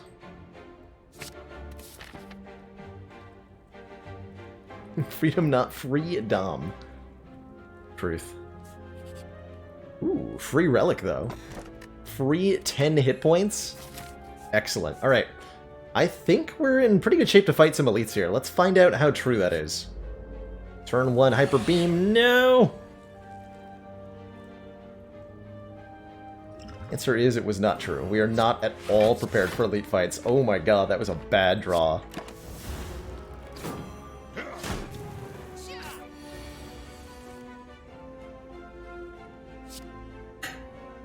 That was atrocious. It might have been a game-losing draw.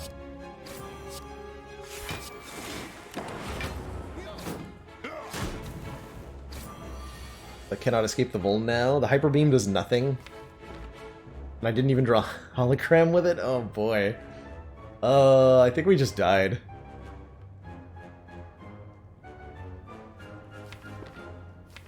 Wow. That's why you don't like Barrage with a relic swap, generally. Oof. Is there anything I can do? Let's see, this would be 28 plus 7 or so plus 6. It's not enough to kill any of them.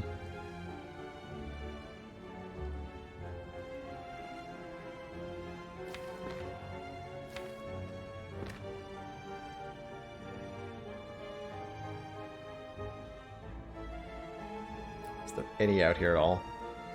I don't think so. Like, we consume, we ball lightning, we defend. I don't even think that actually keeps us alive. I'm not sure how much damage we're looking at. It's almost 50.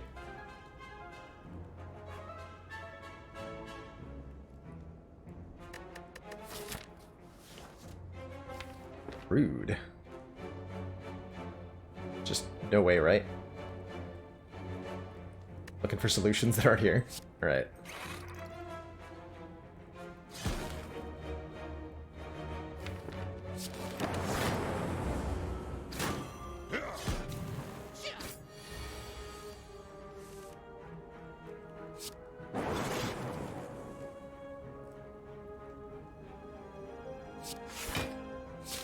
Full cast? Nope. Okay.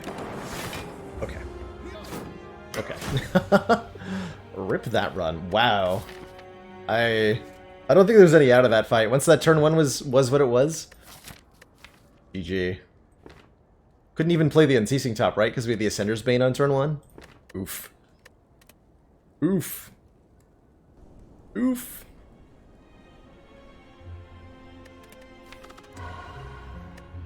I do like playing Watcher, though.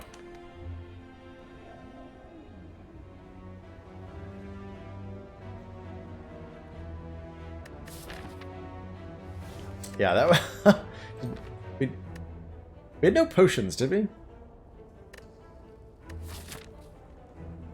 Just like wondering if my evaluation can't have been right. We were that far off from winning that fight. All gold for 12 max hit points on Watcher. 80 hit point Watcher is interesting. Watcher, I think, is very good at Act 1 elites. I think we can take 4 of them, maybe. Definitely could take 3. And have a successful shop. I like 12 max health here. We could try to snipe as well. Get a free elite here, but I don't think the Watcher needs it, quite frankly. Just give me the max health. Other option is Upgrade Eruption. Pretty significant. Getting Eruption upgraded early allows Watcher to do some serious damage with the starting deck. But I'm going to disregard that.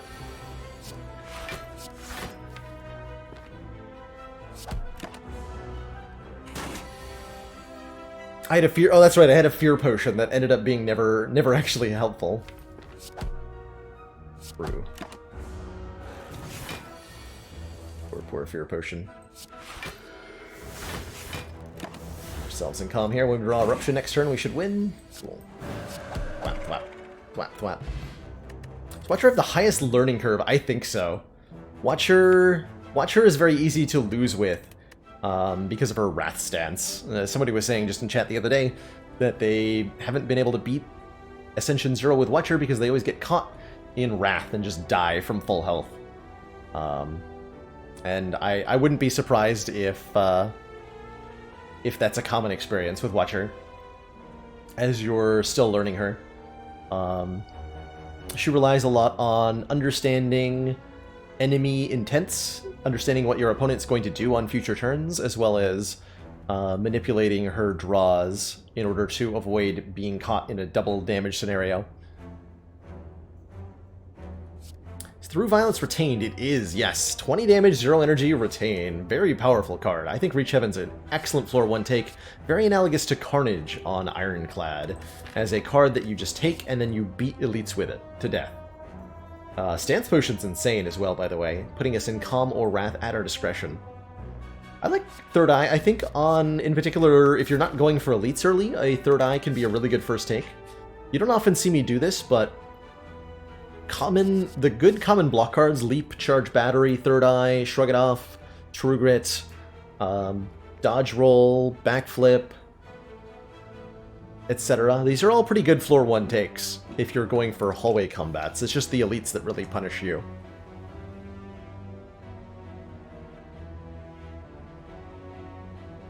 Let's grab a Reach Heaven. We would like to tackle this elite, so let's take... Excellent work, Commander. This council is pleased to see our continued Transform a support card. of this project has been worthwhile. Terrence! Thank you so much for those 3 heckin' months of Twitch Prime support. We now have a Tranquility, Retain, Enter, Calm. I don't know if I liked that more than the Strike, but sure. Don't often take this card. It does let us... I have mixed feelings about that.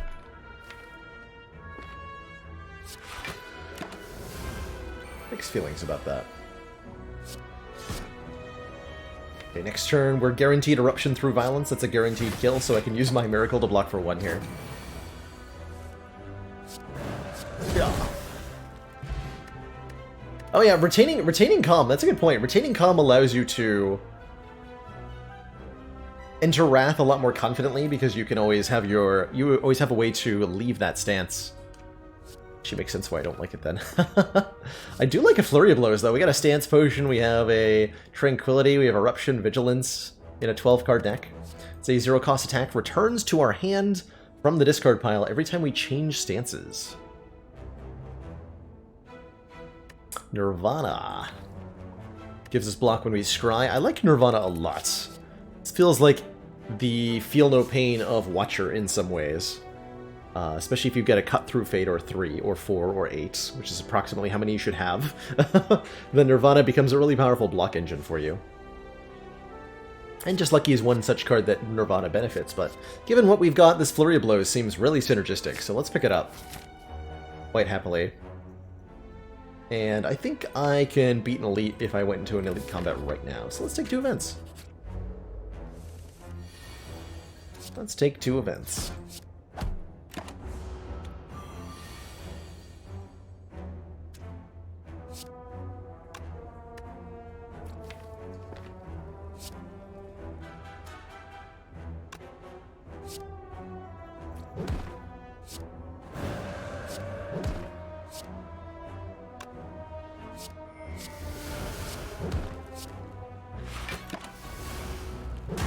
Quite get a kill there, but it's good enough.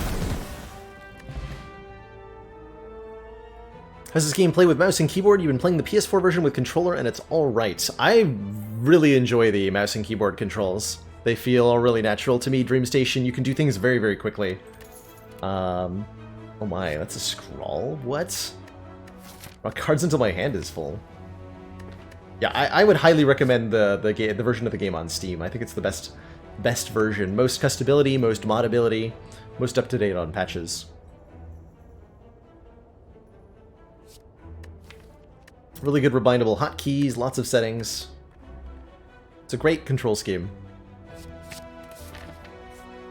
Yeah, we're definitely going to fight some elites now. And we get a relic, oh my.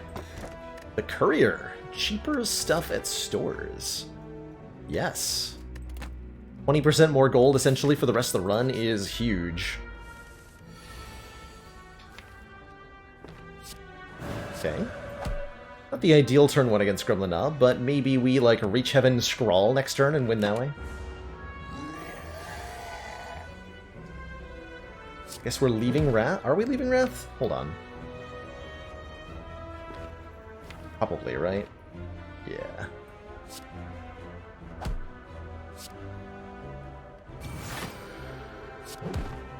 We had to leave Wrath there. Because we didn't have a kill. We're shuffling without... We can't Reach Heaven into Scrawl because we're shuffling the deck here. Rudely. Very rudely. Now, this might be cause for the Stance Potion.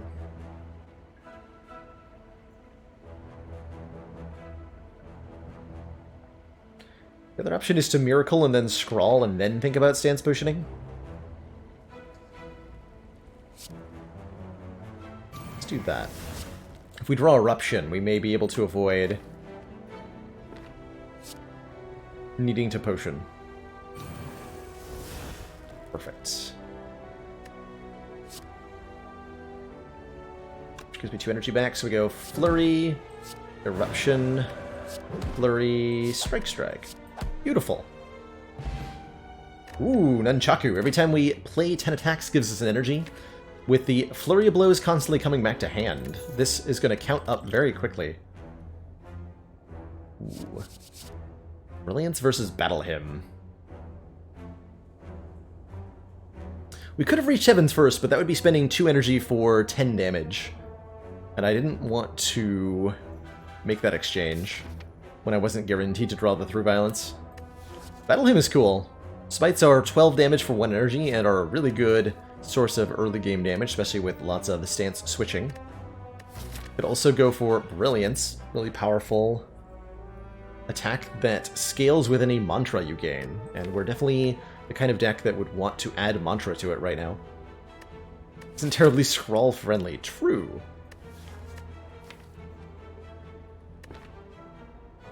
Fighting Slime Boss. You know what, let's add the Brilliance. I want the immediate damage with the Scrawl. As far as upgrades go, I think Eruption's really good to make that 1 cost. I like the upgrade on Scrawl to make that 0 cost. And I like the upgrade on Flurry of Blows for +2, given how often we'll be playing it. Reach Heaven upgrades for +5, that's also significant. gonna go Eruption here. Alright, nerds. Looks like a good use of our Bottled Miracle, letting me play Reach Heaven, 2 Defends, and Brilliance this turn.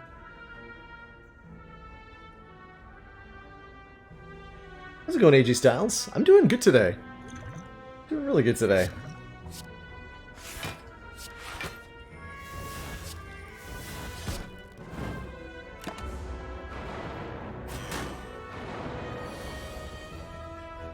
There's our Scrawl. Definitely gonna play that. Let's see, cards in draw pile 6. So if I play Miracle, Scrawl will draw exactly everything in the draw pile. And then I can kill both sentries, right?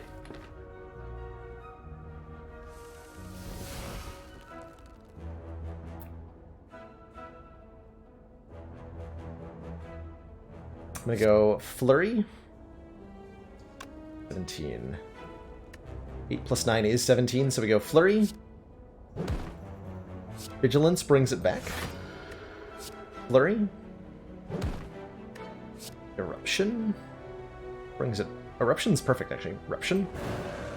Brings it back. Through Violence does 40. Flurry Blows does 8. Strike. And we retain Tranquility. But also we just win. Smooth and beautiful fight. Tornithopter will heal us 5 when we use potions, that's great. Second Flurry of Blows is an option here, and one that I kind of like. Although I also like a Cut Through Fate quite a lot here. Cut Through Fate draws a card, Cut Through Fate is an attack, Cut Through Fate scries. These are all really good things right now.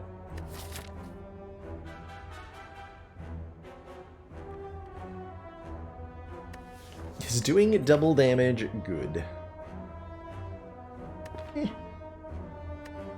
Oh, double Flurry. How often do I get to say that I do that?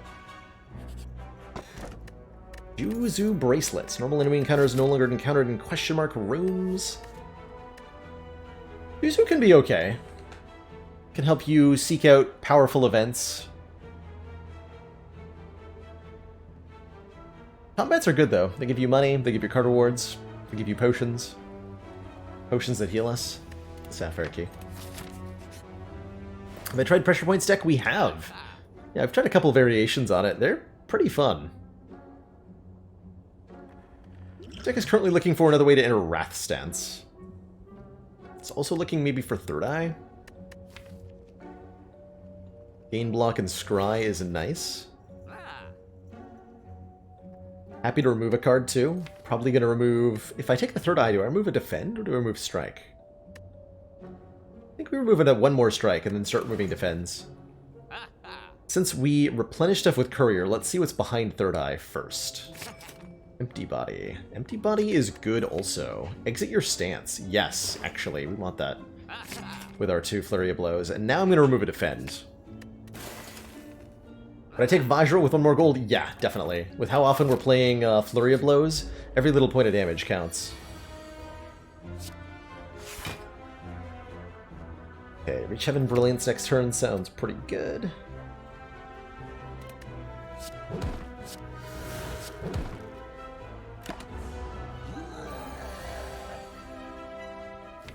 Do I dare Scrawl? Can I Reach Heaven Miracle Scrawl? That would draw me... There's going to be 7 cards in the discard pile, draw pile, and I would draw all of them exactly so that we can then Eruption.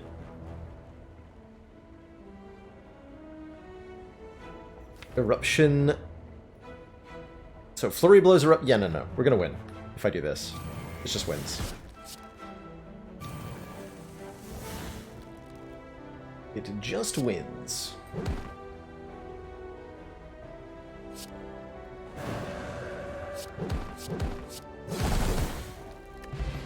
Even puts Nunchaku on 9. That Cut Through Fate again. Flying Sleeves is a little bit tempting too. Deal 4 damage twice. Works well if you've got like Strength or something. I'm cool with a Cut Through Fate. Also cool with skipping. Skipping is also good.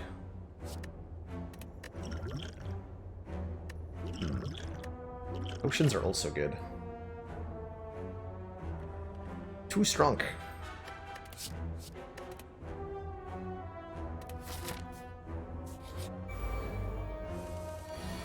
Far too strong.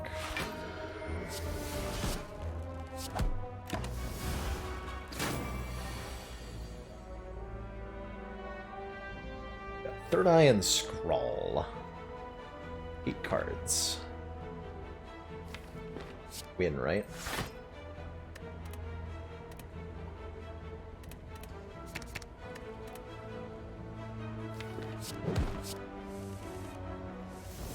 Scrawl to get the Through Violets has been consistently very good.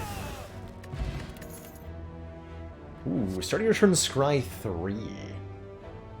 Also Protect here. Retaining block is great. We're still a little bit on the block struggling side. I'd really like to see you say a Mental Fortress or something. Give us block whenever we change stance.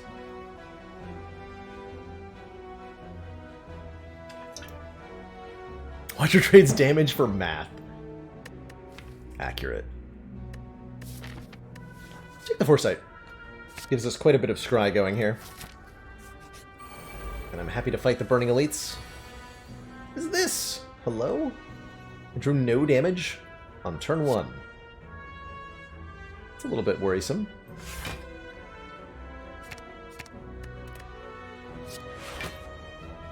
Incoming damage is 25. With 1. Now we're weak and frail, unfortunately.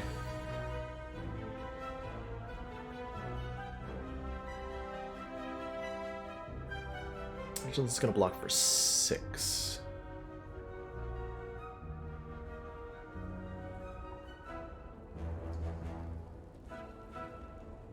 How much killing do I do if I go Flurry, Vigilance, Flurry, Eruption, Flurry, Strike, Brilliance?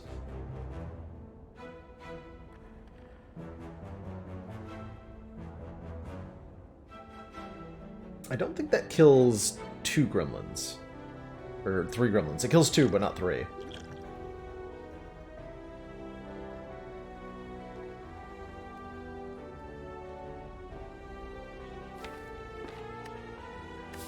I mean, I can use a potion. Actually, if I use the energy potion, this is really smooth. Just do that.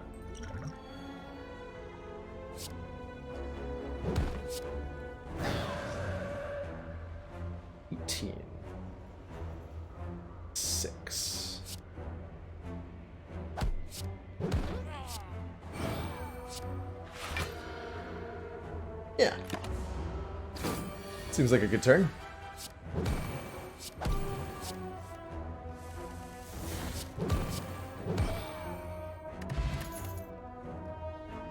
There's our mantra, worship. Gain 5 mantra. We have a brilliance, so we're quite invested in gaining mantra. And we could even afford to upgrade it shortly, which lets it retain. And we could cycle really aggressively. Perfect. Mantra helps us get into Divinity stance. In Divinity, we deal triple damage, as well as immediately gaining several points of energy. 3. Kind of scared of metallicized sentries, though. It's a bit spooky. Ooh.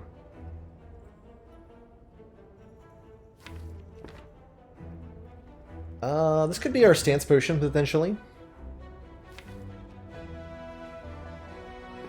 We decided to draw all the good cards next turn. Guess that's reasonable. We can also just take 13 and be kind of okay with that.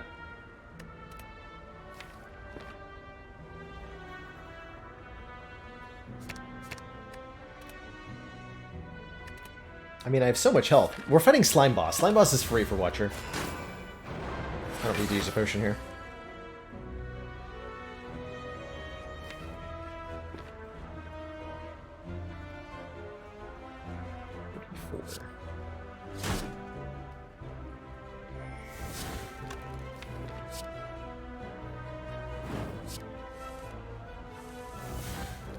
Really? Not draw one singular attack. At least draw an attack. Hooray.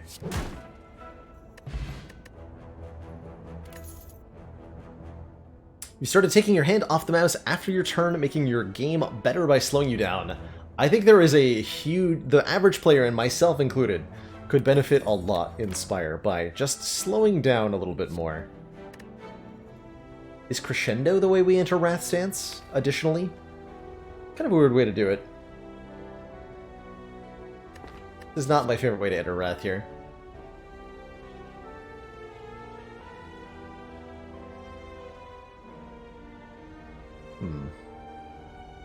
Halt is okay.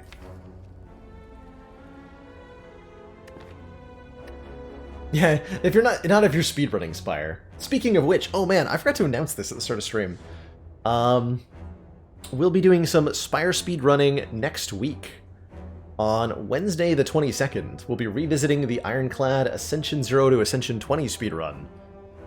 Seeing if I can beat my previous time. Previously, we defeated all 20 Ascensions with Ironclad in just over 6 hours. And I'm curious to see if we can get a sub 6 by revisiting or not. Baylor's Swift. Oh dear. Worship kind of needs an upgrade. Really want your divinity to hit on an important turn. We'd like a meditate. So against Flame Boss, you just go Wrath Stance immediately, and then you win. That's how it works, I believe.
Boop.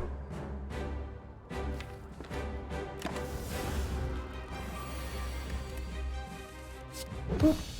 Okay, good fight. Something Slime Boss is free.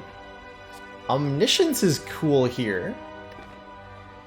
Omniscience allows us to choose a card in our draw pile, play it twice, and exhaust it. If we choose Worship, we immediately enter Divinity. And that's pretty good. Not a whole lot else that's great to target with it, though.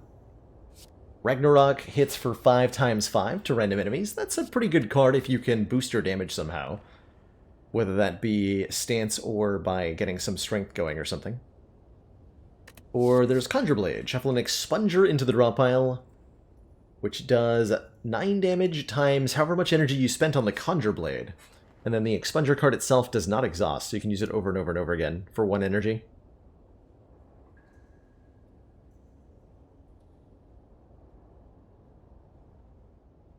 Wait, really, Mr. Crackums? I remember that used to be a bug that was in the game that was changed. Oh, you're talking about the old thing. Yeah, that got removed quite a while ago.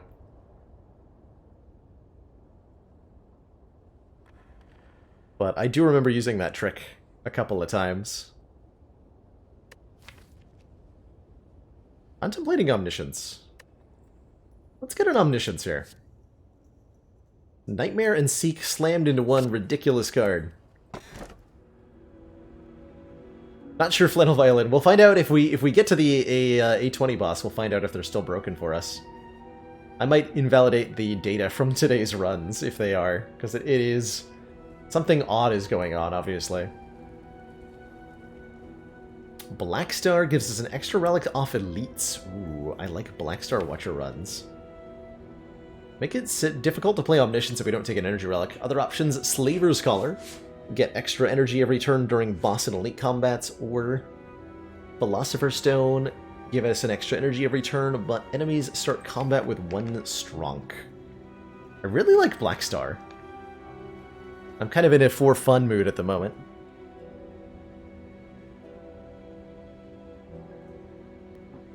Watcher's just really good at beating elites. We can front load 50-ish damage pretty effortlessly. Let's take it. And I think our stance potion makes us really good at doing something like clobbering triple slavers or something. So we'd like to fight... well, I guess we're fighting two elites. That's all we can do. Unfortunate. Get an early shot. Fight this one. Fight this one. Maybe this one. But only 2 no matter what. Alright?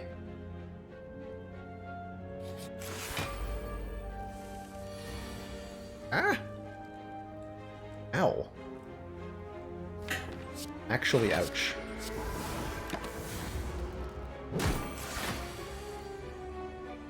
Where I find out the deck does not actually block at all.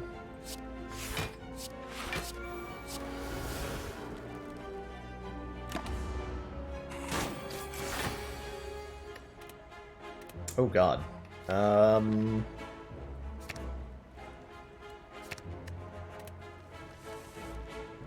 Good.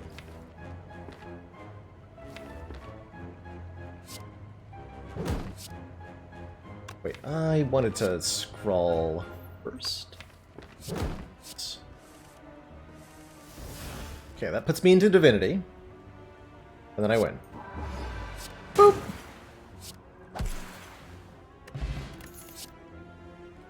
Second Worship. Yes. Second Worship means with a good scroll, we just immediately go Divine.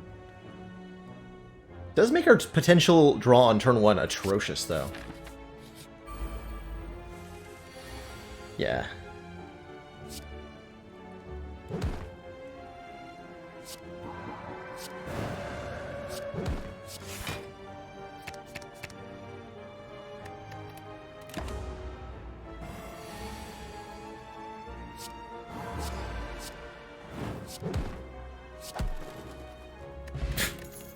So much damage. Protect plus. Alternately Evaluate plus. 10 block, shuffle an Insight into the draw pile. Significantly cheaper than Protect plus. So I do like it. Might be clogging our deck a bit at this point. Hope that's not the case.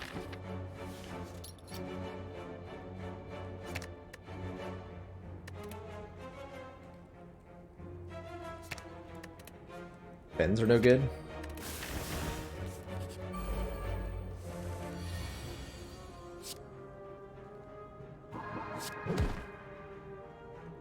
The Through Violence is not going to be guaranteed 0 cost. Because of Snecko's confusion here. I'm a little less interested by it. Scroll for 2. Could just take 10? I think I'm going to gamble here. Ew. Well, still better than taking 10. Can Omniscience to play a card twice. That card could be not very helpful.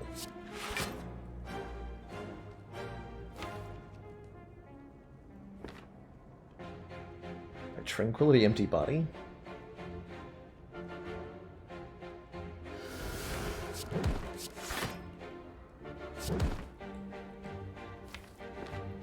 We block for 1.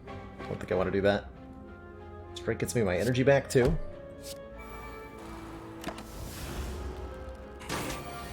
But I didn't use it.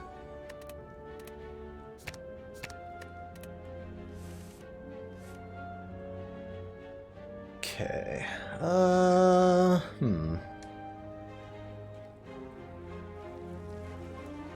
Protect seems underpowered. It's been nerfed a couple times. It's a very solid card.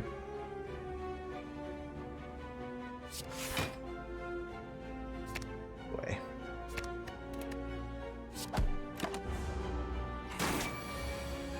Shh.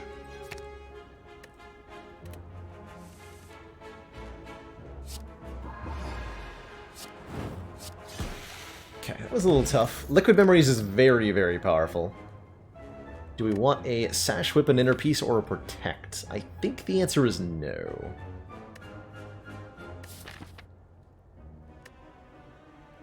I'm not 100% sure what we're trying to accomplish at this point, in terms of developing the deck. We'd like to upgrade Scrawl, we know that. It might even be a top priority. Here, say that's a top priority. Inner Peace is an option. Just don't have the energy to play the Protect, so I'm not going to take it. Keep this deck relatively compact here. Third Flurry of Blows. Oh man, we're shy of Orange Pellet's Fasting? That's rude. Fasting is a power that gives us 3 strength and 3 dex at the cost of 1 energy every turn, but if you activate Orange Pellets, removing all your debuffs, that gain less energy goes away. Pretty content to just remove yet another starter card here. Remove a Strike. I don't think we want 3 Flurries.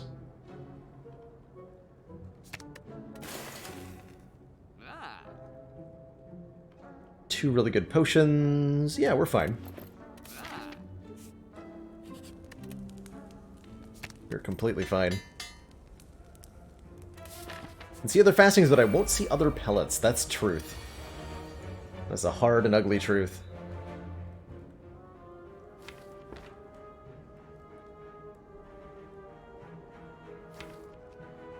That's a decent Omniscience worship, just to put us immediately into Divinity stance on this turn, letting me do, well, kill both minions immediately. I'm gonna do that.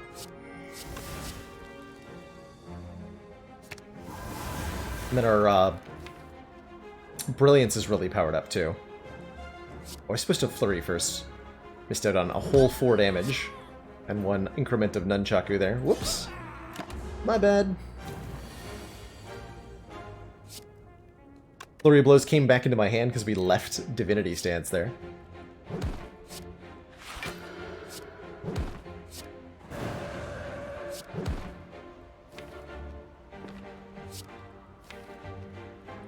Tranquility coming up.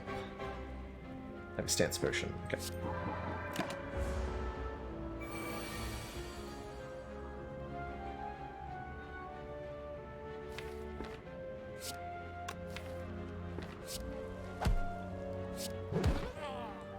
I'm gonna try to hold on to this for a Divinity moment. Gremlin Leader might attack me next turn, but might not. It's only a 20% chance that Gremlin Leader attacks after buffing when there's 1 minion on the field. Even if it does, we might be able to... Yeah, we might be able to kill here. At least I sure hope we can. 54 plus 40. I'm pretty sure I can. 2 Flurries in the discard pile, too.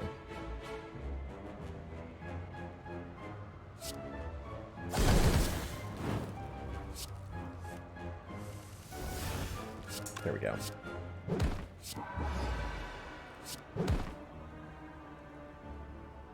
This Insight gonna draw me. Perfect. Could have incremented Nunchaku one more, I suppose. Lizard Tail's huge. If we would die, heal to half health instead. And Bag of Marbles says apply 1 vulnerable. If we had another way to enter Wrath, I would kind of dig this Rushdown. Wreath of Flame's interesting. If we took the Ragnarok, I'd be down to take a Wreath of Flame, making our next attack deal 8 additional damage. As it stands, kind of okay with skipping here. Go to this shop and remove another card. Really appreciate removals currently. Just keep it nice and compact. Like the upgrade on Omniscience to make it cheaper. That's actually really significant given that we're only on 3 energy currently.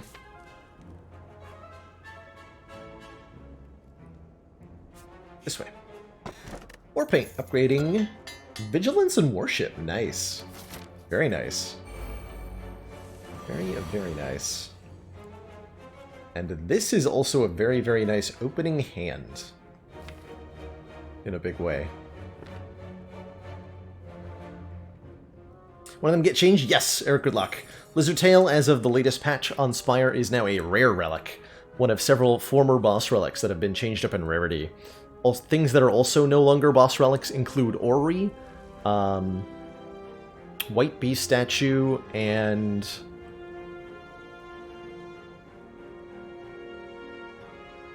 one more. I can't remember. So deal with the double boss bug? No idea. Have not actually figured out what happened yet. Eternal Feather, that's the one. Thank you. Eternal Feather.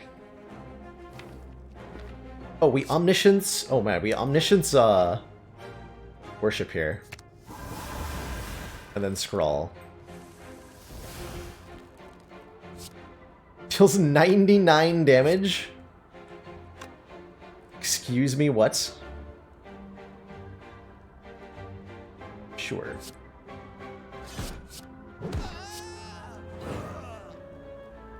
Sure, why not? Seems fair.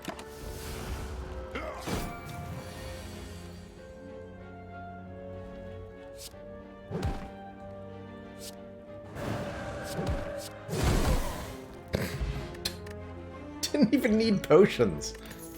Ginger makes us immune to weak, and Mercury Hourglass does 3 damage to all enemies. Kind of dig a Swivel Plus. Makes Reach Heaven free.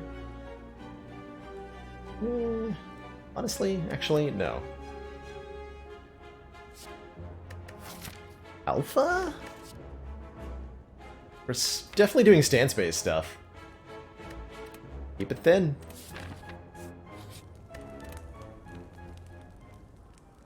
Keep it thin. Like the third eye upgrade, I like upgrading the flurry. Reach Heaven's okay. Brilliance is okay.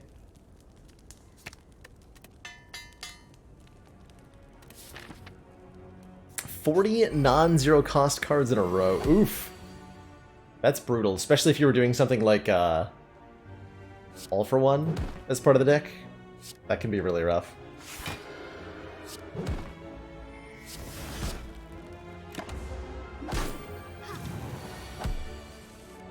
Scrape All for One. Oh man.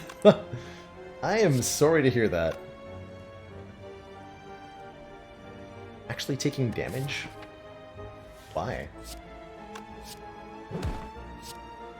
Why am I actually taking damage?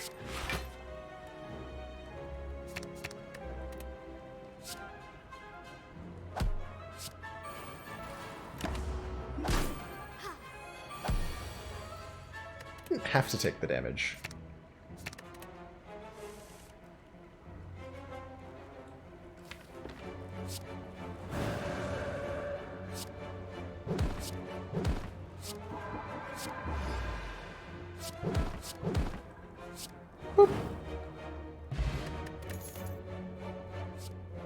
We becomes actually scry. We do scrying more than none of the time, but less than all of the time.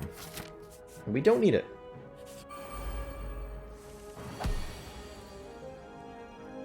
We don't need it. Eruption, Reach Heaven, Flurry, Empty Body, Scrawl. Do like this. Enter Divinity, it's easy. The easiest thing to do. If I Tranquility Scroll, I'm guaranteed to draw the Worship. And be able to play it.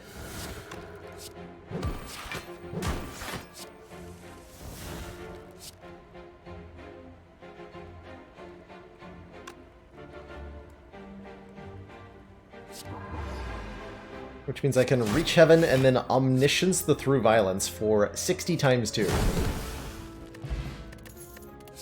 Which is way too much. Upgraded Cut Through Fate, that's cool. I'm gonna add that. Don't think I would be taking an unupgraded one, but I like the upgraded one. especially as we start to add more energy to the deck. 4 months of support. We are Oh, man, thank you so much for the 4 months Twitch Prime support. Finally get to get up early enough to watch me live. That's awesome. Happy you're here. Move a card. Ooh. Wait, Mental Fortress. We've been waiting for that. Whenever you change stances, gain 4 block. Yes.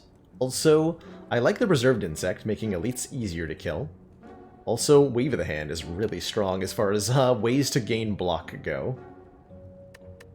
Probably one of the strongest. Take that, Mental Fortress. And I think I'm gonna go with Preserved Insect. We got Black Star, right? Yeah, let's make elites a lot easier to KO.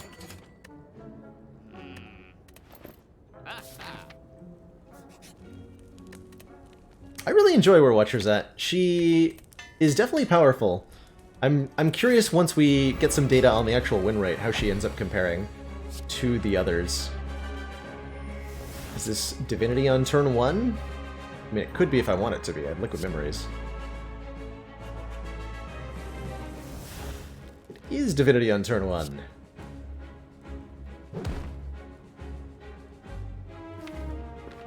Convenient.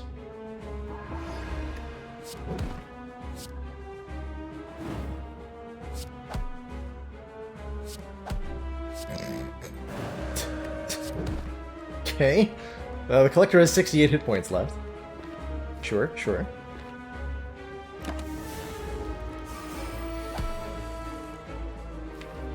Seems good.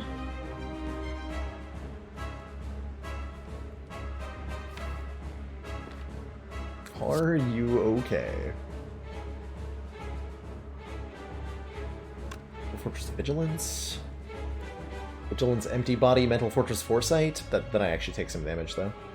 No, I don't. It's everything in play, but doesn't leave me in calm stance, but that's fine. Okay. Like this, then.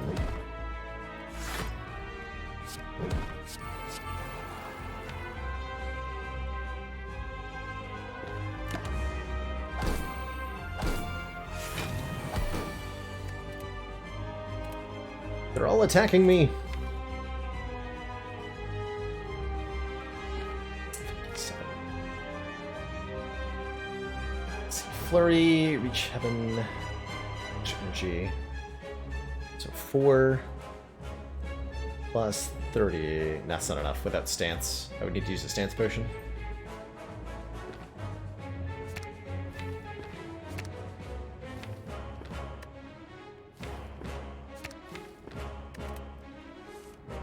Like this then.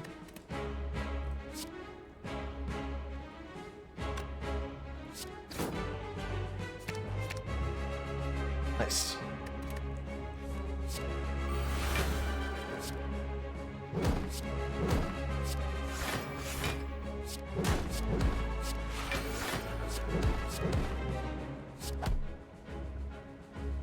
End up taking some damage. Now we win! Hooray!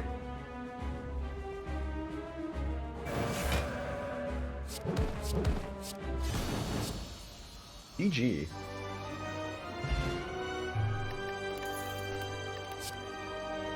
Second Omniscience. When you have one Omniscience, the second and then third Omniscience has become more and more powerful.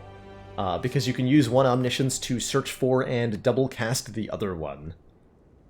And it gets really silly really quickly. So I'm immediately trending towards Omniscience. We'll entertain the idea of Lesson Learned, letting us upgrade cards over time, or Establishment, making stuff that we retain cheaper. We really don't retain a lot, other than, like, Tranquility.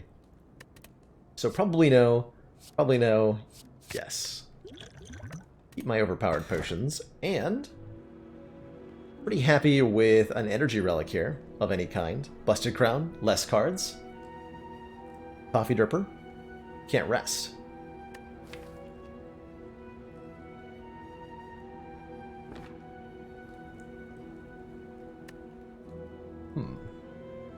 What if I took Tiny House just because I felt like it would make it more challenging? Is that where we're at? Uh-oh, it's not a good place to be. With the Lizard Tail, I think the Coffee Dripper is exceptionally safe. We really do appreciate more energy.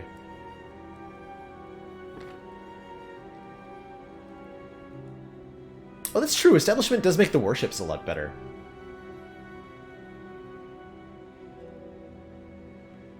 Channel Cutie as the title? Heck yeah, Mathematician. Heck yeah. The official Channel Cutie, mind you. I really want more omnisciences. Big ol' pillow.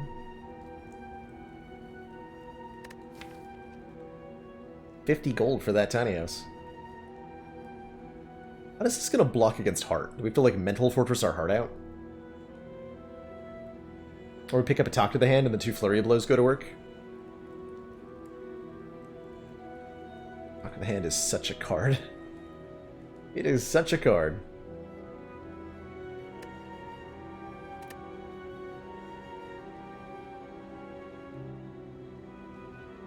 Had some fun with Watcher since release, but you're not sure what is a stable performer in higher ascensions. Definitely anything that focuses on adding mantra, really. Anything with lots of mantra tends to work really, really well for me. With attacks to multiply. And ways to block. Watcher's definitely a complicated class to block with. She's got so many little things that add significant amounts of block, but you have to combine multiple aspects to really get there. Let's take the Dripper here. I want to find out if our Act 3 bosses are working properly. Okay, we can fight 3 elites this act. That's better than last time. Does require fighting these 2. Give me some relics, eh? Give me the relics.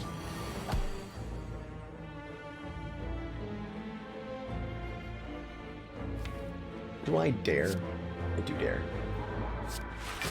Might as well dare. Like, again, we have potions to bail us out in the event of a bad draw.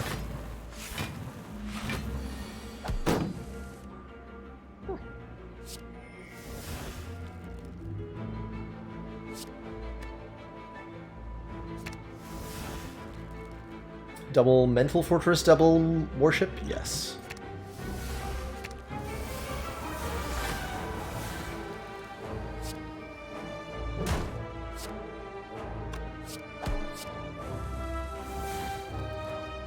Most excellent.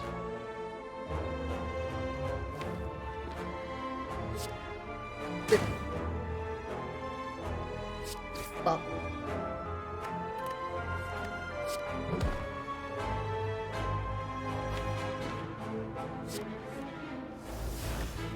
Cool.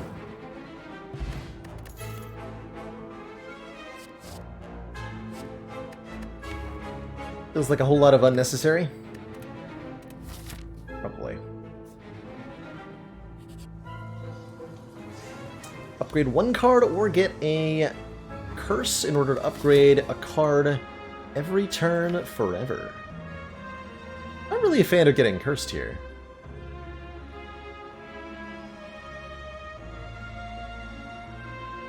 I think we just go for the single upgrade. On, I don't know, like Brilliance or something? Tranquility seems good. Tranquility seems good. Yeah, Pain and Scroll are not the best friends, right? That's a good point.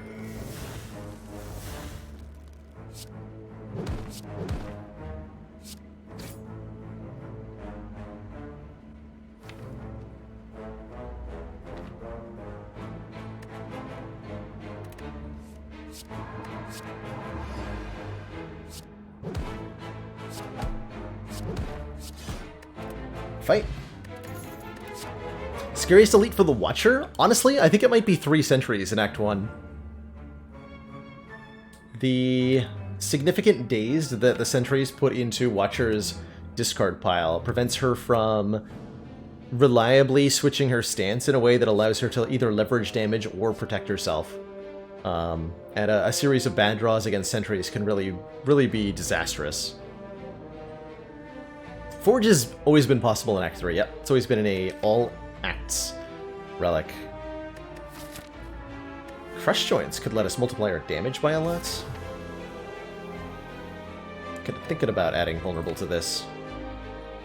Let's add Vulnerable to this. I like it.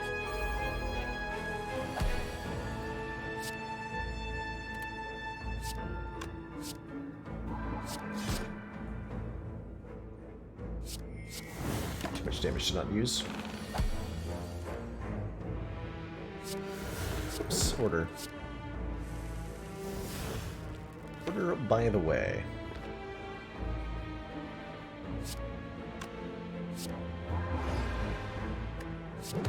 So if I omniscience,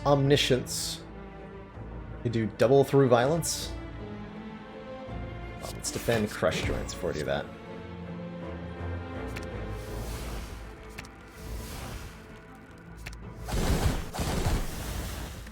Rip. There's the tuck of the hand. Deal 5 damage whenever you attack this enemy. Gain 2 block. That's really all we needed to almost assuredly beat Heart with this deck.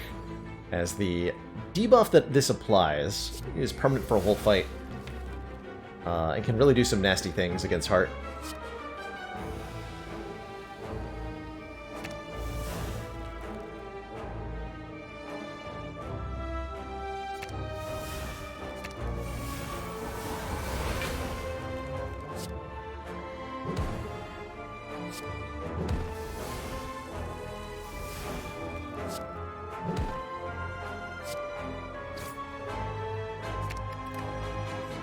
Boop.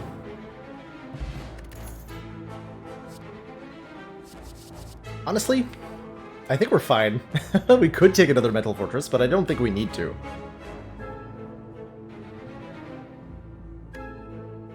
We got the Blanc covered. Yeah, we got the Blanc covered.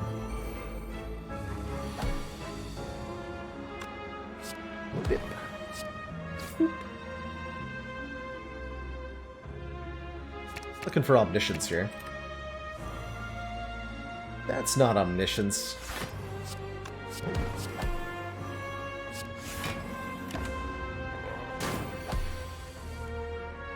That's the first damage I took this act. It was completely by accident.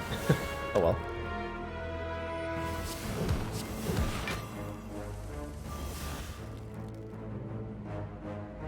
Okay, we have Omniscience Worship as a thing.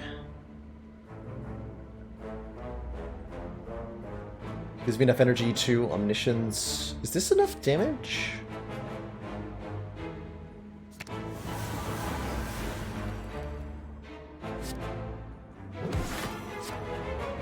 Yeah, that's gonna be enough damage, right?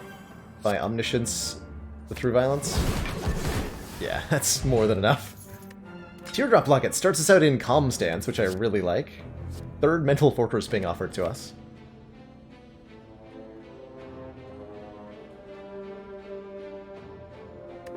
Still no.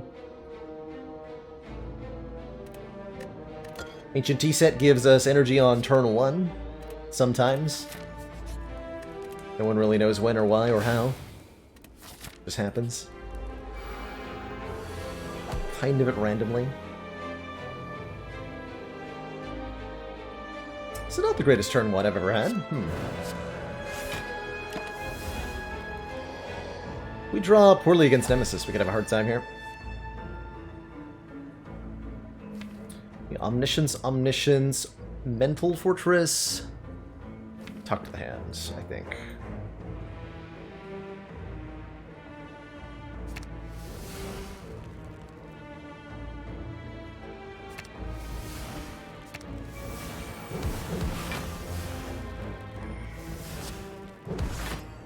Empty body to leave our stance, gain 12 block, put flurries back in our hands.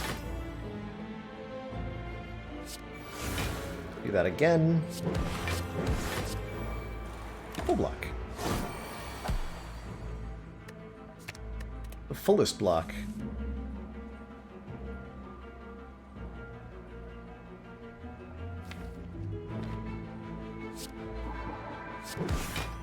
And then we win.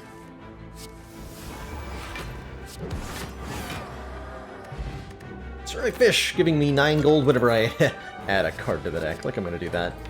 Although Indignation's pretty strong. Indignation's really strong. You're in Wrath, apply 5 Vuln to all enemies, otherwise enter Wrath. And enter Wrath is a good thing to do.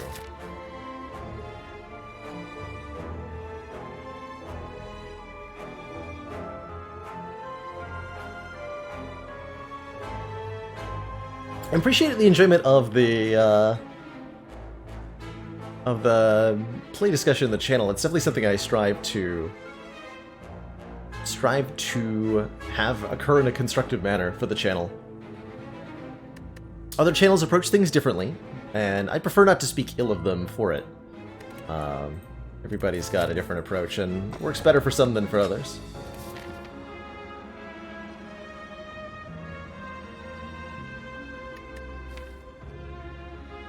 Ultimately, when it comes down to it, everybody's chat rules for a Twitch stream have to ultimately be about maintaining an enjoyable environment for the streamer themselves. If the broadcaster is not enjoying themselves, no one will enjoy themselves, and sometimes that takes interesting choices. Or choices that not everybody agrees with. Is that chair as comfy as it looks? It's more comfy than it looks. Fun fact.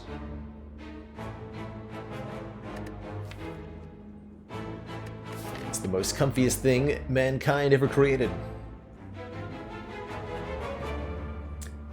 Did we get the stance potion on like floor 1? How long have we had this? It's been a really long time. It's been an excessively long time. Pretty much equivalent paths up the left and right here.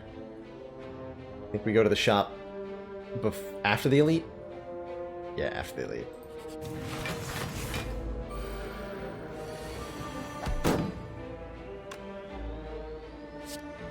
I want to reach heaven blindly? I don't think so.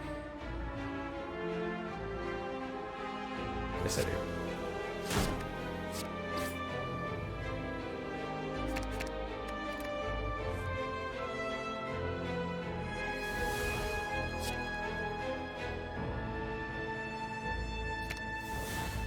Double Omniscience for doubling 2 other cards. Mental Fortress.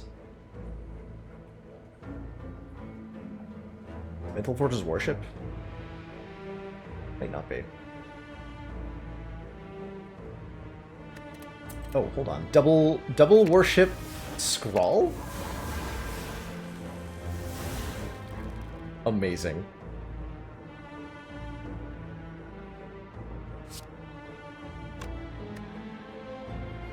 Yeah, that was definitely the play. I like it.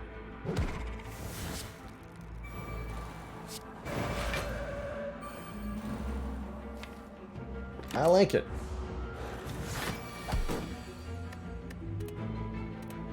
Worship through violence would have killed 2 of them as well, I think, yeah?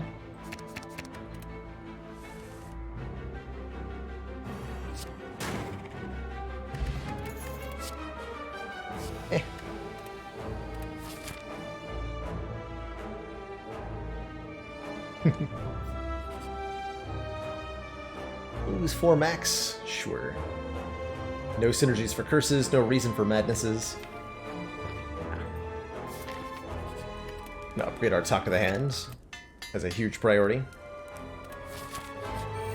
And fighting ourselves 1 Reptomancer. What a nice turn 1 we've got, though. Wow.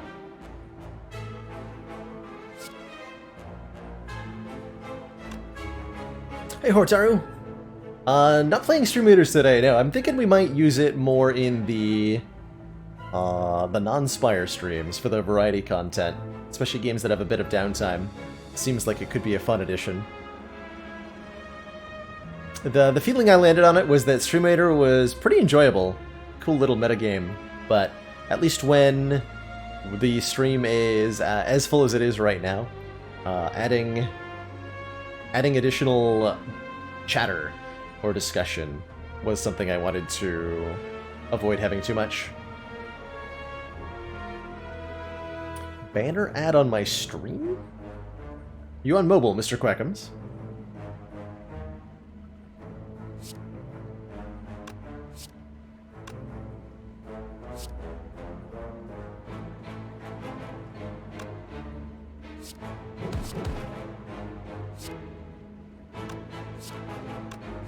On mobile, that's probably something through the mobile app.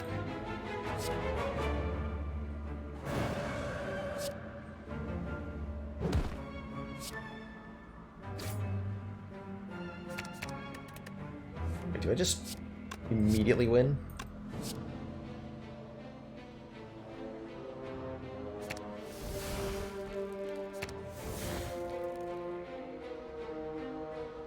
Let's do this again.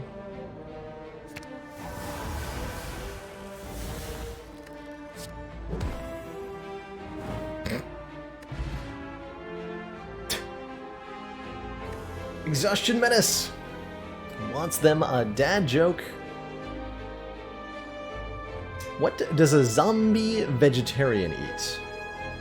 Or a vegetarian zombie, I guess, more accurately. Grains. Second scroll, I'm in. Mob banks, whatever. Bottled scroll? Bottled omniscience, obviously. That's just gonna be OP as hell. OP as they get. You're so welcome, Exhaustion Menace.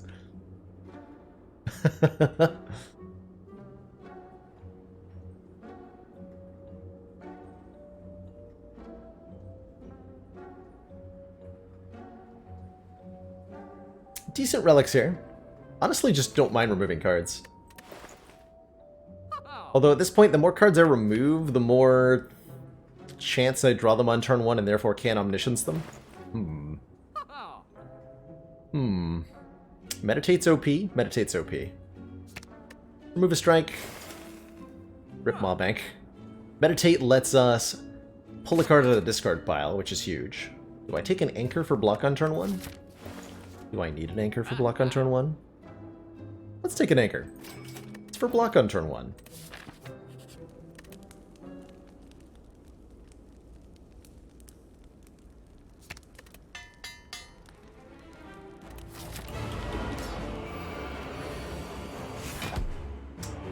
Drew both omnisciences on a turn 1. For shame.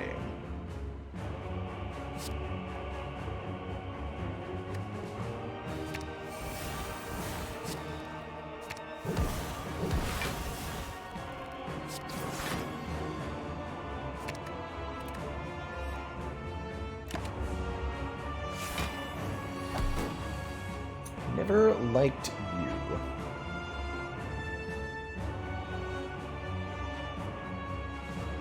So 12 block when I change a stance.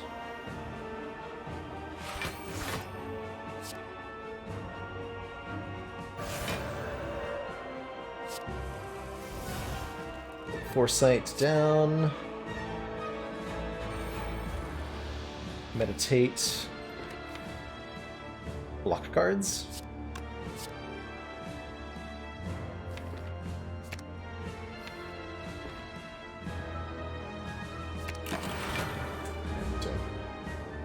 Here, apparently.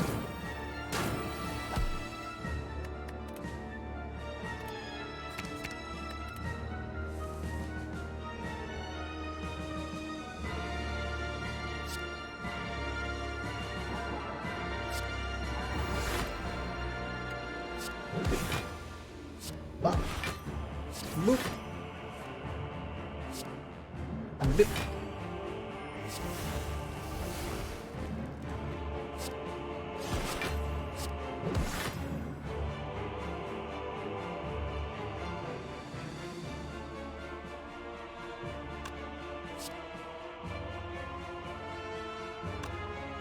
Empty Body Flurry. It's the Tranquility here.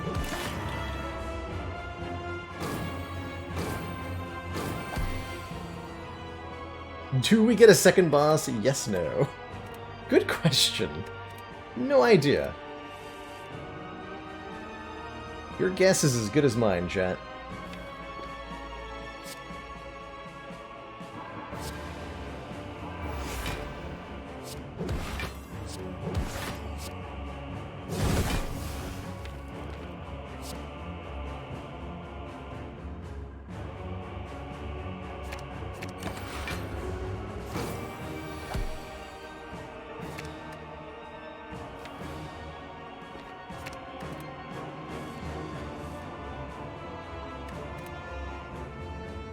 So it's gonna do 42 times 3.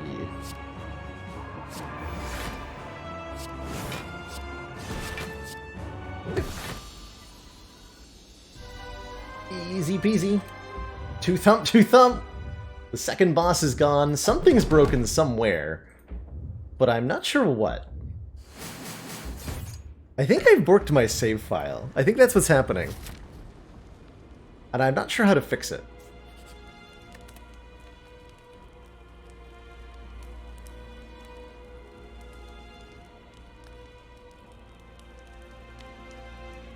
But that's my guess, is that whatever's happening is something wrong with my save file. So we'll probably be playing on the beta branch again tomorrow. Seeing if it's still broken on A20. There are no other Ascension changes that are disabled. Everything else is completely normal.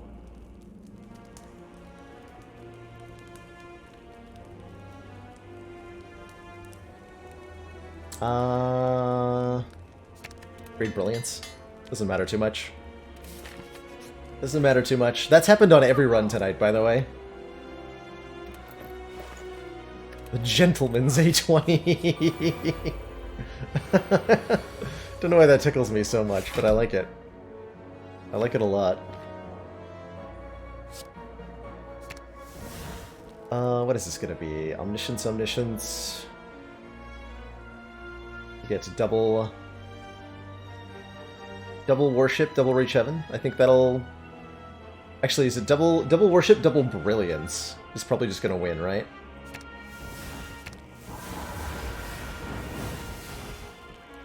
That seems fair and balanced.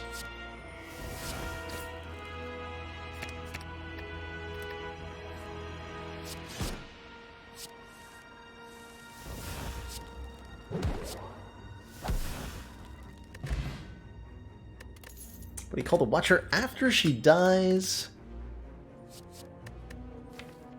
The heart. Floor mat. No. What do you call her? Empty body. Yes. Very good. Very good. Alrighty. Corrupt Art of the Spire. Gonna get a double talk to the hand down with Omniscience for sure.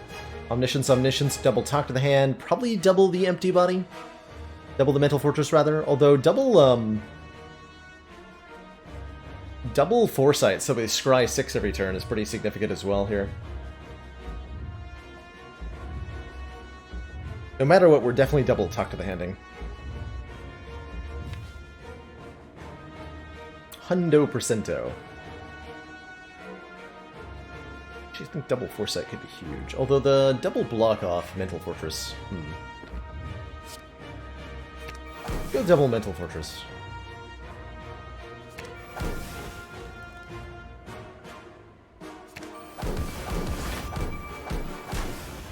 Ow. Talk of the Hand can stack? Yes! Yes it can. Most happily, too.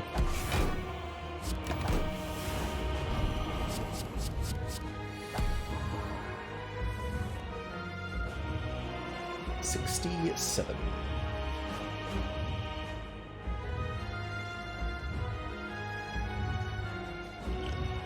Okay, I think I have liquid memories here. If I wanna play this optimally, we could try scrolling without using it, but getting double worship off feels pretty good.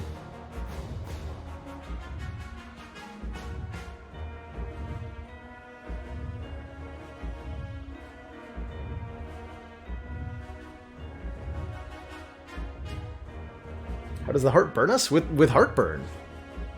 Right in the name.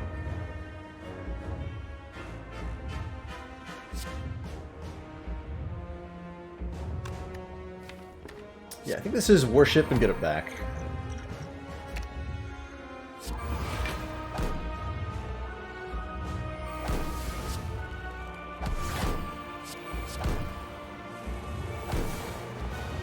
Okay, I can do Eruption Indignation. Very nice. Get some vulnerable down on the heart.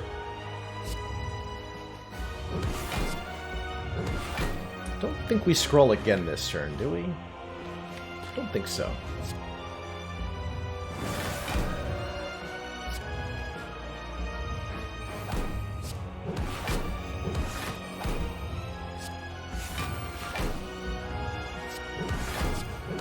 So just building up block with the number of different sources here.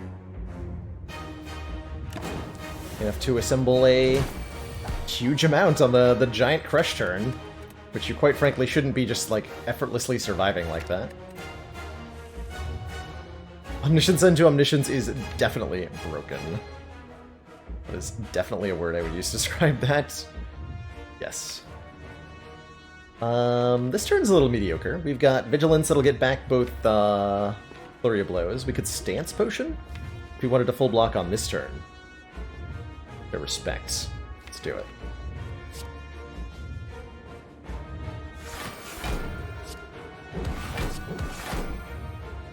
Actually, that's like almost a full block already. Wow.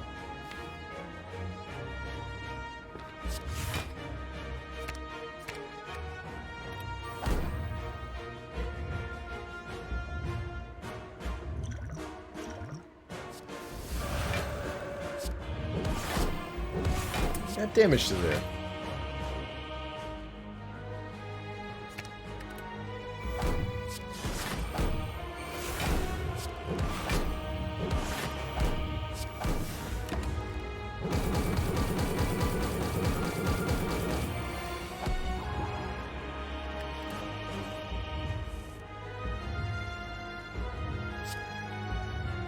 It's not going to do any of it this turn.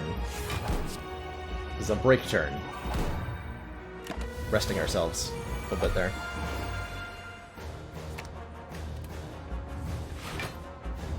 Yeah, now we're talking.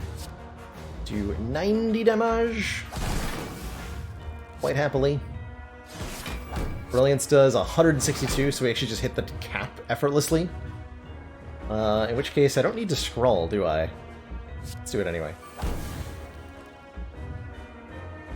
Let's do it anyway.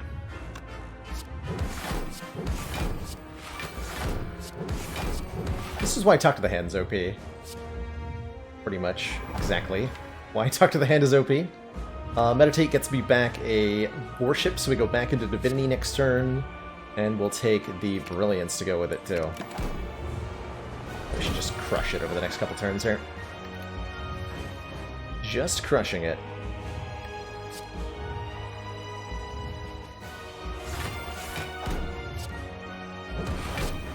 Almost out of vulnerable already. That feels odd. How did that happen?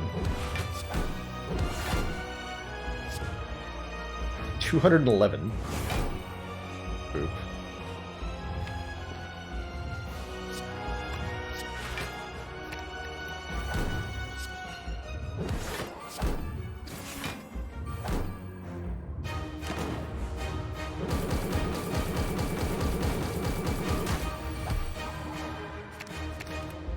The boopening.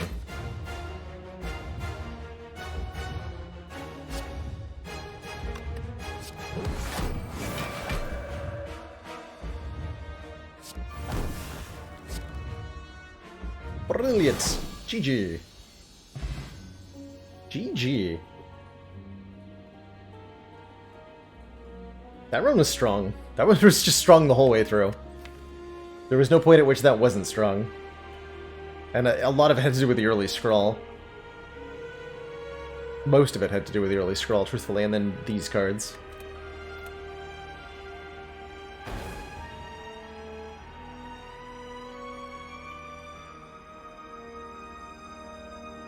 E20 -1.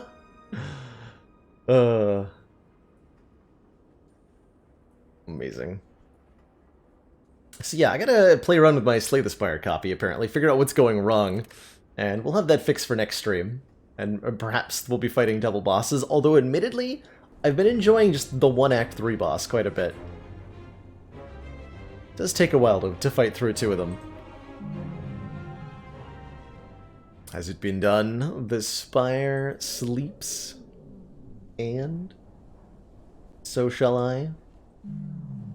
So shall I indeed. That is going to be where I wind things down for tonight, but I wanted to say thank you, everybody, for joining me. It's been a lovely night of Ascension 19 runs, question mark? I feel like we had a pretty good time. So hey, got nothing to complain about.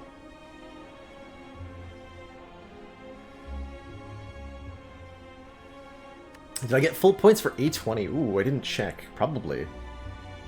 Probably. So what, today is Friday, right? We'll be back tomorrow at noon Eastern Standard Time. So, 14 hours from now. With some more content for you all. I haven't decided whether I'll be playing something variety or more Spire. Depends on whether I can fix whatever's going on with my Spire. Why am I only fighting one boss, though? No idea. Haven't got a clue. Anywho, thanks for joining me, everybody. Ta-ta for now. I'll see you all next time.